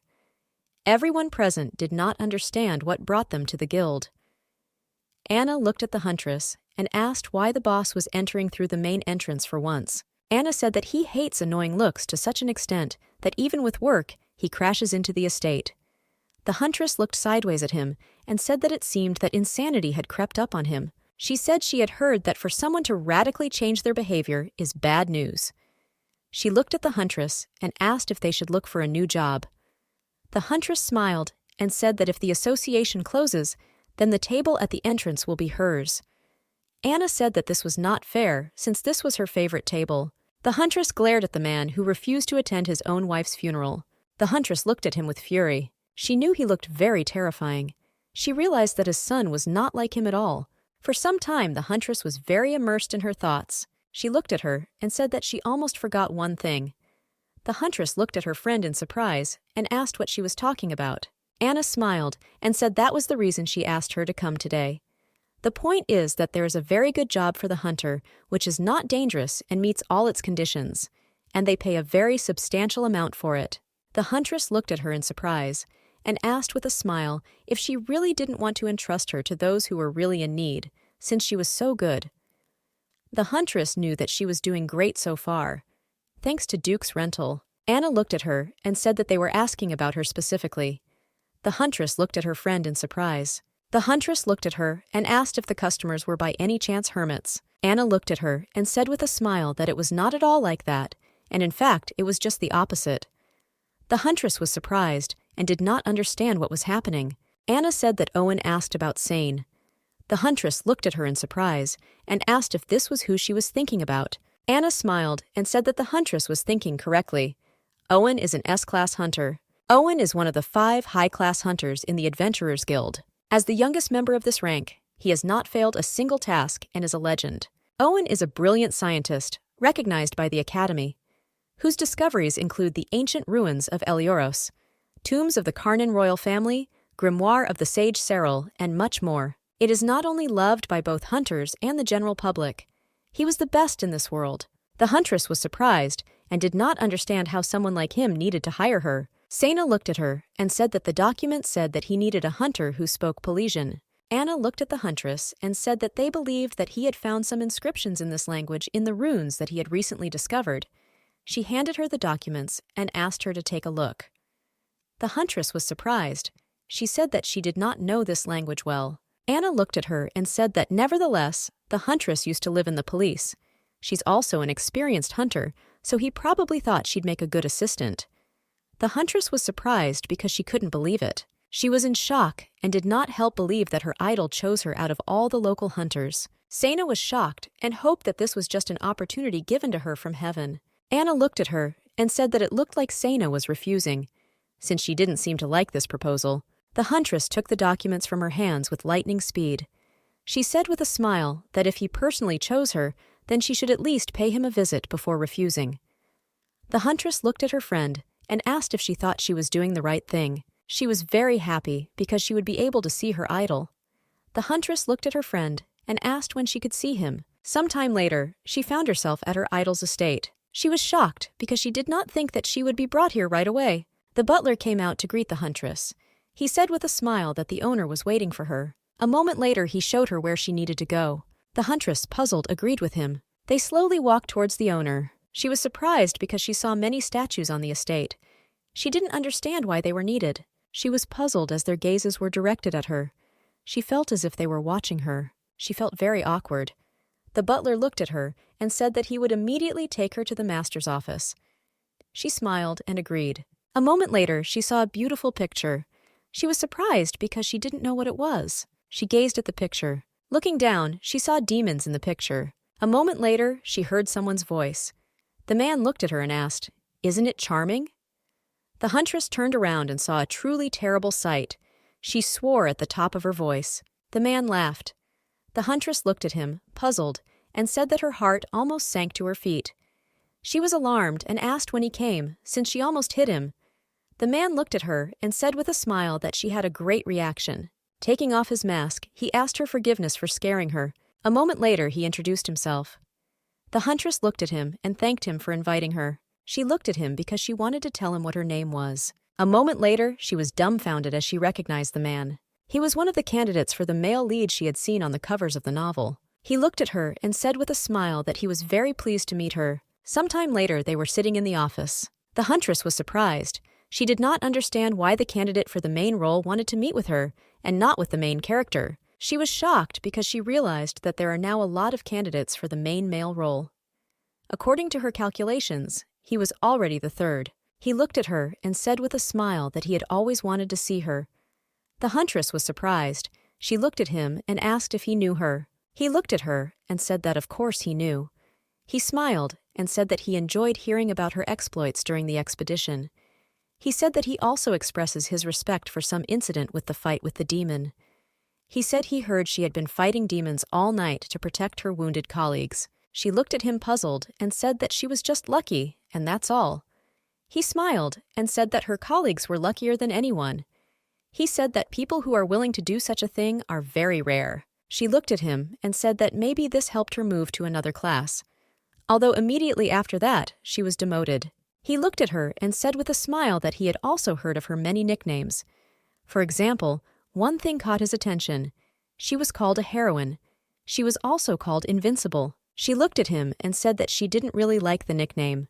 He looked at her in surprise and asked why she didn't like it, since he thought it suited her perfectly. She looked away from him and said that for her it was childish. She said with annoyance in her voice that it just so happened that she recovered a little faster than others, that's all. He looked at her and said with a smile that this was a rather exceptional quality, and he believes that she will certainly become an amazing hunter and even reach the same class as him. The huntress looked at him, puzzled, and said that he overestimated her. Because in order to get into his class, you need to make historical achievements. She said that she would never be able to do such a thing. He looked at her and asked if she had any interest in ancient ruins. She said, puzzled, that she had no interest. It was enough for her to at least keep her home. He looked at her and said with a smile that excavating ruins could be quite exciting, and he saw how many hunters do this work with great pleasure. She looked at him and asked him to stop, because she knew that someone who has financial stability can take on such work. For this purpose, anyone needs to travel abroad and form their own team, which will probably cost a lot. He looked at him and asked if she didn't have anyone who could support her. The huntress looked at him in surprise. He looked at her and said that she knew the Duke. He said with a grin that he, the Duke, would certainly help her with joy. The huntress looked at him in shock. Sena looked at him and said that they were an example of the Duke's help. He looked at her, dumbfounded. Owen looked at her in surprise and asked if they were on bad terms. The huntress looked at him and said that they did not have a bad relationship. They were just acquaintances. And she has no reason to turn to him for help. Owen looked at her and said with a smile that it was a great relief. Owen looked at her and said that the reason he called her here today was because he was very interested in her. He said he was also interested in the Duke. The huntress looked at him in surprise. She did not understand what he was even talking about. She knew that something was still wrong here. She understood that he had a different goal from the very beginning. Her opportunity, given from heaven, was bursting at the seams. She understood that he was still very high class, and he has no reason to get along with her because she's just a piece of trash. Sena realized that everything he had said earlier was just flattery. She looked at him and asked if perhaps he was just looking for an investment from the Duke. Owen looked at her and said, "That's not what we're talking about right now."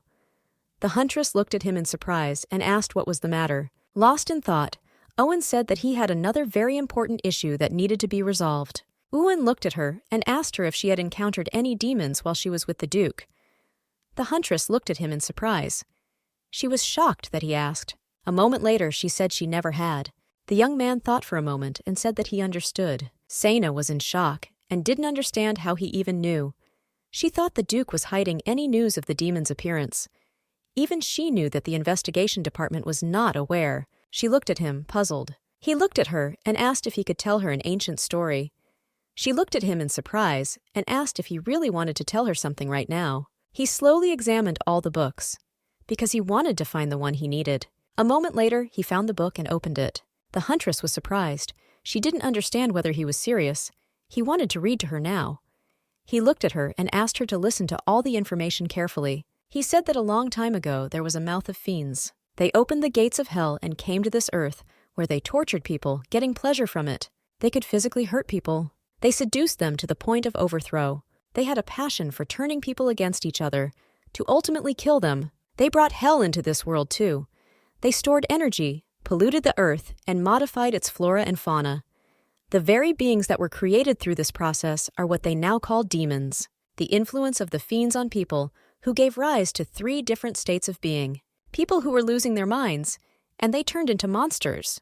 Others absorbed the power and became magicians. And the last group learned to purify the energy of monsters and became priests. The abilities of the kind of monsters were enough to awaken the dormant holy power inside people. He looked at her and asked if that sounded ironic. While the priests managed to destroy most of the clan, the survivors failed to find a way to kill their main enemies. The priest decided to seal the souls of 33 high fiends and keep them within the sacred empire. Those souls have been safely sealed within the empire until now. But unfortunately, 3 of them disappeared recently. He looked at the huntress and said that he was currently searching for them after receiving a request from the empire. There were 5 families who helped the priest drive out the higher fiends. They are the only ones in the empire who know about the existence of the seal and are also the only ones who have access to it. He looked at her and said that the Duke's house was in the top 5. The huntress, in turn, dozed off to his story. A moment later he shouted, and the huntress flinched, because she did not expect him to shout like that. He said, puzzled, that it seemed like his story was very boring. Sena asked for his forgiveness and said that she was never interested in legends. He looked at her and said that he understood.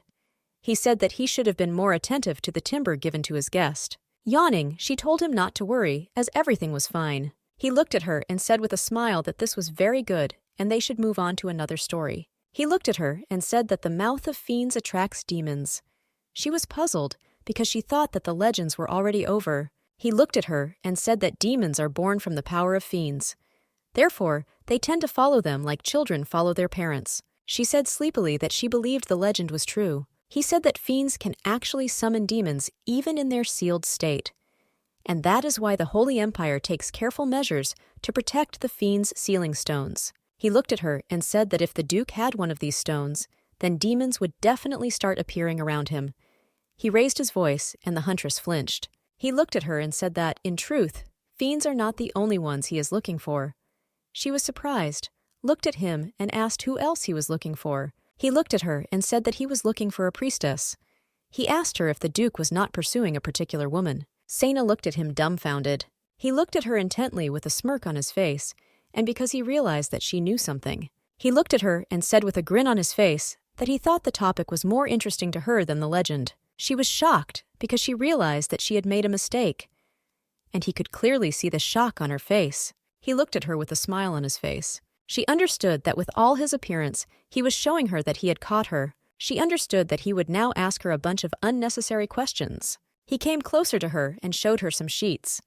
He said that the first occupant sacrificed herself to seal the 3 supreme fiends. He said that this seal has remained firmly in place to this day.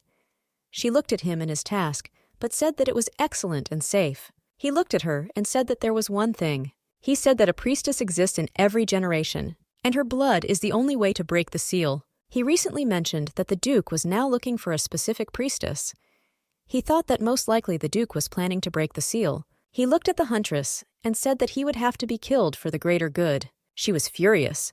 The huntress stood up abruptly and said that she didn't know anything about it. She looked at him and said that, as she had said before, she was not that close to the Duke, and she had no idea who he was looking for. And she also doesn't know who this woman should be. He looked at her and said with a smile that then it would be better to ask him directly. He looked at her and said that she could address this issue at any time convenient for her, since it was a request, not a demand. The huntress was furious. She did not understand whether he was listening to her at all. She angrily said that she didn't even know what he was talking about. She sighed heavily and said that she had other things to do, so she would leave him now. He looked at her and said with a smile that he would be in touch. A moment later, she saw a piece of paper on the floor. She looked closely at the drawing. She saw tears, and she also saw the inscription at the top.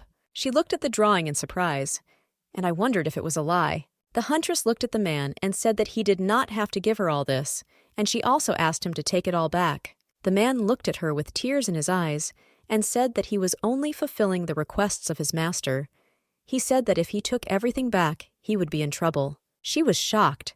She looked at him and told him to leave everything here. The man thanked her and hurriedly handed over the boxes. The huntress said goodbye to him. The huntress sighed heavily. After a conversation with a new acquaintance, she realized that the Duke had never been in love with the main character. She even wondered for a moment if he had ever mentioned her name to her. She never noticed it. She remembered Aaron saying that her neighbor was a very important person for the Duke, and with such actions, he tried to protect her from those around her. Sana realized that by important, Aaron didn't mean love at all, and this concerned only her personality. She realized that her neighbor was a priestess. She believed that her neighbor was suitable for the main female role, especially since the priestess's blood was connected with the line of fiends. She knew it also made the plot easier to develop. The antagonist of the story goes on a quest to find the priestess to break the seal of the fiends. Here, the main male characters stand up for their heroine, and over time, she naturally falls in love. Meanwhile, her neighbor and minor supporting character are forced to experience the stress of all these demons appearing because of them. But still, she thought that it was the Duke who played the main male role. But given what she heard earlier, maybe he really is the villain. Opening the door, Dion saw the huntress. He looked at her in surprise and called her. She looked at him in surprise and asked if he had really been at home all this time. Dion looked at her confused and said that he was here. He looked at her and asked if she had gone shopping. She looked away, puzzled, because she didn't know what to say. A moment later, she said they were gifts. Dion looked at her in surprise and asked who the gifts were from. She said that she was actually worried about having to open them herself.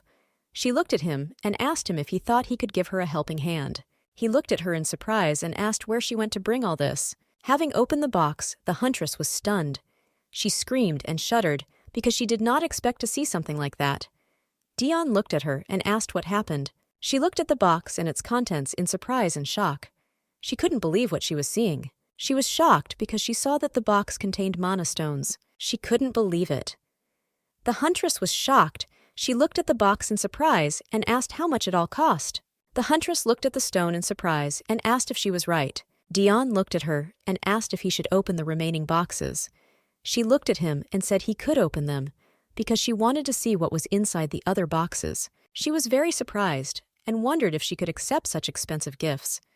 The huntress thought that she should return them after all, since she knew that it was simply obscenely expensive. She smiled a malicious smile because she thought that although he probably wouldn't notice that some of the stones were missing. Dion looked at her and said that you have the rest of the boxes, tools for collecting mana, and they also look very expensive. She put the stone back and said that this was wrong, and she should give everything back. Sana said that we couldn't leave them outside after all. She looked at her friend and asked if he would help move everything inside. Dion looked at her and said that he would help, no problem. He looked at her and asked where to put the boxes.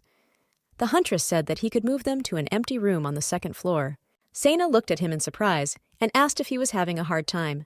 He looked at her and said with a smile that everything was fine. She was surprised because Owen's worker almost threw off his skates while he was dragging all this here. He looked at her and said that he would take everything to the second floor first. The huntress thanked him. He looked at her and with a smile asked who gave her all these gifts. The huntress froze in place as she did not know what to tell him.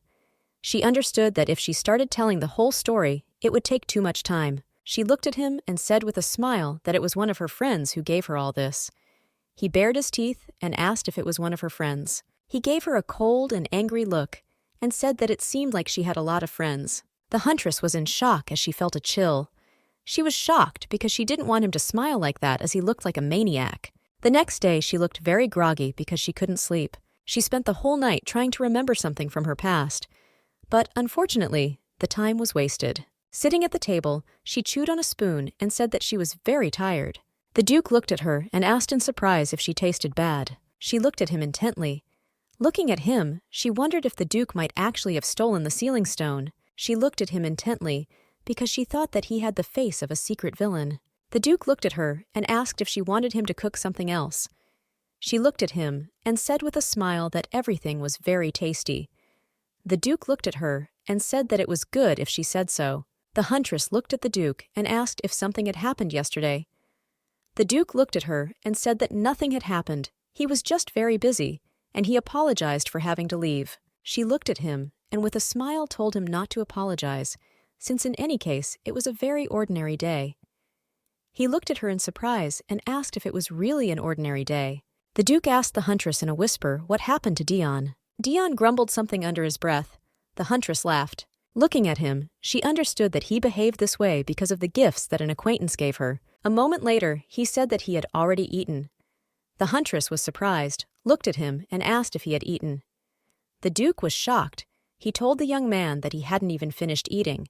Dion plopped down on the sofa. The Duke looked at the huntress and asked in a whisper how bad they had quarreled.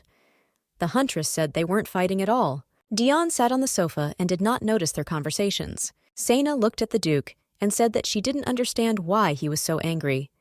The Duke looked at her and asked if she wanted him to ask him. The huntress looked at the Duke in surprise and asked why he needed this. The Duke smiled and said that he kept thinking that he was uncomfortable with such an oppressive atmosphere. The Duke looked at the huntress and said that he would like to give them the latest news about demons, but he could not discuss anything in such an atmosphere. The huntress was surprised. She looked at him and asked if he really wanted to tell them something. Dion looked at them sideways. The Duke looked at her and said with a smile that he had asked his assistant to bring him something. He smiled and asked for permission to explain everything only after an assistant arrived. The huntress looked at him and said with a smile that this was very excellent. A moment later, she looked at Dion, who in turn turned away from her. She quietly whispered to the Duke that she would go now and buy a cake, since her friend really loves sweets. The Duke laughed and said with a smile that he would then wait for her here. The huntress glared at the Duke as she realized that she was wrong about him. She understood that a guy who smiled like that could not be a secret villain. Dion glared at them. Some time later, the huntress thanked the seller with a smile on her face. She was very happy because the job was done, and she hoped that her friend would like the cake. But unexpectedly for her, someone called her. Sena winced as she screamed. She turned around and saw Owen. He rushed towards her. She looked at him in surprise and asked what he was doing here. The young man was out of breath. He looked at her and said, "They had a big problem." He looked at her and asked if she still had the manna harvesting tools he sent her. She looked at him in shock and bewilderment and said that she had them. He looked at her and hurriedly said that they needed to check something immediately. He said he thought you were a mixture. There was a strange element added. She looked at him and said he was just in time and she was just on her way home. She asked if he would like to join. He shouted in rage that they needed to hurry, because her house could explode. The huntress looked at him in shock. A moment later, she threw the cake on the floor and screamed with rage that her house might explode. The huntress ran as fast as she could to her home. Sena didn't know what he meant when he said that she had a very dangerous object in her house that could destroy her house. In fact, she was very angry with him, because she did not understand why Owen kept such dangerous things. A moment later, she ran to her house and noticed that it was safe and sound. She circled around her house for a while, as she was surprised that he was okay. Sena understood that even if everything was fine now, no one knew when it might tear itself apart. Owen looked at her and said that he barely caught up with her. The huntress looked at him and asked what kind of item he was talking about. She wanted to know so she could quickly go and get him. Owen looked at her and said that if she handled it wrong, the thing would explode. He said that he would go and pick it up himself. The huntress looked at him in surprise and asked why he kept such a dangerous thing, and why did he send it to her. Owen bowed deeply and said that it was his fault, and he also asked her forgiveness for his mistake. She took her gaze away from him and said that all the things he gave her were on the second floor. Sena asked to pick up the item quickly. Owen looked at her and thanked her. Owen said it wouldn't take long. The huntress said that she understood everything and asked him to quickly pick up the item. A moment later, Sena realized that the Duke was now in her house.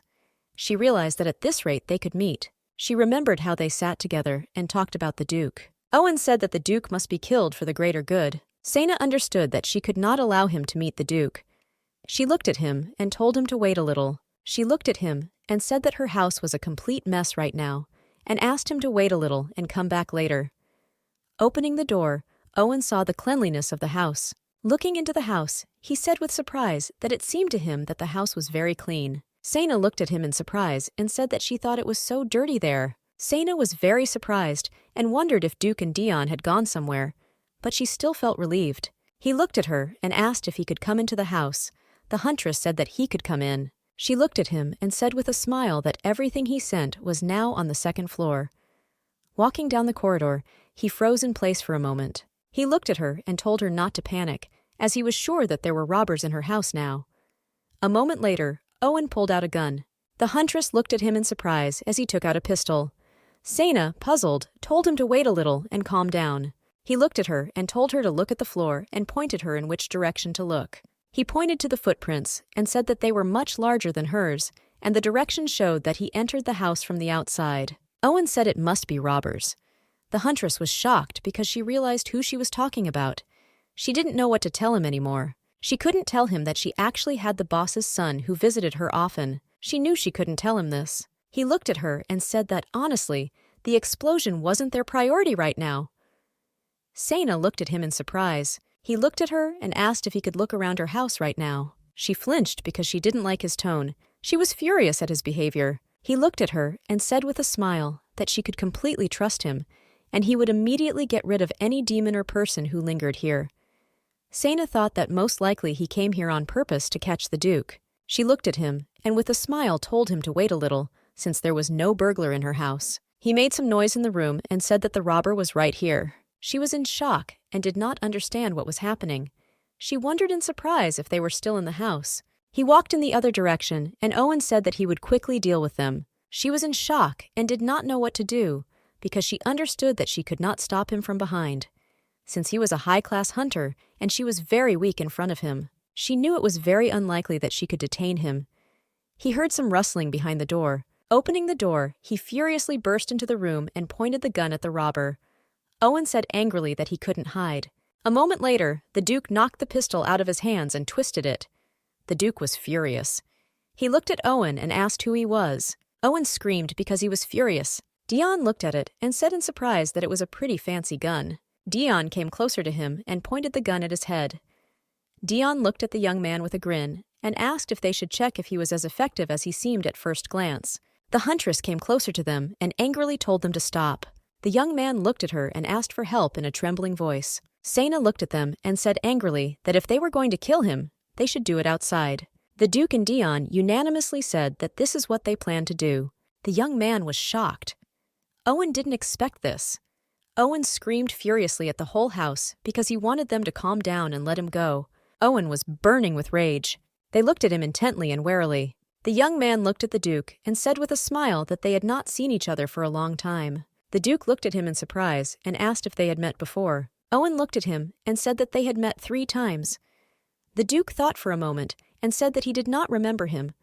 Owen looked at him and said he'd bet the Duke didn't remember him. Owen was furious. The huntress glared at the Duke. She was now convinced that he was truly a great Duke, since the guy was literally sending him murderous looks, and he didn't even blink an eye. Owen looked at Dion and said that he had never met him before. Owen also asked who he was. Owen noticed that Dion had only played with the pistol. Dion looked at the hunter and said that the gun was loaded. He asked her if he could test it on him. The huntress was surprised and puzzled, looked at him, and said that under no circumstances should he do so, since she previously said to do it outside. Owen looked at the huntress and asked her to get Dion away from him. Dion glared at him and told him not to speak as if he were some kind of object. They continued to argue for some time. The huntress looked at them, puzzled. She knew that he was acting only in his own favor. She remembered when he said that she had some pretty exceptional qualities, and he told her that he believed she would be an amazing hunter. He told her that she would reach a high class like him. She knew there was a limit to how much she would allow him to make a fool of herself. She came closer to him and told him to tell everything honestly. She looked at him and asked if he had come here to kill the Duke. He was shocked and looked at her in surprise and asked how she could say such a thing. She was furious. Sana said that he was the one who lied to her first, about this whole story involving his gifts. Dion came closer to him and said with a grin that it seemed like he was the one who sent her the gifts. Dion looked at him and asked if it was because of some personal feelings for Sana.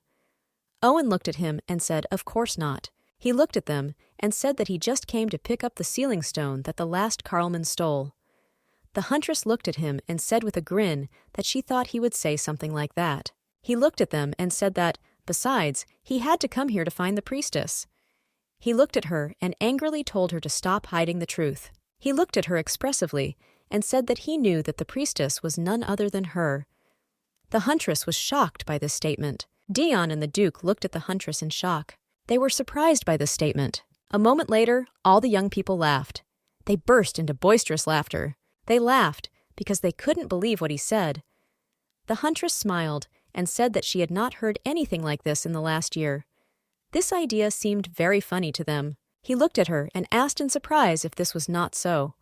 "I heard that she is famous for her healing abilities." She looked at him and asked what amazing abilities he was talking about.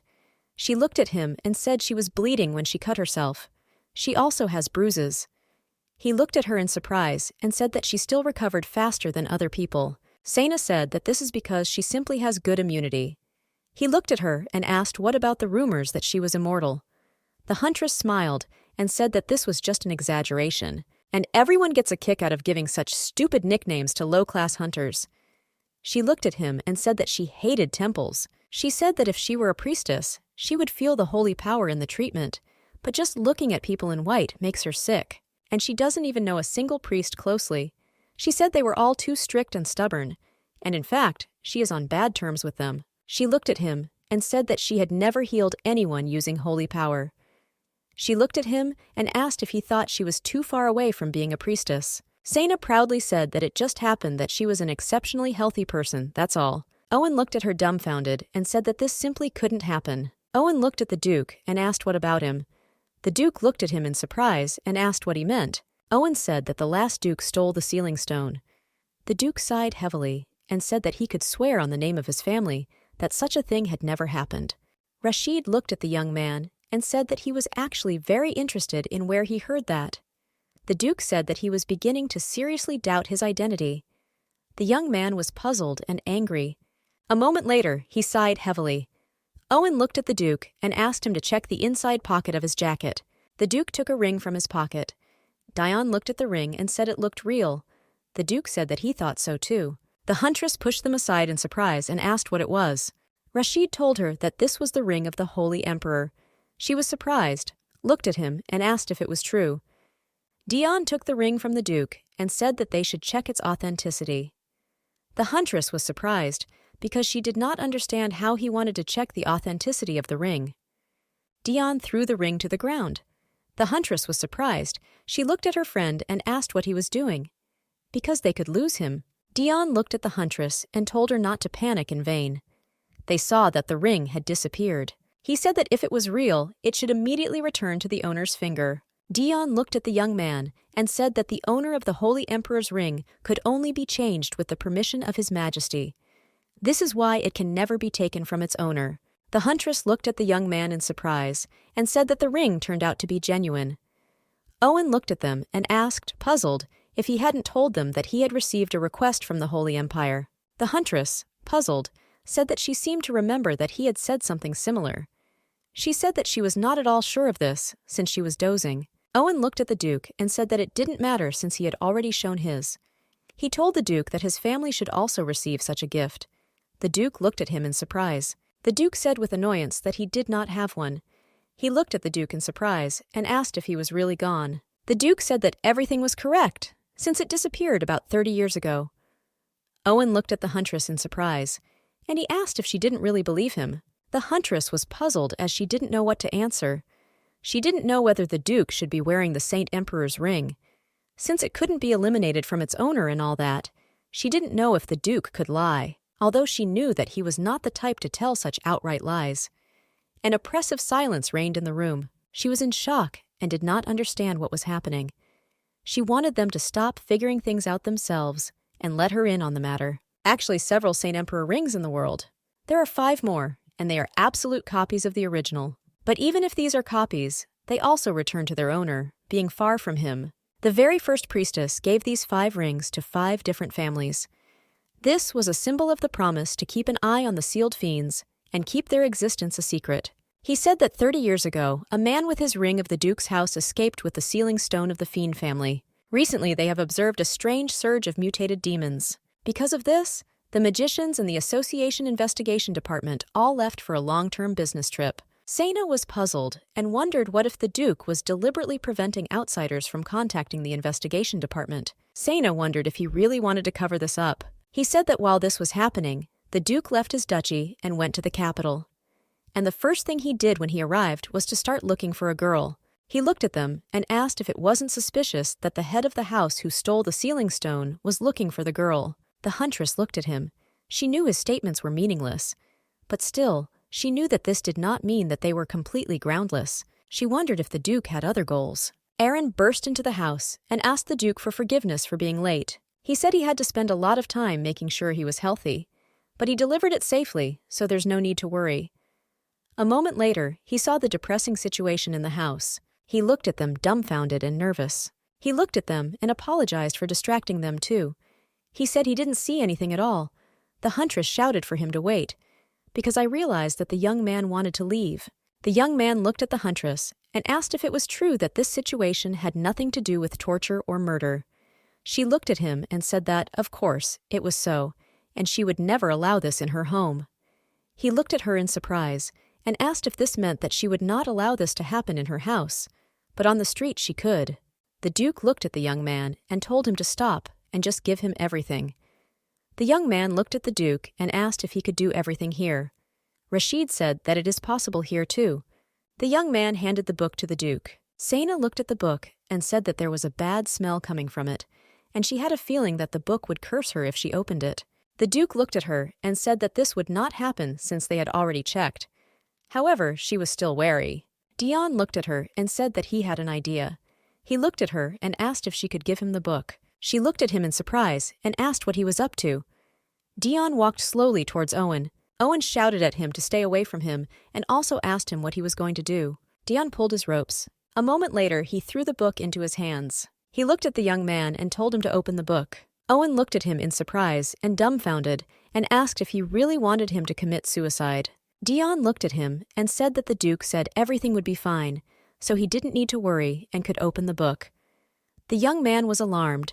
He looked at Dion and asked how he could trust them if he forced him to do this.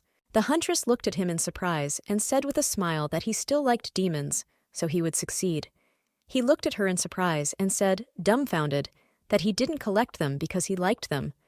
He was in shock and did not understand who she took him for. The Duke looked at them and told them to stop, and he would open the book himself. Owen looked at the Duke and said that there was no need for this, since he did not trust him at all. He said that he thought there was no other choice, and he would do it. He stood up impulsively, but in reality he was horrified by everything that was happening. A moment later he opened the book. They read the 25th entry. It said that the day was cloudy. The young man thought that the Marquee had conducted another experiment on him while he was sleeping. He felt dizzy, but still, it wasn't that bad. According to the Marquee, this time he led even more blood. But still, the young man could not remember anything. He wondered why he was locked in such a place. He wanted to know what his name used to be. In subsequent entries, he wrote that he could now hold a little dark smoke with his fingertips. The Marquee looked at the young man and said that this was a good success since he could now produce mana. The Marquee said that they had almost reached their goal. The young man wrote that after that everything was like a fog. He thought he lost consciousness after the Marquee took that smoke from him. Sometime later, the Marquee brought a fair-haired girl to him. She cried and said that she was very scared and wanted to go home. The Marquee was furious and shouted at her and told her not to piss him off and just follow him. The man came closer to her and told her not to cry. At that moment, he instinctively realized something. He looked at her and asked her name. The young girl looked at him and said her name was Ellen. The man wrote that the young girl gave him her blood. Ellen was sleeping peacefully in her shop. The huntress was shocked. She could not believe that the man had gone through such an experiment. The Duke said that 2 years ago, while traveling in the north, he encountered the author of this diary, and it was pure coincidence. Sena looked at him in surprise and said that if what was written in it was true, then the Marquis was trying to use Ellen's blood to resurrect the mouth of the fiends. The Duke looked at Dion and said that this was most likely true, but they could not say that he had succeeded. He said that the man's magic was quite weak and unstable. Besides, judging by the fact that he couldn't travel very far from the Marquee's estate, he still needed Ellen's blood. Owen handed the diary to the Duke and asked where this unstable monster was now. The Duke, puzzled, said that he had lost it. Owen was surprised and asked if the Duke was serious now. The Duke said that Owen can say whatever he wants, as he is not going to make excuses. However, he eventually found its location. The Duke said that he must have left in a hurry because he had forgotten this diary. The Duke said that he showed it to the Emperor, and His Majesty advised them to ensure Ellen's safety first. The Duke said that for this reason he invited her to come with him to the estate when he found her. The huntress was surprised, as she did not expect this. The Duke said that she then refused such an offer. The Duke said that this was the ideal way to protect her from the monster and the Marquee. But, unfortunately, it turned out to be unsuccessful. The huntress was shocked as she realized that she was to blame for this. The Duke, puzzled, said that it was probably because she didn't like him. The huntress was shocked. She realized that she had messed up well. She was shocked as she had no idea that his purpose was solely to protect her neighbor. The non-hunter furiously asked herself why she got involved in this matter, even without knowing the whole story. The huntress looked at the Duke and asked why demons kept appearing here. The Duke said that, most likely, he was the monster who sent them, and if he can attack her neighbor and get at least a drop of her blood, then this will help him restore his strength. The huntress asked him in surprise what about the barrier, since she was sure that he must restrain the demons. The Duke said that, unfortunately, you have been having difficulty with this lately, since all the Imperial magicians have been sent to investigate the problem and they have not yet found the cause. The Duke looked at her and asked her to keep it all a secret, as it would be problematic if the public found out. The huntress was very nervous as she realized what had been happening lately. The huntress was furious because she realized that the Duke was not a stalker at all. Saina realized that he just wanted to protect her neighbor. She plopped down on the ground. She was furious because she realized that she had ruined everything herself. She understood that if she had simply sorted out the situation, she would at least never have allowed demons to enter her home. Saina understood that she had simply dug her own grave. Dion looked at her and asked if she was okay. The Duke, puzzled, said that it was his fault, because he had to persuade Ellen. The huntress looked at him and told him not to say that, since she knew that it was completely her fault. Saina smiled and said that he did everything he could, so he didn't need to worry. She smiled and said it was a good job. The Duke was surprised. He looked away, embarrassed, and thanked her for such words. She looked at him and with a smile told him not to dwell on it, as it was the truth. The huntress knew that in the end it was all her fault. The Duke looked at her and asked what she was going to do next. The huntress thought for a moment because she did not know what to answer him. A moment later, she said that she intended to protect her home, since she could not allow it to be discredited. She knew the same was true for her neighbor's safety. The huntress looked at the Duke and asked how about sharing this information with her neighbor. Owen looked at them and called out to Saina. Saina looked at him and said that she forgot about him. The Duke looked at him and asked if he had heard something. Owen looked at them and said that of course he heard everything. Owen said with a smirk that they should know that he also has ears, and he also could not close them since his hands were tied. The Duke came closer to him and said that he couldn't just let him leave now since he had heard everything. Owen looked at him and said he was still skeptical about the Duke. The huntress was very puzzled because she understood that they were up to the same old thing again. The huntress looked at Dion as she understood that he must also be shocked since he found out about Ellen's past and everything else. The huntress called to him. He looked at her in surprise. Saina pointed to the room and told him to follow her. Dion looked at her in surprise. She looked at him and asked what this whole situation was about, and the Duke if he was worried about it. Dion said that of course he was worried. Saina looked at him and said with a smile that she thought so, since the fact is that she had already learned about his feelings. He looked at her in surprise and asked how long ago she noticed this. Saina said that not much time had passed, but this was understandable, given his frequent visits. He said he had no idea it was so obvious, and now he's a little confused. The huntress smiled and said that he did not need to be embarrassed, since she had known for a long time that he liked her, and it would be strange if he had already given up on her. Dion looked at her in surprise. A moment later he looked at her and asked who she was talking about. Saina smiled and said that of course it was about Ellen. She said he loved her so much that he even knelt down and cried in front of her house. He looked at her and said with a smile that he understood what she was talking about.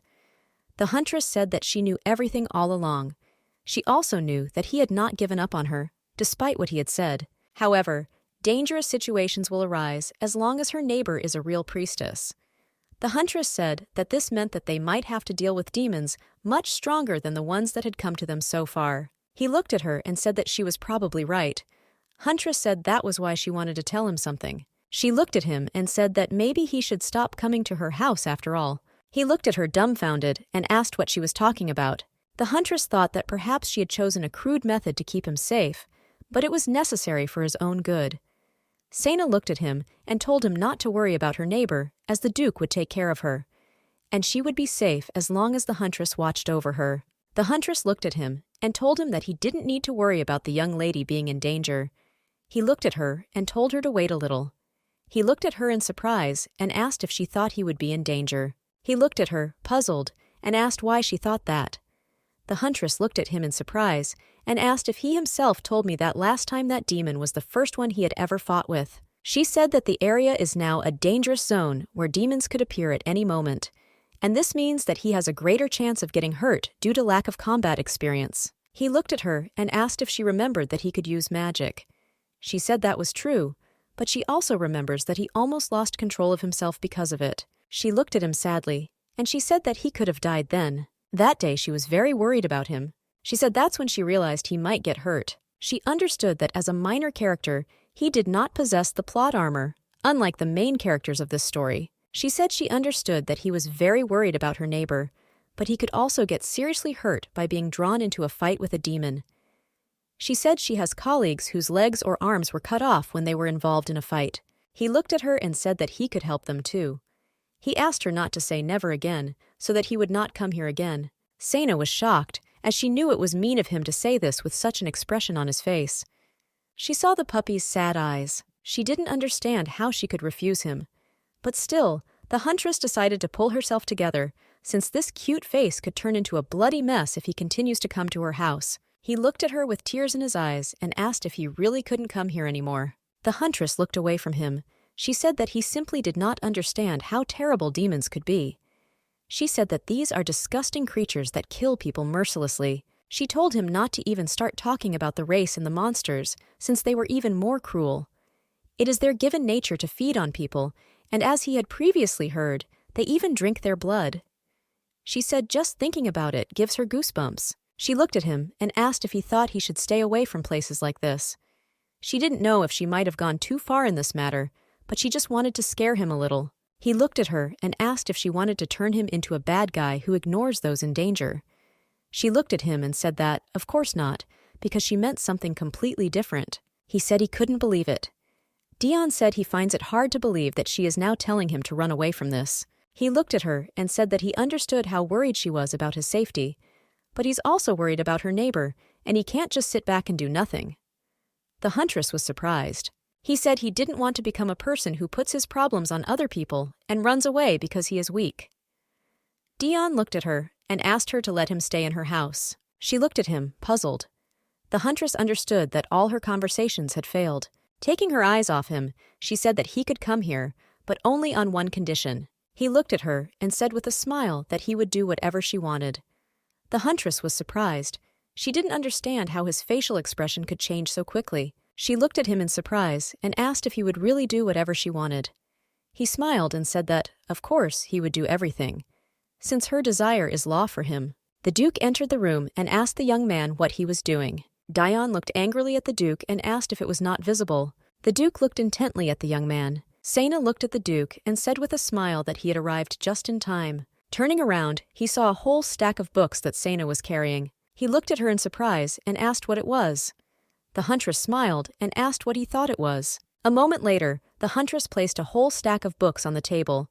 Dion was shocked, as there were a lot of them. She smiled and said that since they now know that the demons will appear here again, they need to prepare for it. The Duke looked at her in surprise and asked what she was talking about. The huntress said with a smile that they should learn as much as possible about demons. She looked at her friend and said that if they learned the names and weaknesses of each of them, they would become stronger. Dion looked at her and asked if he could take a break. The huntress told him not to even think about it. The huntress smiled and said that Dion was actually Ellen's old friend, before she lost her memories. The Duke was surprised. He looked at the young man and asked if the two of them had once been friends.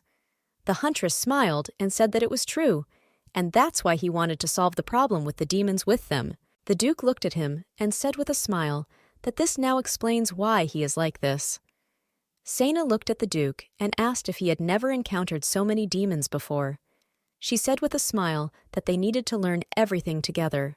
Duke said he encountered a few of them, about 4 of them. She looked at him in surprise and asked if he had ever been hunting. The Duke said that he was hunting 15 years ago. But after that, the knights from the temple or the imperial palace began to do this. Or they hired hunters. Sena said it makes sense, because their days are full of talented hunters. She looked at him and said with a smile that, in any case, she had looked at the matter from many different angles and had come to the conclusion that the best course of action would begin with telling her neighbor the whole story. The Duke looked at her and asked if she thought her neighbors were worth knowing.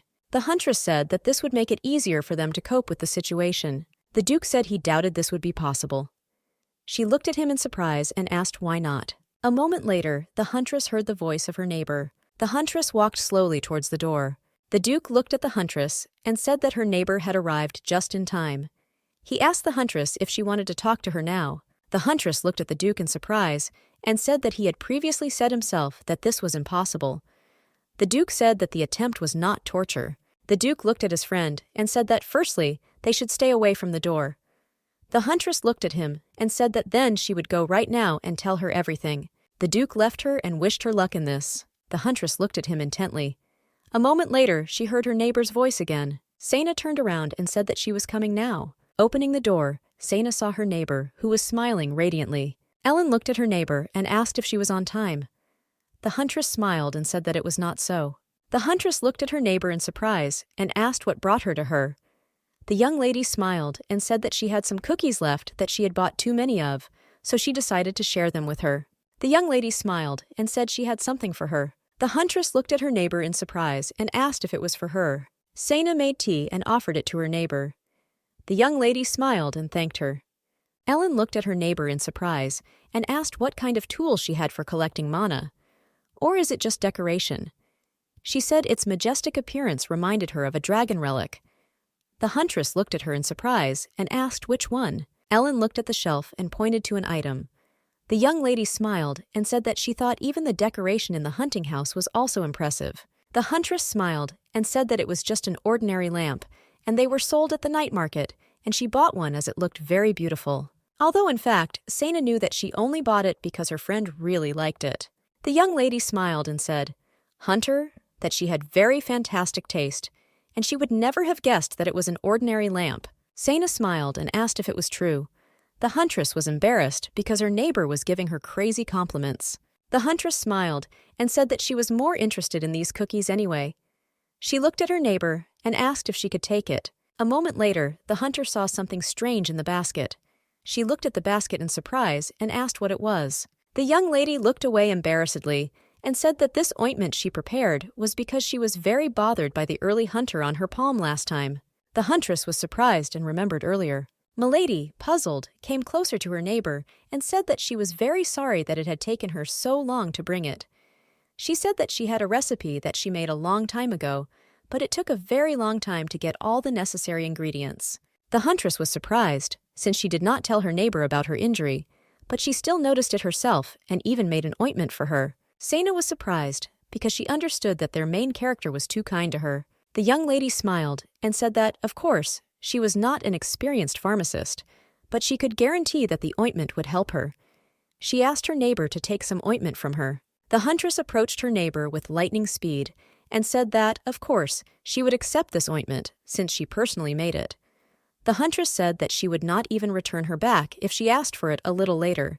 The young lady smiled and said that she hoped the huntress would enjoy using the ointment. Sena smiled sweetly and hugged the ointment.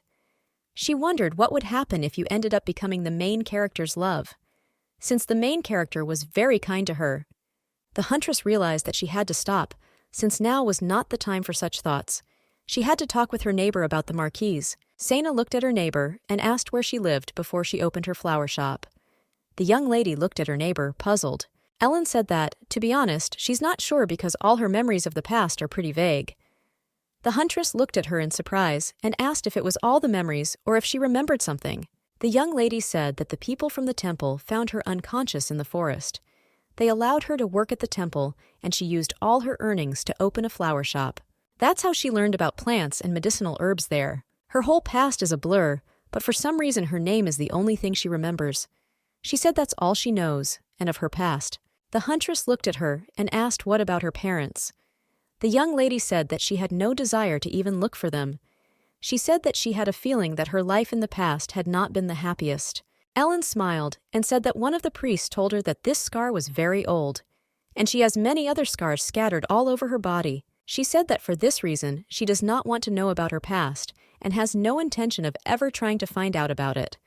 The huntress was shocked. She froze, not knowing what to say to her. She cursed the Marquee and asked what he really did to the main character. Sena, gritting her teeth, said that he would pay for this. The young lady was perplexed. She looked intently at her neighbor. The young lady grabbed her neighbor's hands tightly and told her not to worry. She said with a smile that since she moved to this place, every day has been very warm and cheerful, and she really likes working in the flower shop. The young lady looked at her neighbor and said with a smile that, first of all, she had her. The huntress was amazed by these words. Helen said that the huntress saved her from these perverts and warned her about the Duke. She said with a smile that her neighbor always helps her. That's why she likes living here. Ellen looked at her neighbor and thanked her for being her friend and neighbor. The huntress smiled and embarrassedly said that she didn't do anything. The huntress understood that she could not tell her about her past now, since she now lives very happily.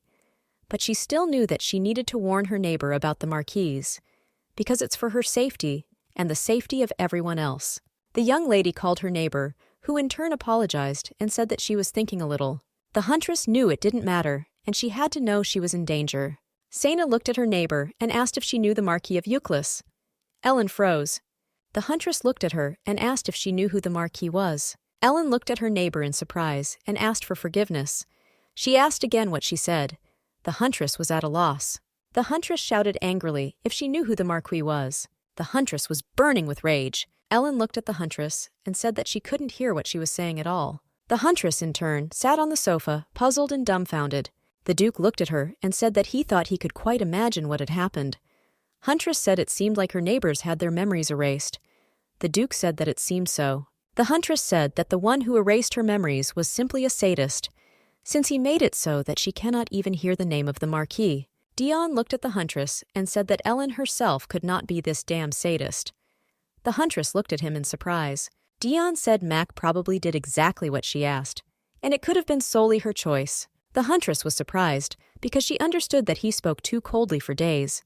She didn't think someone could say that when they loved a person. Dion looked at her and said that he had actually mentioned the name Euclid before to Ellen. The huntress looked at him in surprise and asked if this was true. Dion said she believed she didn't want to hear the name at all because there were so many painful memories associated with it. The huntress was very upset. She understood that he had caused her a lot of pain, but she didn't know how much she had to suffer that she didn't want to hear his name. Sena was puzzled and didn't know what he could do to her. Owen thought for a moment and realized that it seemed like she couldn't hear his name. A few hours ago, he was walking around the city. He understood that the Duke was very suspicious. Owen understood that the Duke could easily have forged that diary, and he very carefully avoided discussing his ring. Owen knew that the first thing he needed to do was convince the huntress to take a closer look at the Duke. A moment later, he saw Ellen, who knocked on the door of her neighbor. Owen was surprised and didn't understand what she was doing at the huntress's house. His sixth sense was telling him that he needed to hide. He thought that he should still get a little closer to Sena's house. He heard the huntress scream the Marquise's name. He was very surprised and dumbfounded, as he did not expect to hear her scream. Owen moved closer to the window and heard the huntress tell Ellen that she couldn't hear what she was saying. Owen was surprised because he realized that Ellen did not hear the name of the Marquis at all. Rashid looked at the hunter and asked what she was going to do now with her neighbor. Sena said she had said before that she was going to protect her home and would therefore help her neighbor while she was at it. Sena said that she did not mean that she would fight against the Marquis or the demons. She said the creatures were her limit. The Duke looked at her and said with a smile that he understood everything and also thanked her for her help. Owen was shocked. He didn't understand what was happening at all. Owen knew the Duke was a cold-blooded monster, killing his uncle's cousin and the rest of his family who stood in his way. He didn't understand how the Duke could sit and just smile now. He didn't understand how the Duke could thank a commoner. He was shocked. I didn't understand what kind of outrageous situation this was. A moment later, he saw the stern look of the huntress. He was shocked and wondered if she had noticed him. A moment later, he moved closer to the window, because I wanted to understand whether he was noticed or not. The huntress looked at the young people and said that she is a nation. Not everything they said, but they both still sometimes return to their business. He thought he had already fallen for her. He looked intently at the young people. Dion looked at the Duke and asked if he would cook dinner that evening. The huntress looked at him in surprise and asked with a smile what he was going to cook for dinner today. The Duke smiled and shyly said that there was one dish he was working on. Owen was shocked as he saw their casual conversation. He was in shock. He didn't understand when they managed to finish talking about the creatures. He was surprised, did not wonder if they were really going to leave everything like that. Owen knew that no matter what, he still needed to remain vigilant towards the Duke. But he still knew that meeting him face to face was too risky. Owen remembered how radiantly the Duke smiled. He realized something, and I decided to return to work immediately tomorrow. Opening the door, the huntress was very surprised. Owen greeted the huntress with a smile and said that he had come to accept his punishment. The huntress looked at him in surprise and asked what he was talking about. He smiled and said that he had brought her a lot of difficulties and troubles, and therefore he had come to suffer the well-deserved punishment. He looked at her and said with a smile that she could beat him as much as she wanted. The huntress was in shock and did not understand what was happening. She glared at him and said he was a pervert. She didn't understand who in their right mind would come and ask for such a punishment. She asked him to leave her house if he had nothing more to say. He looked at her and said he couldn't do it, because he is serious about his desire to make amends to her. Owen said that he then very abruptly appeared in front of her with a gun and accused the Duke without any evidence. And he lied to her and forcibly snatched the gift. Owen bowed and said that he would like to apologize for everything that happened. Owen looked at her and asked permission to apologize to her, as he thought that the Duke had threatened her. He said he couldn't really think rationally and was too reckless in trying to save her. Usually he's not like that at all. He said that this time his legs just ran ahead of his head, and he apologizes to her sincerely. He knew that this was just the perfect apology, and now the huntress would understand and forgive him. She looked at him and asked if he was finished. With the speed of lightning, the huntress closed the door and said goodbye to him. The young man was stunned by the behavior of the huntress. He did not expect anything like this. He shouted at her to listen to him. The huntress was shocked. She didn't understand why she had to listen to this nonsense early in the morning. Dion looked at her and asked who it was. She said the delivery man was extremely persistent, and there was nothing to worry about. Owen knocked on the huntress's door. Dion looked at the door with a grin as he recognized who it was. Dion and Sana sat and enjoyed desserts. Owen poured tea for Dion. Dion tasted the tea. Dion was shocked. He put the cup down with a crash and said that the tea was simply disgusting. He looked at Dion and asked for forgiveness. He said that he would immediately brew a new one. Dion said with a grin that everything was fine, and he previously thought that such a high-class hunter was good at everything, but he hurt himself. Owen was furious. Dion went to the young man and asked if he wanted the huntress to ask him. Dion said he would help him if Owen did as he said. Owen was shocked because he didn't know that he would make him his slave. Dion looked at him and asked why he was just standing there. He told him to go and clean the house. Owen said he'll take care of it now. Owen went and started cleaning. The huntress looked at her friend and asked if he thought this was too much. Dion looked at her and said that she was too kind. The huntress said that she actually felt sorry for him. Dion told her to think about it the way he had earlier showed up at her house with a gun. And if he had shot, she would now have a hole in her house. And if he had fired several times, the walls of her house would have been hit. Sana looked at him and said that when he talks like that, she doesn't feel so sorry for him anymore. Sana looked at him and said that he was completely right, and it was wrong of him to show up at her house with such a destructive weapon. The huntress looked at him and furiously shouted at him to start cleaning diligently, because she wanted her home to shine. The young man was surprised because he did not expect this. The huntress called out that she could still see dust in the corners. Dampness told him to get down to business faster. For several minutes, she gave him orders. Dion looked at her intently with a smile on his face. Sana looked at the young man and told him to stop chilling and leave quickly. He looked at her in surprise and asked what she was talking about. Sane said that she is returning all the gifts he sent her, and that is why she no longer wants him to return to her house. Because she has no intention of forgiving him. She also said that she had something to tell him before he left. She told him to stop being a doctor to people, about them being exceptional or amazing when he really doesn't think so. She came closer to him and asked if he understood. He looked at her in surprise and said that it was not a lie.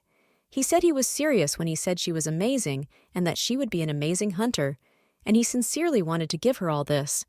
The huntress told him to just call his ears and have them take everything. She said she hoped they would never meet again. He looked at her and told her to hit him.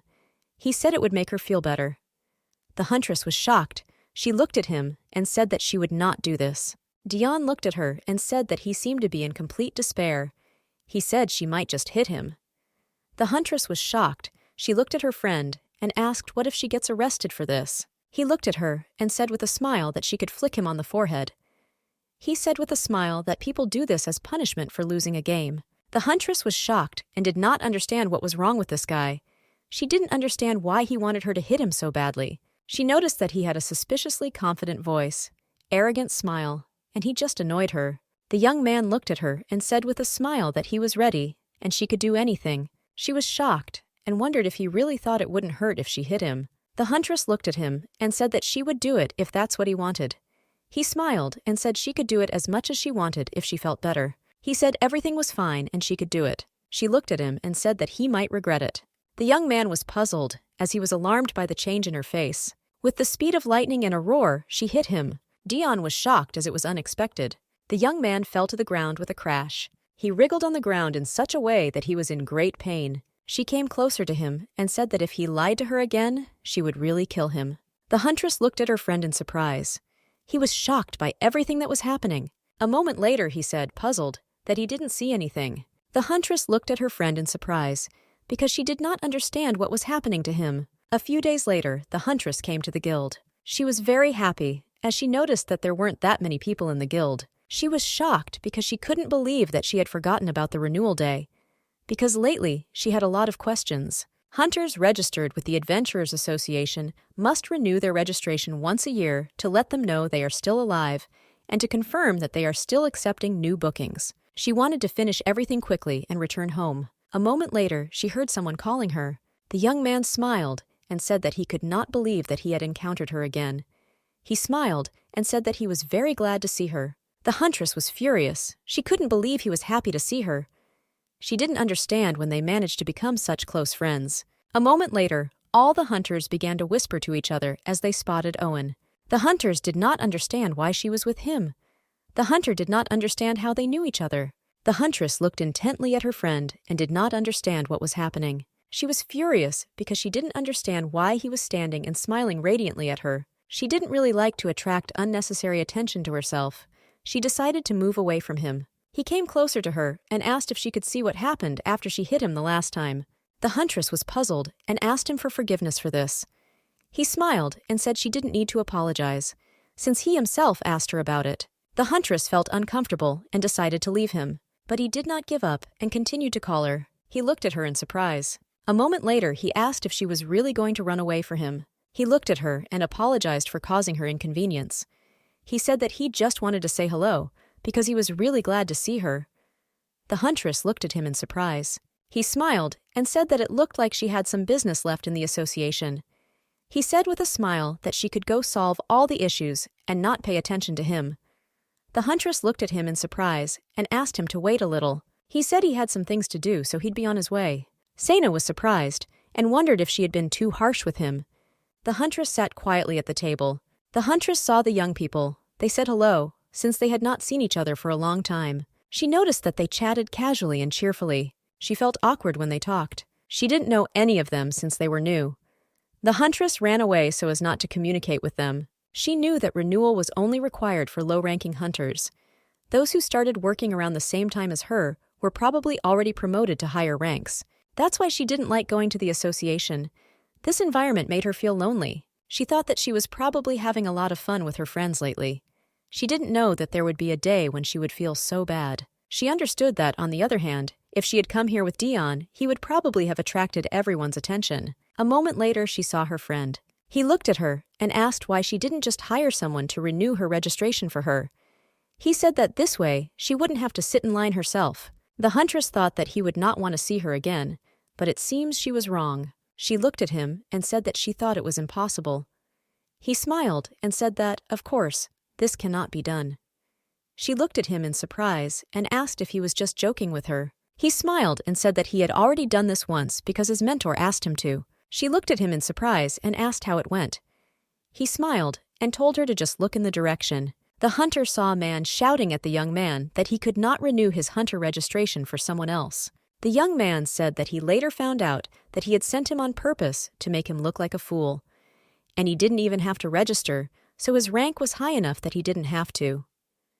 She smiled and said that he didn't seem to go through such an annoying process. She smiled and said that if she had not been demoted, she would not have bothered herself with such a thing either. She remembered an unpleasant story. She didn't understand why her memories of this were coming back to her. The young man looked at her in surprise. Owen asked if she was okay. He said quietly in her ear that he had found an employee of the investigation department who did not go on a business trip.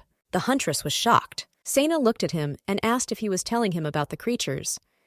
The young man smiled and said that, of course, it was so, but unfortunately, he got little from him. He looked at her and said that he didn't even know that they had also appeared in the capital. She looked at him in surprise and asked if he thought the imperial court could have ordered them to remain silent about this. Since earlier, the Duke asked to remain silent about this. He looked at her and said that this is exactly what he needs to do now. He smiled and said that he had received a request from the Holy Empire to protect the saint and hunt down the demons. So he is willing to do anything to achieve his goal.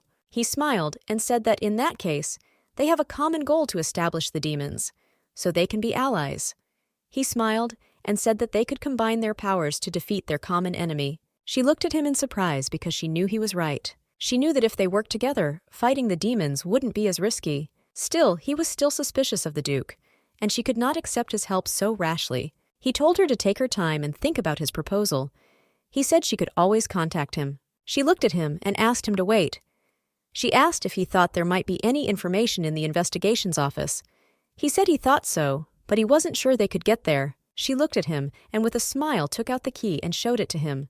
She smiled and told him to just promise her that he wouldn't lie anymore. Sometime later, they entered the room. The young man was surprised. He looked at her and asked where she got the key to the office of the investigation department. She looked at it and said that someone gave it to her. The young man did not question further. He looked closely at all the documents. He reviewed the documents and said that he did not think that these were the latest documents. And judging by the date indicated on the cover, this is their final version. They slowly began to look through the documents. The huntress looked at him and asked if he saw anything that stood out. He said there was nothing at all, and the records say that nothing happened in the capital. She looked at him in surprise and asked if this really meant that the magicians did not know what was happening. She said it sounded very strange. She looked at him and asked what if they kept confidential information in a separate secret room. The young man was in shock. He froze. She looked at him and said that she was not sure about this. Since this only happens in books, she asked for forgiveness for blurting out such nonsense. A moment later, she saw her friend going somewhere. Owen looked at the bookcase and said that this giant bookcase had confused him from the very beginning. He said there might be something else hidden in it. A moment later, he said he had found something. The huntress looked at him in surprise and asked what he found. He smiled and said that he had found a secret room. The huntress was surprised and asked if she really existed. He smiled and said that it was great that he had found her, and now it was time for them to find out what the magicians were hiding. The huntress looked at him in surprise and asked how he did it. Owen smiled and said that this sort of thing was his specialty, and he often encounters them while exploring the ruins. Owen smiled and said that first they needed to check if there were any spells or traps here. He threw a stone, because I wanted to check the whole room. Looking at the stone, he said that he thought there was nothing there. He smiled and said they could come in. He took out a new mana stone. Owen said that according to his friend, the investigation department has a mana harvesting tool that can capture the creatures. Entering the room, they saw an incomprehensible device. The huntress looked in surprise and said that this room looked like a research laboratory. She looked at her friend and asked if this was the same instrument. The young man said that it was him, and he was very similar to the one he saw earlier. Sana was surprised because she understood that this was not the first time he had seen something like this. Sana understood that, of course, A hunter like him would have more experience in handling such things than she did. The young man looked at Sena and said that this was very bad. She looked at him in surprise and asked what he was talking about. Owen said he's talking about the situation now. Owen said the situation is clearly not going well for them right now. She looked at him, surprised and dumbfounded. A moment later, she asked what he was talking about. The huntress looked at him nervously. Owen looked at her and said with a smile that the tool had run out of mana, so it wouldn't turn on. He smiled and said that he should have taken more mana stones with him. She was furious. The huntress looked at him and said that there was nothing supernatural about it. She asked why he was scaring her. He looked at her and said with a smile that she just seemed very worried, that he wanted to cheer her up a little. Sena looked at him and said angrily that they needed to start now what they came here for. She wanted to finish everything quickly and leave. He smiled and said they could start. He looked at the records and said that records of creatures being spotted in the capital would certainly be classified as top secret information. The huntress said that they should check everything in order to look even the slightest bit suspicious. A moment later, she saw a book about mutated creatures. She knew that it really looked like a secret document, and the association also followed this case for some time. Owen said that if they couldn't find any records of the creature appearing in the capital, then it would be nice to find some weakness of the chief. Sena looked at him in surprise and asked what he was talking about. He said that they needed to find something not too serious, but something worthy of attention, something for which he would pay them a couple of coins for their silence. She said with a smile that she doubted they would find anything. The huntress found some documents. She looked at them closely and carefully. He looked at her in surprise and asked if she had found something. He saw that she had put down some book and asked her what kind of book it was. Owen looked at the book in surprise, as he already knew what it was. A moment later, the huntress said he was right, and it seems that these are notes relating to the tragedy that happened to her parents. Owen looked at her in surprise and asked if she was okay. The huntress said she was fine. She said she'd been told about it 1,000,000 times anyway. Request for a study of the critter ecosystem in the Zurban forest. Investigation of a case of missing people in the forest. Refers to the disappearance of 12 hunters. Aliyah Asel's body was found on the outskirts of the forest.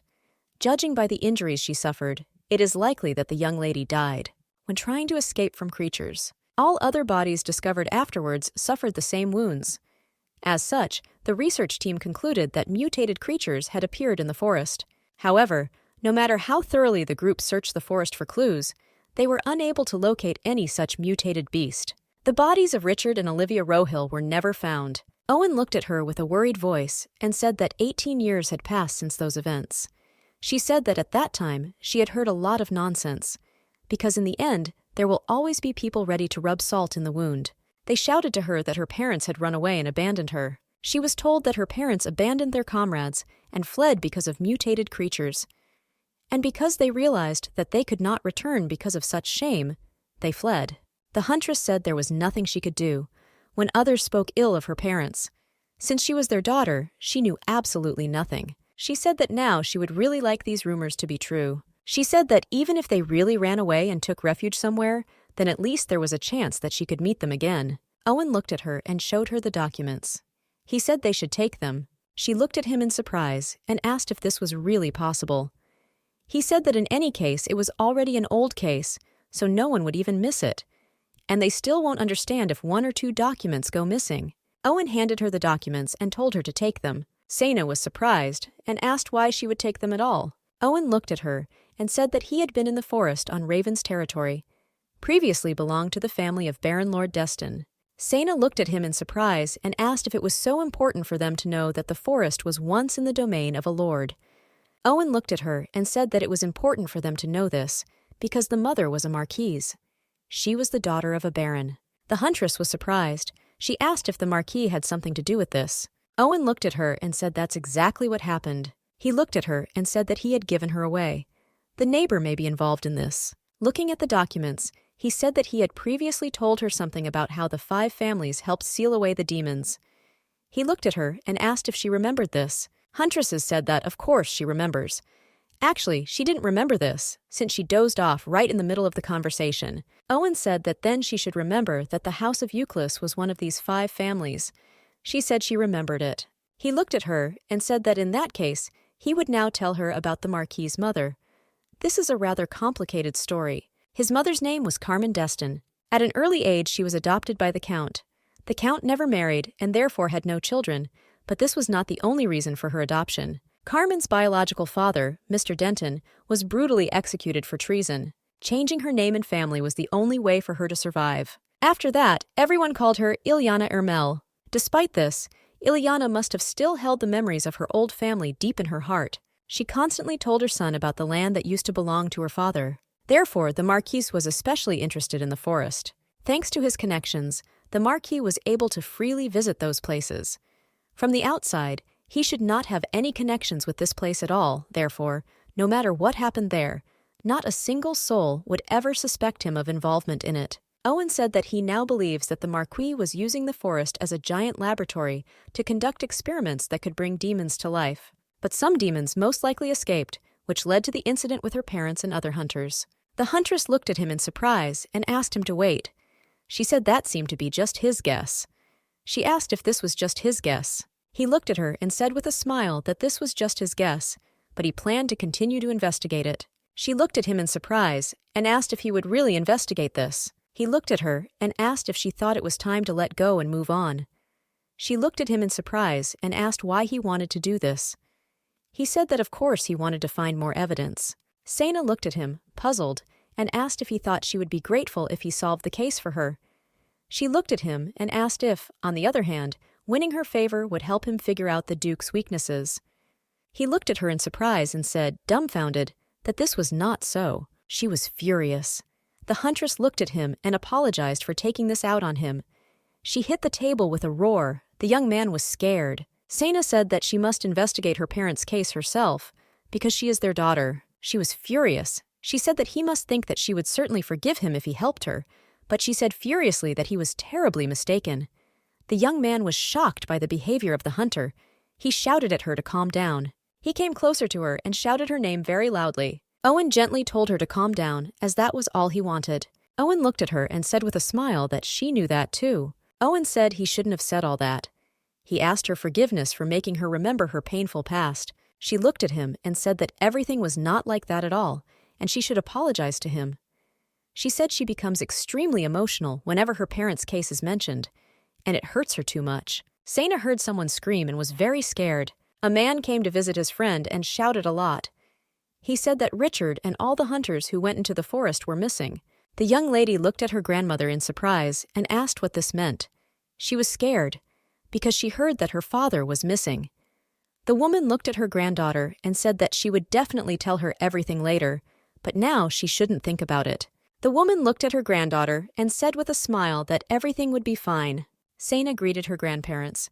They looked at her and greeted her with a smile and asked if she slept well. She looked at them in surprise and told her that everything was fine. She asked where they were going. She also asked when Mom and Dad would be back. Her grandfather smiled and said that he was actually on his way to take them home. She smiled and said that he was very good. She was glad that he was going after them. She looked at him and asked him to bring them home quickly. The man smiled and said that he would do it immediately. His wife was furious. She didn't understand why he said this, since their granddaughter would soon find out everything. He looked at her and told her not to worry, because now it would be better. After that day, her grandparents became very careful when it came to saying that everything would be okay. That day, her grandmother's health began to deteriorate, and in the end, things only got worse. She died before she even went to school. But even after the death of her grandmother, her grandfather did not lose his ardor. Grandfather hugged her and said that he would never leave her. He promised her this, but nevertheless, he spent the next few months in a tireless search, all information that concerned his son. The young lady smiled and said that it seemed like someone had arrived. Her grandfather looked at her and said that he would open it. She knew that there were many people who wanted to help him because of his kind nature. The man came closer to the door and asked who came there. Her grandfather saw an old friend. The young lady wanted to see who had come. She saw that it was the current head. The man looked at them and said with a smile that they could call him whatever they wanted. Among the people who helped him was the notorious young and arrogant head of the association. The man looked at the young lady. He looked at her sadly and said that it must be Sena. That was the first time she met the head of the association. The head looked at them and bowed. He said they will do everything they can to find his son and his wife, for his sake and this child's sake. The man looked at the head of the association and thanked him for his help. He said with a smile that he shouldn't worry so much, because he was sure that everything would end well. Time passed, and the young lady grew up. And it's time for her to go to school. Her grandfather went to great lengths to send her to private school, but it was not easy for her at that school. She was often bullied. There were many lower-class nobles and wealthy commoners. The young man looked at her and said with a smile that it looked like she was wet through. He said she wouldn't run away that easily. Unlike her parents, who abandoned their comrades, she looked at the boy with fury. The boy said that her father killed his teacher, since the teacher died because of her father, who abandoned everyone in that forest. Sena was shocked. She said that everything was completely wrong, and her parents never ran away or abandoned anyone. He looked at her and said with a grin that her parents were scammers and she was a liar. The young lady was furious. She shouted at him to calm down and never badmouth her parents again. She struck him furiously. She knew that Marcel, who abused her parents, deserved it. When she heard that it took him 2 weeks to recover, she didn't feel an ounce of guilt. Be that as it may, Marcel's bullying only worsened. More and more people started saying all sorts of nasty things to her. But what hurt her more was that people said that her parents were traitors who abandoned their comrades. When enough time passed, people gradually began to forget about everything. Her grandfather's health began to gradually deteriorate from the fire. Her grandfather mumbled something inaudibly. She looked at him with tears in her eyes and asked what he wanted to tell her. He looked at her and said that he was sure that her father and mother were still alive. The huntress looked at him and said that it was so, since they were the strongest people in the world. He looked at her and asked her to take care of their home, where they spent so much time together. The huntress looked at him with a soft smile and said that she would protect their home, even if all the other buildings around change. Sena said that her father and mother would be able to find their home again and return. He looked at her and thanked her with a smile. The huntress looked at him in surprise and called. She was furious because she realized that he had left her. The young man looked at her and called. He looked at her and said that everything was fine, and he understood how she felt now. He looked at her in surprise and asked. She squeezed her palm so hard that it started to bleed. Sena looked at him in surprise and wondered if he really understood what she was feeling right now. She didn't understand how this could be. He looked at her and bandaged her wound. He smiled and told her to relax. He said she didn't have to decide whether to trust him or not right now. After all, she has more important things to do today. She looked at him in surprise and asked what he was talking about. He smiled and told her to come home. He smiled and said that when she got there, she should ask the Duke to cook her something tasty and hot, and then she will finally feel relaxed. He smiled and said that if she didn't mind, then let them still console her. He smiled and said that for this reason she did not need to talk about anything now. She smiled and asked if he was serious now. He said that when she calmed down, they could talk again. She looked at her hand in surprise as she noticed that he had slightly pressed her wound. He smiled and told her not to worry about him trying to deceive her. He said with a smile that his goal at the moment was that he would like her to like her. He looked at her and asked with a smile if she was feeling better, then if he could take her home. She smiled and said everything was fine. And as he already knows, she has people who are waiting for her now. Some time later she entered the house. She didn't see anyone, and she felt very strange, since usually they always greeted her when she returned home. The huntress called her friends. A moment later she entered the room and saw them. She looked at them in surprise and asked why they didn't meet her. The Duke looked at her and said that something had happened. The huntress angrily asked if they had really broken the umbrella. The young people looked at her warily. The Duke said that it was already so fragile that sooner or later it would break anyway. The Duke looked at her and asked, why don't she sit down first so they could discuss all this? Dion looked at her and said with a smile that he would explain everything to her. She was furious and sat down on the sofa. Dion looked at her and asked when she had time to return, since they were actually going to pick her up. But they had some problems. Dion looked at the huntress in surprise. He was shocked because he saw that she was crying. He called her in surprise and dumbfounded. Dion approached the Duke. The Duke looked at his friend and asked how the huntress was. Dion said she just fell asleep. Nu looked very tired. The Duke said that the umbrella must have meant a lot to her, considering how she cried until she finally fell asleep. Dion said he didn't think she was crying because of the umbrella. He said he noticed she had injured her left arm. Maybe it had something to do with it. The Duke said he noticed it too. Dion said she went to the association this morning. Maybe something happened there. A moment later, they heard a knock on the door. It was Owen. Owen asked if the huntress was home. The young people looked at the door. Owen said he came to give her the documents they had recently looked through. He said he thought it would be better if she kept them. He looked at the door and asked if she could open the door and he could come in for just a second. A moment later, the young people opened the door for him. He was scared because he saw their faces. The young people looked at him and said with rage that they knew that the whole problem was in him. The young man was scared and puzzled. Sometime later, he was stunned, sitting, tied up in the house. This time he was also shackled with magic. He looked at them closely, as he recognized them all. He looked at Dion and said that he must be the mysterious son of the head of the association, about whom he had heard a lot. The young man was puzzled, because he had previously heard that he was quite weak and sickly, but now for some reason he looks quite healthy. The Duke came closer to him and said with rage, so that he should not even think about rolling his eyes, since now he is not in that position. The Duke was furious. He looked at the young man and told him to immediately and in detail tell everything that happened today. The young man was very scared and puzzled, as he now realized what was happening. He was shocked because he realized that this was not the worst scenario. He did everything for her, as he sent her home because she seemed very depressed. He didn't understand how everything turned out this way. He looked at them and said he could swear. This didn't happen because of him. He looked at them and asked them to untie him first, and then they could talk normally. Dion looked at him and said that first he would like to ask him something. Namely, we will talk about the documents that he brought to the huntress. Dion looked at it and asked if he could take a look at its contents. The huntress was in shock. She did not understand why she burst into tears at that moment. The Duke looked at her and asked if she was awake, and also asked if she was okay. The huntress looked at him in surprise, as she did not expect to see him. She said with a smile that she felt much better after sleep. Sena, puzzled, said that she was sorry that they saw her suddenly burst into tears. He looked at her and said that he should apologize to her for breaking her umbrella. She looked at him and with a smile told him not to worry about it, since her father had already broken this probe a long time ago, so sooner or later it would have broken again. The Duke smiled and said that this was a relief for him. The young man shouted for her to help him. The huntress was shocked because she realized who it was screaming. The huntress looked at her friend in surprise and asked what he was doing in her house. The Duke said that the young man came saying that he had some documents for her. He also told them about everything that happened at the association today, even though they had to force information out of him. The huntress looked at the Duke in shock as she realized that they must have seen the documents about her parents. The Duke looked at her and said that he was very sorry if she suddenly did not want them to know about it.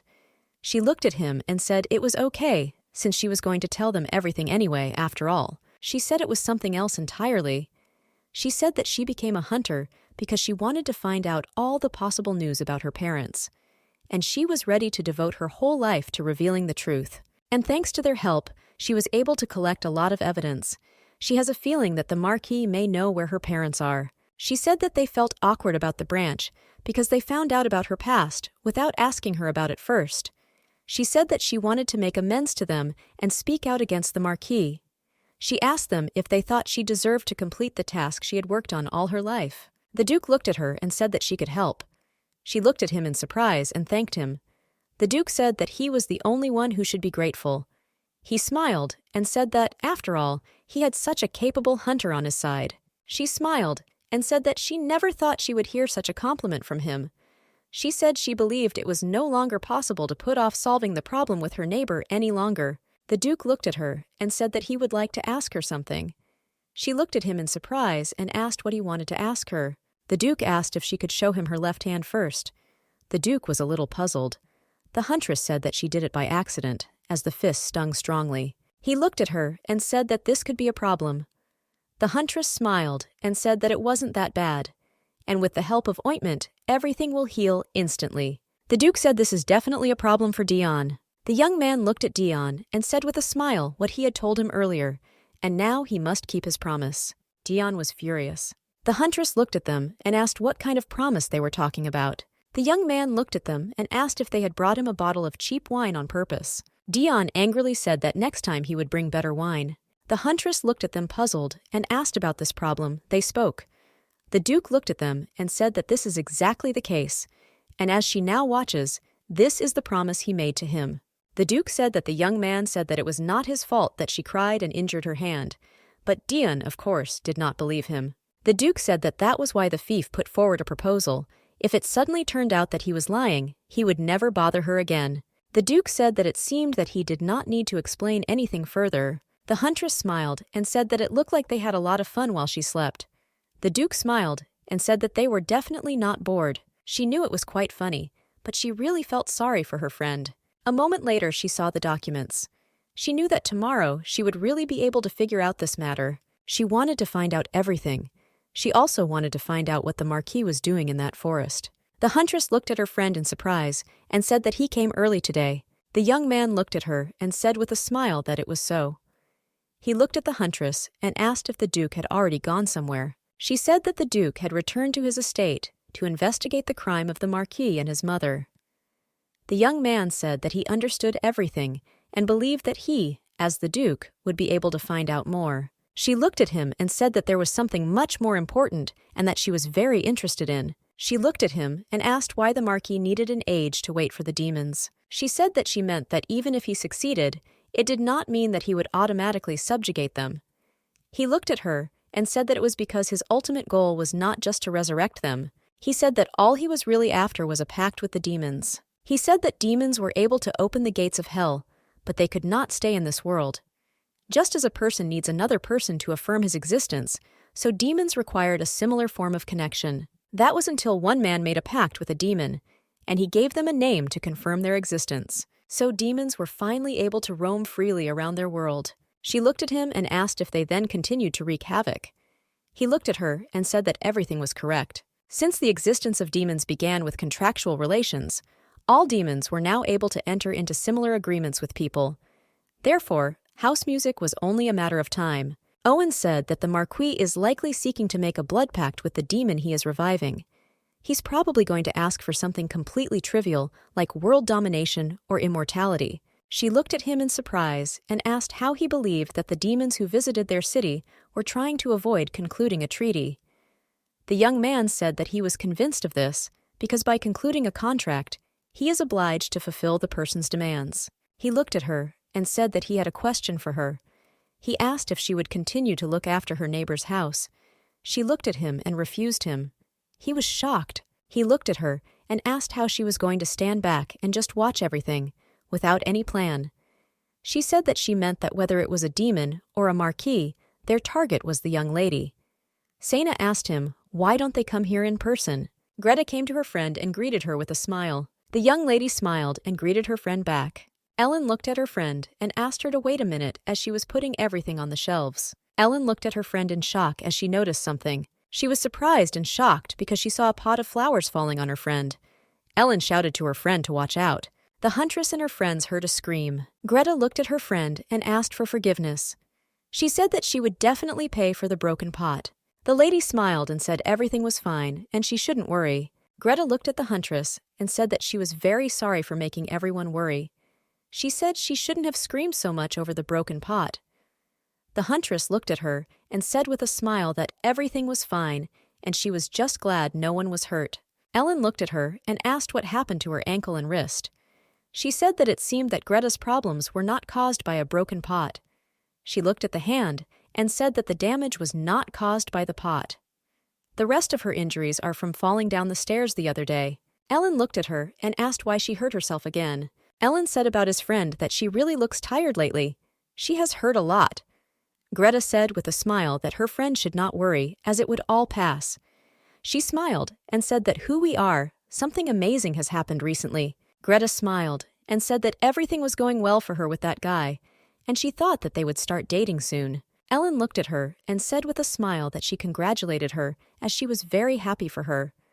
Greta smiled and said that since she continues to get hurt, he seems to be constantly thinking about her and worrying. She smiled and said that because of this, she no longer felt pain, and she just had butterflies in her stomach, knowing that he would be thinking about her again. The huntress was shocked. She did not understand what she had just heard.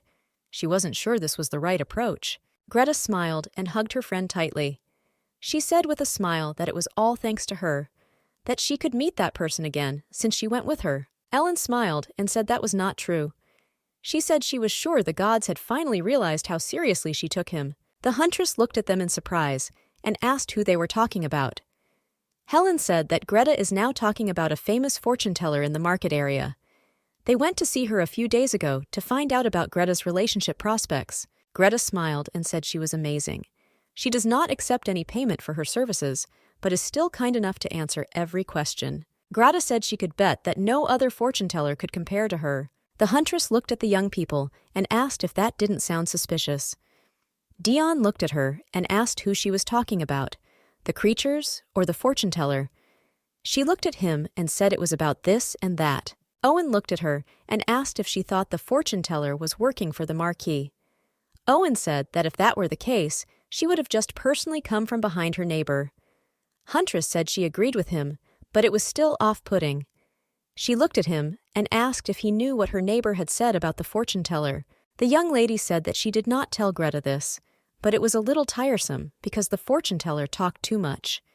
She said she didn't like the way she was looking at her, as if she was trying to read her thoughts. Sana said that this fortune teller must be a very strange person if even such an angel as her neighbor says such things. He looked at her and said that most fortune tellers tend to be rather strange people, and many are also scammers. Dion looked at them and said that he was a little hungry. He looked at them and asked if maybe they should decide something about lunch. Owen looked at them and said that he would like meat. Dion said he didn't ask him. The huntress was shocked. She didn't understand how he could think about food now. She knew he should have been concerned about her neighbor. A moment later, they heard a sound. The huntress was shocked as she realized that she was having déjà vu. They looked and saw a broken pot on the ground. The woman was on guard, but from the window she asked if everything was okay on the ground. The man was in shock. He screamed and asked if he could be more careful. He looked at her in surprise and asked if she realized that she had put others in danger. She said she didn't even touch the potty and it fell on its own. Greta embarrassedly hugged her savior. The man shouted that he would not believe it. The woman looked at them in surprise and said that it was true. The huntress looked at them in surprise as she noticed something. The man looked at Greta and asked if she was okay.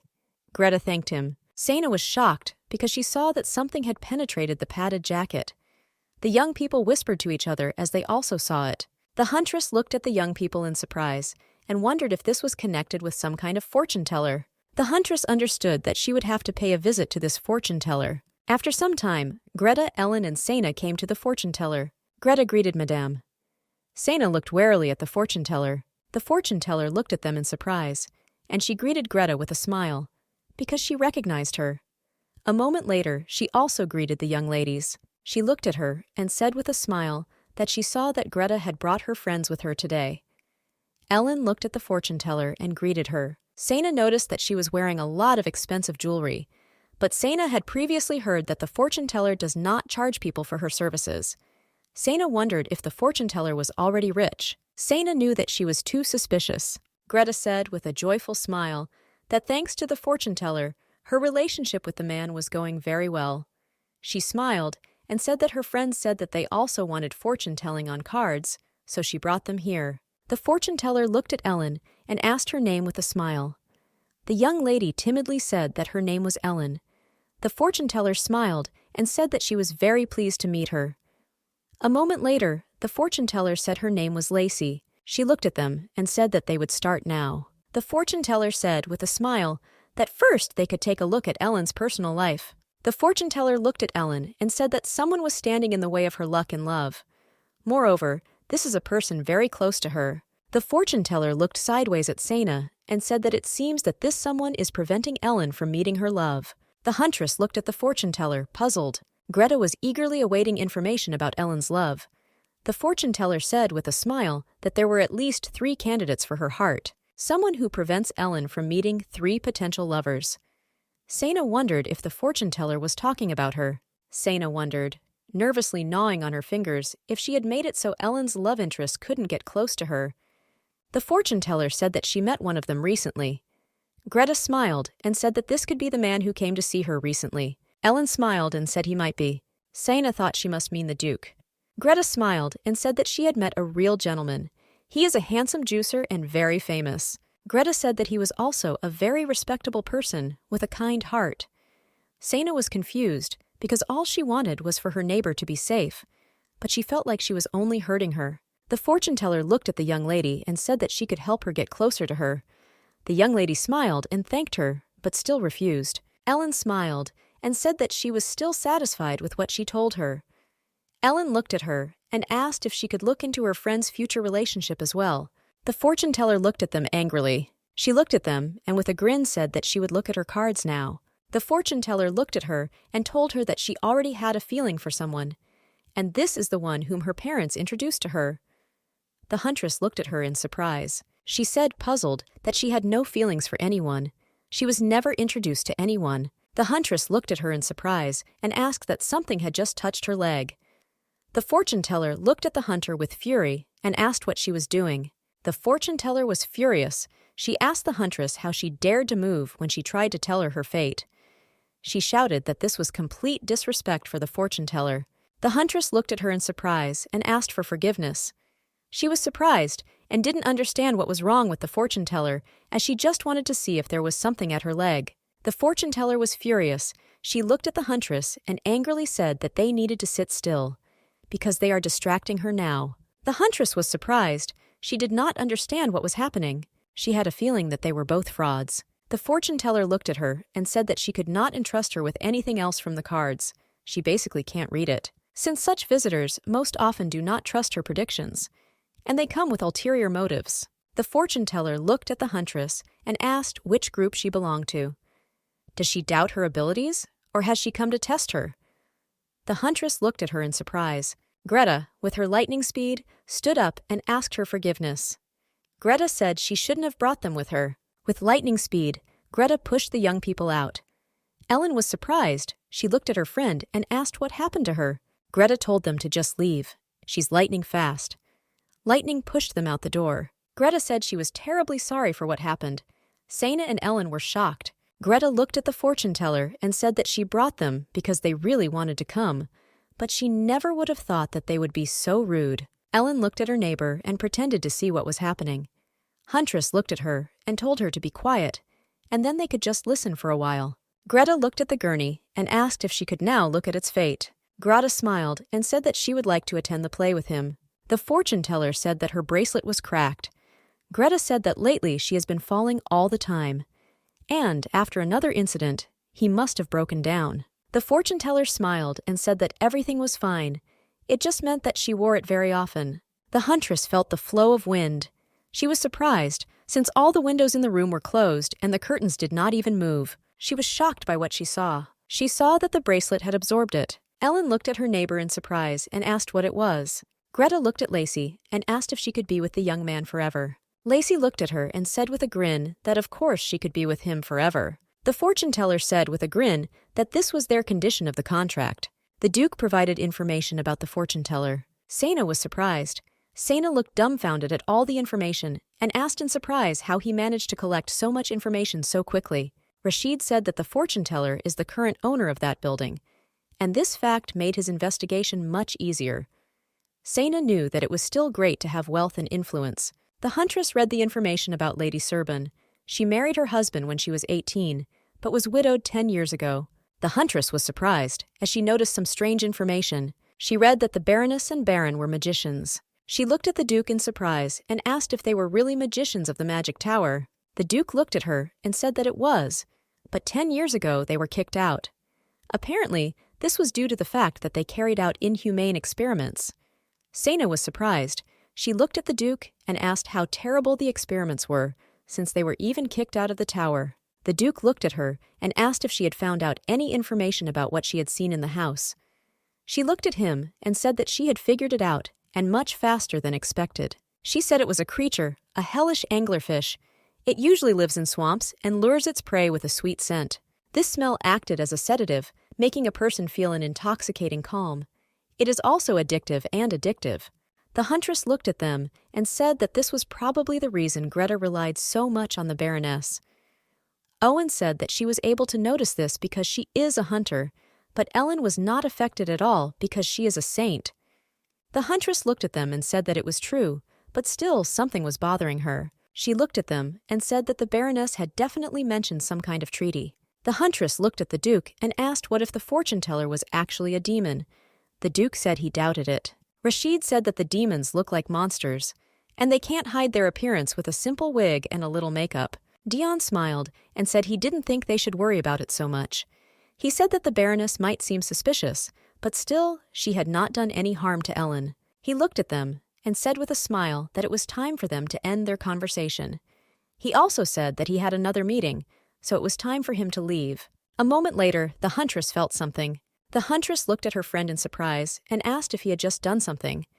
Dion looked at her in surprise and said that he didn't do anything. He looked at her with a smile and asked her to look after her neighbor. She was surprised and dumbfounded, as she could have sworn that something had just slid across her neck. Owen looked at her and called out. He didn't have time to finish anything. Ellen heard some noise outside. When she went outside, she saw a man holding Greta in his arms. The man was shocked. He looked at Ellen and said that something terrible had happened. The man looked at Greta and said that she fell to the ground from the 3rd floor. The young people were having small talk. The huntress knew that even if the injuries were not fatal, Greta would still be seriously injured if she fell from such a height. The huntress knew that at this rate, the next injury could be fatal. Owen looked at her and called out. He smiled and asked if they didn't look like a couple of spies now. The huntress was shocked. She thought that she shouldn't have taken him with her after all.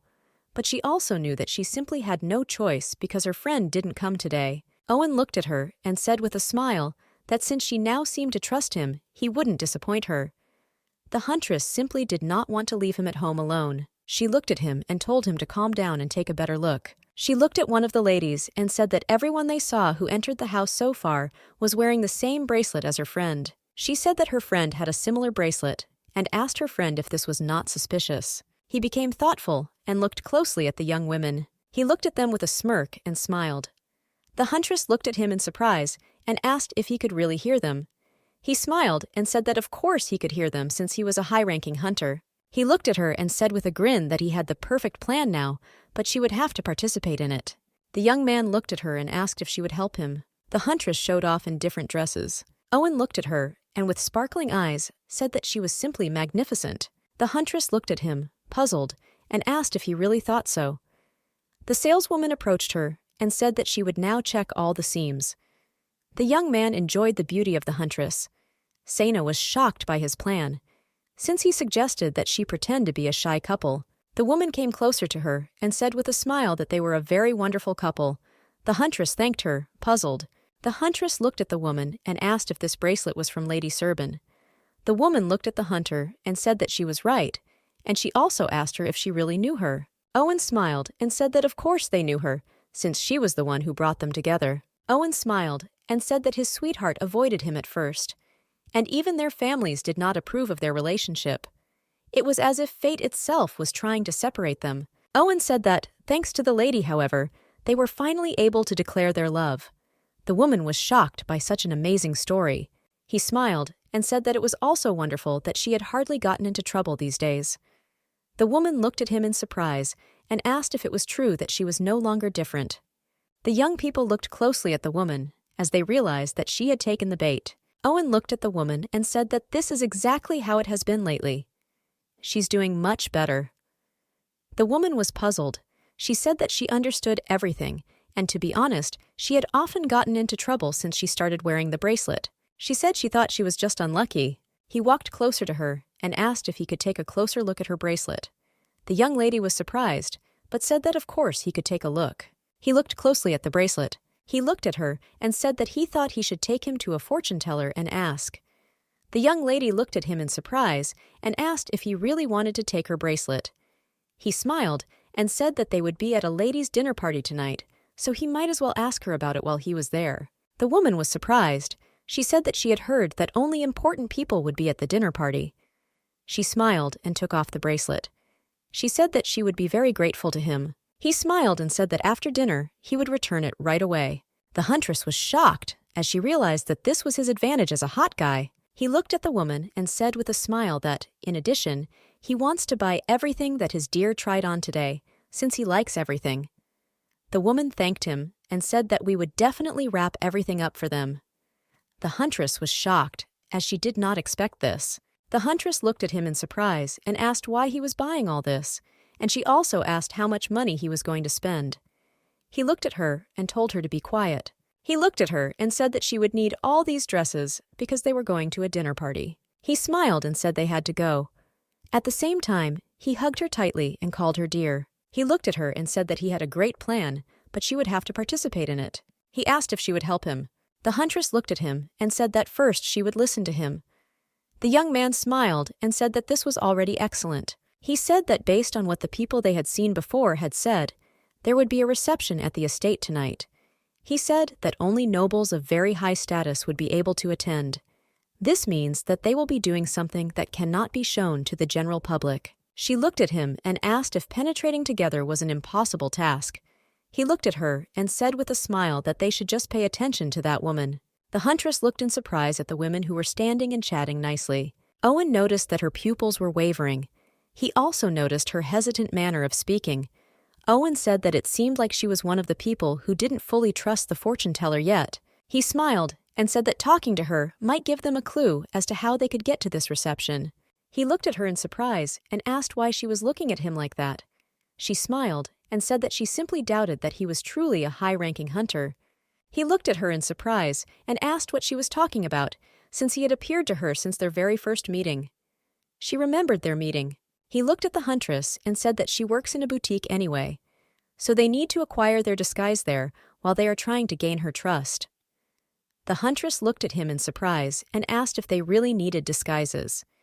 He said they needed to look like high society nobles. The huntress looked at him and said with a smile that she would trust him. A few hours later, the huntress finally regretted her words. Sometime later, they sat in the estate.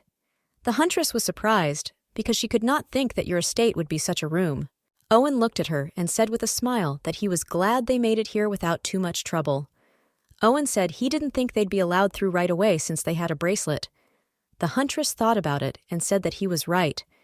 He smiled and said that now that they had achieved their goal, they could never be allowed to blow their cover. He looked at her and asked if she agreed with him. He looked at her and with a smile asked her to answer right away, as they should seem like a loving couple. The huntress said that she would do everything, she just asked him to leave her alone. He smiled and kissed her hand. The huntress was in shock. She didn't understand what he was doing. He looked at her and quietly told her to be careful. A moment later, he said that someone was watching them. The man watched them closely for some time, but later left them. Sena looked at her companion, puzzled, and asked if he really thought that they had been discovered. Owen looked at her and said that if that were the case, they would have been kicked out of the estate by now.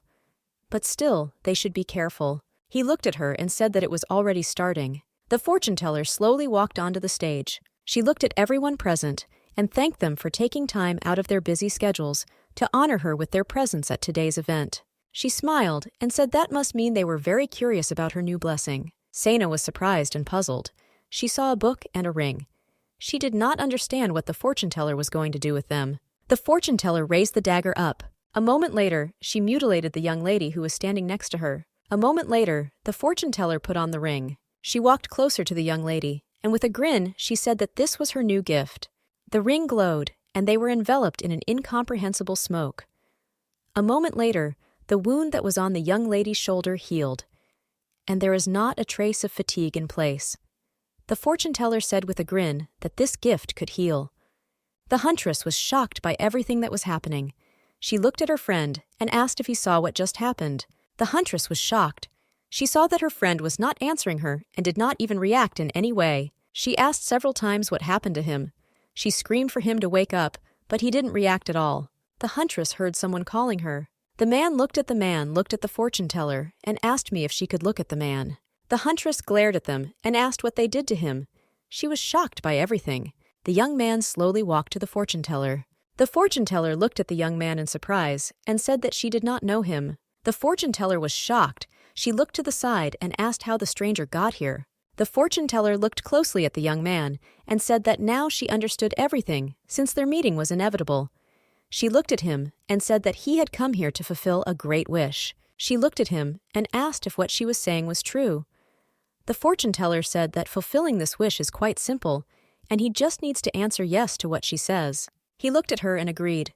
The fortune-teller asked him if he would follow her if she granted his wish. He would like to answer her, but a moment later, the huntress ran up to them and pulled him away from the fortune-teller. She said they didn't need her. The huntress angrily said that they did not need any agreement, and they already had a great relationship. She looked at her and asked what more could he want when he was already happy with his beloved. The fortune teller looked intently and angrily at the young lady. The fortune teller took the hunter's hand and said that she thought there had been a misunderstanding.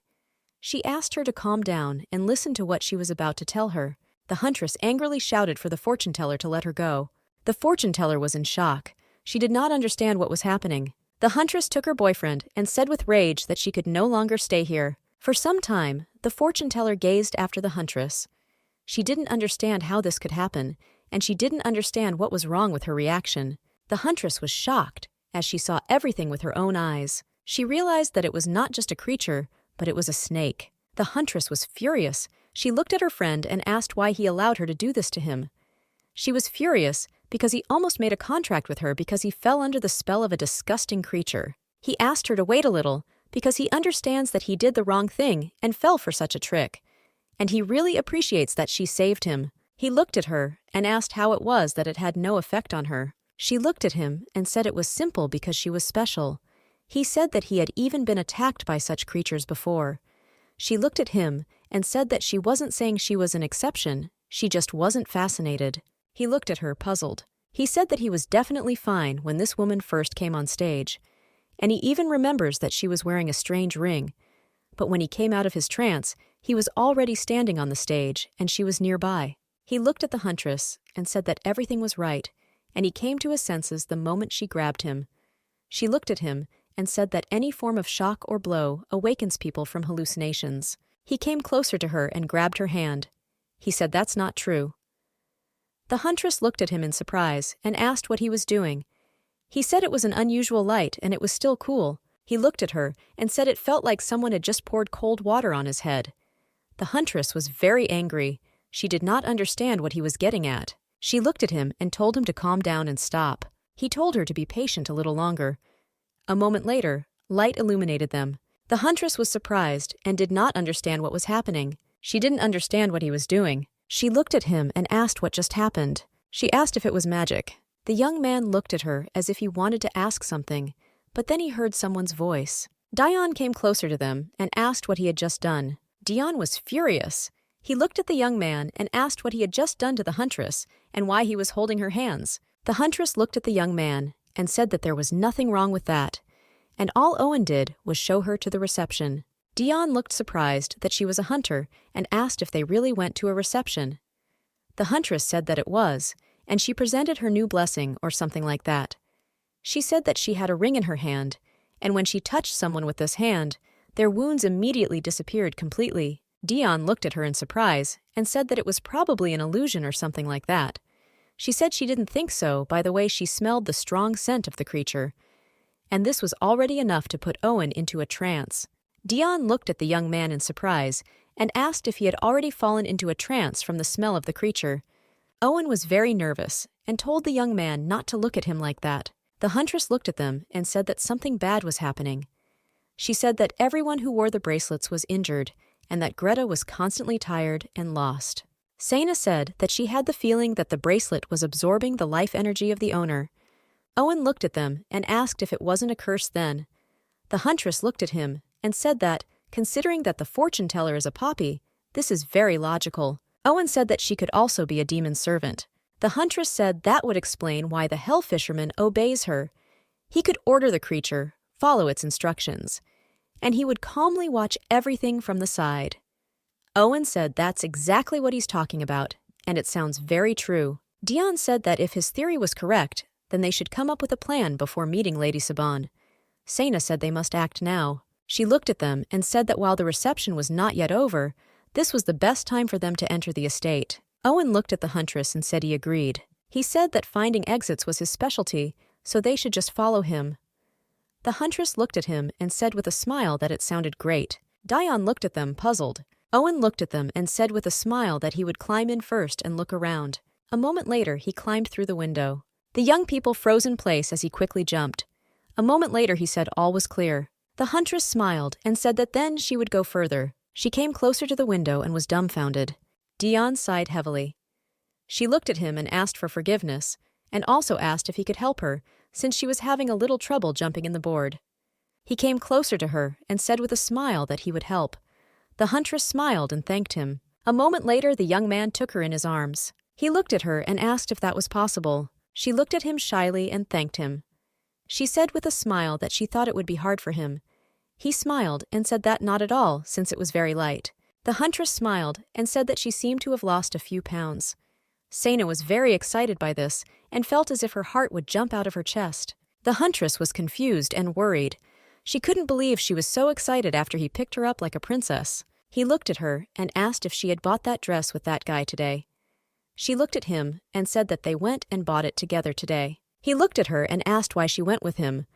The huntress was surprised, looked at him, and asked what he was talking about. He came closer to her and asked why she didn't go with him. He said that, to be honest, he's a little jealous, since she met him quite recently. The huntress was shocked because she heard that he was jealous. Sena was surprised and did not understand why he had such feelings towards Owen. She was shocked because she thought of something. She decided that this simply could not happen. Sena wondered if he was afraid that Owen might take her away from him. Sena laughed. Dion looked at her and asked why she was laughing. She looked at him and with a smile told him not to worry, as Owen would never come between them. She looked at him and with a smile told him to just think that they were the best friends in the whole world. The young man was dumbfounded, but looked at her. She looked at him and said with a smile that she understood perfectly well that he was afraid of losing his only friend. But still he should not worry, because she will always be his friend. He looked at her and told her to wait, as that was not what he wanted to say. She smiled and said that he should not be embarrassed, since jealousy is a natural reaction. He was shocked by what he heard. Owen looked at them and asked why she was just sitting there. He said that we need to come here already. She smiled and said that they were on an infiltration mission. The huntress smiled and looked at her friend. She said that she had to go. She smiled and told him to make sure he closed the window behind him. Dion was shocked by what happened. He sighed heavily as she said she was just a friend. He wondered if he should not leave, or if this status had always been difficult to get rid of. They slowly went out to the estate and looked at it. The huntress didn't know if this place had always been like this, but suddenly she felt a whiff of cold. Dion noticed a staircase that led to the basement. He said she looked extremely suspicious. The huntress looked at them and said that they needed to go there. A moment later, they were slowly walking down the stairs. The huntress said she thought they were there, but she didn't see anything. Owen told her to wait because he had something in his pocket. A moment later, he found the stone, and the light illuminated them. The huntress said that now she sees. She looked in surprise because she saw an animal that was locked in a cage. They were shocked because they saw the creatures, and they also noticed magic circles inside the cage. It was a binding spell that caused blindness and paralysis. Owen looked at the huntress and asked if she knew what kind of creature this bird was. Sena looked at the bird in surprise and thought. A moment later, she said it was Respixia. This is a creature with the ability to accelerate regeneration. The huntress said that the Baroness apparently used the mana of this bird, and most likely she put some mana in the top ring. She said bird mana had been banned from use because it could be highly addictive. They stood for some time and discussed what they had seen. The huntress later noticed documents lying on the ground. A high-ranking creature of a parasitic type that lives off the bodies of women. This creature is called Ramya. The huntress was surprised because she realized that she had now received the answer to her question. Dion said that someone was coming. A moment later, they saw the woman. The huntress realized that it was the lady who was watching them. The huntress was puzzled as she couldn't stop coughing. Her mind was clouded. She did not understand what was happening. She couldn't breathe. Sena woke up because someone was calling her. A young lady approached her and asked how she could sleep at her workplace. The girl looked at the manager and asked why she didn't leave early if she was so exhausted. Sena said she was right. The girl looked at the manager and said that she couldn't do anything without the director's approval. And now she can rest a little. She said that the design team wouldn't leave her alone once the project reached the web design stage. The huntress was surprised, as she did not understand what she was hearing now. She was puzzled and didn't understand what was happening. She wondered if she had just been sleeping all this time. She remembered her life as a hunter. She remembered her friends. She was shocked. And she wondered if all that time she spent as a hunter had just been a dream. She shouted with rage that this simply could not happen, and she refused to believe that it was just a dream. Owen came closer to her and told her that it wasn't a dream. The huntress looked at him in surprise, as she did not expect to see him. Okay, he said it was him. She looked at her in surprise and asked how he ended up here. He smiled and said that it was because it was her dream. She looked at him in surprise and wondered if this was a dream about her past life. He looked at her and said that in any case, he had never seen such buildings in his life, and all objects are unfamiliar to him. She smiled and asked if dreams weren't always like this. He said that was not the answer he wanted to hear. He looked at her and said that she was the assistant manager. He smiled and told her to be honest with him.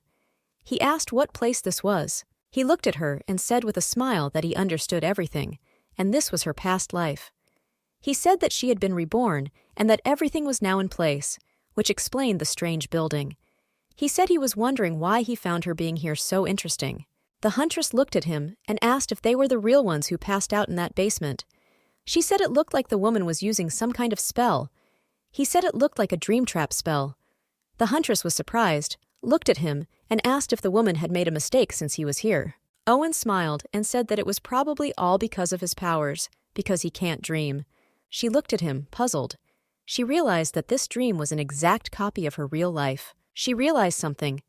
The young man looked at her and asked what she was doing. Sana entered the information that interested her into the search engine, but unfortunately, she was unlucky. The huntress was surprised. She said, puzzled, that this simply couldn't be true. She was furious and didn't understand why she couldn't find anything. She screamed that this simply couldn't happen. Owen looked at her and asked her to look at something in the corner. Sana pushed him away with rage because she said that she was busy right now. A moment later, she saw the demon, who was sitting in the corner. Dion woke up. He was breathing heavily. He approached the huntress and asked if she could hear him. He knew that it had taken even him a long time to get out of the spell. He understood that it would take her much longer. The huntress stood up. He was surprised and pleased. A moment later, she hugged him tightly. He looked at her in surprise and asked what she was doing now. She threw him to the ground and he fell with a crash. He was in shock and did not understand whether he was still sleeping. He thought he woke up after killing the man.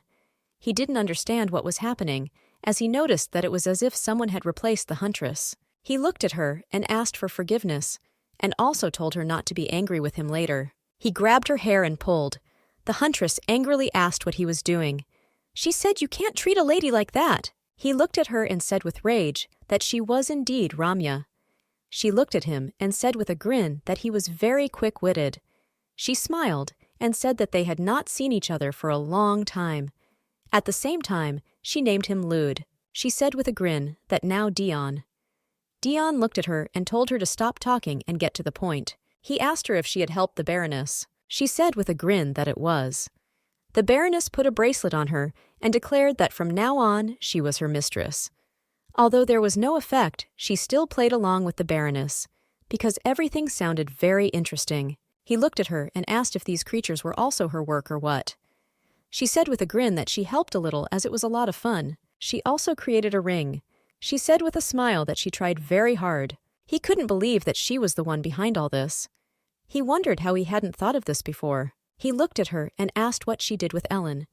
She looked at him in surprise and asked who it was. She said with a grin that the Baroness had told her about a girl who was so similar to her. She looked at him and asked with a grin if she was that thing. Dune was shocked, as he could not believe that he himself had blurted out Ellen's name to her. She walked closer to them and said with a grin that soon the barrier would disappear. And now even Lud can't do anything. She looked at him and asked if he was sure he didn't want to take some blood from her. She said it would be fun to see her become his. She said that he must have almost completely taken possession of her, but she was locked up again. She looked at him in surprise and asked why he wasn't angry with her. The fact that he should have just been throwing lightning bolts here. She looked at him and asked if it was all because he was in love with her. She said with a grin that she had been seducing him for a very long time. But it didn't work out for her. She said she didn't think he could use the standard method to get rid of her. She looked at him and asked if he remembered that he always killed her mercilessly. She looked at him and said that she was doing it differently this time and would leave this body if he could satisfy her. She looked at him and said with a grin that there would be no problem with that. Dion knew it was just Ramya, and she just looks like a huntress. He looked at her angrily and told her to go away. He said with rage that she would immediately disappear from his sight right now. He hugged her furiously. A moment later, she disappeared. He hugged the huntress for a while. The demon looked at her and asked if she really wanted to know his name. The demon said that names are only important for good friends. She looked at him and asked what he was talking about since she already knew his name. The demon looked at her with contempt and asked why she would go so far. He said she was stupid. The huntress looked at him in surprise and asked why he said that and what it even meant. The demon looked at her and said that of all the children he had met, she was the stupidest. The huntress was surprised. She did not understand what was happening and why he did not listen to her. He looked at her intently and called her by name. He looked at her and asked if she thought they would meet again. He asked her when this would happen. The huntress gazed at the demon. The huntress realized that this creature was not talking to her, but to someone else. He looked at her and said with a smile that they could meet so that this would not happen. The huntress was surprised and screamed at him to stop as she wanted to hear his explanation. She didn't understand why they should meet and why he wanted to meet her. She saw that he had left. A moment later, she began to find it difficult to breathe. The young man was in shock, he called her. As he got closer, he asked if she was okay. The huntress said that she suddenly felt dizzy and felt like she was going to throw up. He was in shock and shouted at her not to give in. The huntress woke up and was breathing heavily. She didn't understand where she was. She wondered if she had returned to reality. She hoped it was just a dream. A moment later, she looked at her friend. She was very worried, but saw that everything was fine with him. She looked at him and asked if he was awake. He looked at her and said that it was. He asked if she was still dizzy. She smiled and said everything was fine. Dion looked at them and asked if they had both come to their senses. The huntress looked at him in surprise and asked if he was really awake. He said that he usually doesn't dream, so he came to his senses relatively quickly. And while he was waiting for them, he collected some evidence. He said that now they just have to give them to the Duke. The young people heard some noise. The Baroness came in. She was shocked, and she looked at them in horror. She asked how they got here. Owen prepared to attack. A moment later, he was behind the Baroness and twisted her arms. Dion looked at the Baroness and asked if she had really brought the creature to the capital to conduct illegal experiments. She looked at him grayly and shouted that it was not her. Owen looked at her and said there was no point in denying anything, since the whole room is one continuous proof.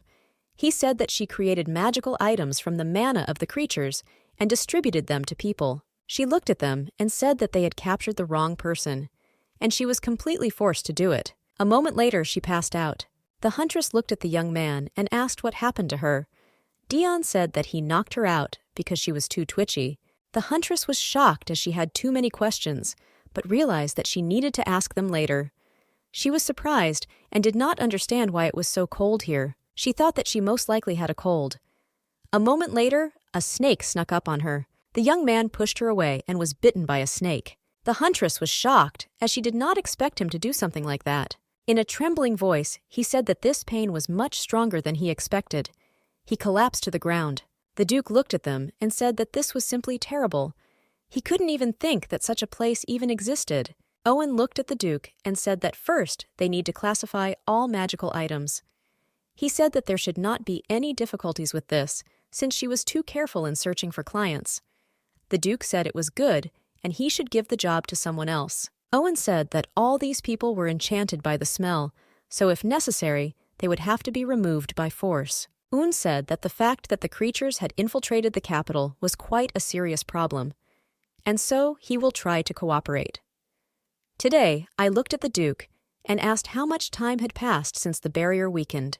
The Duke said, puzzled, that it had been more than 2 years at this point. He said it all started with a little creature.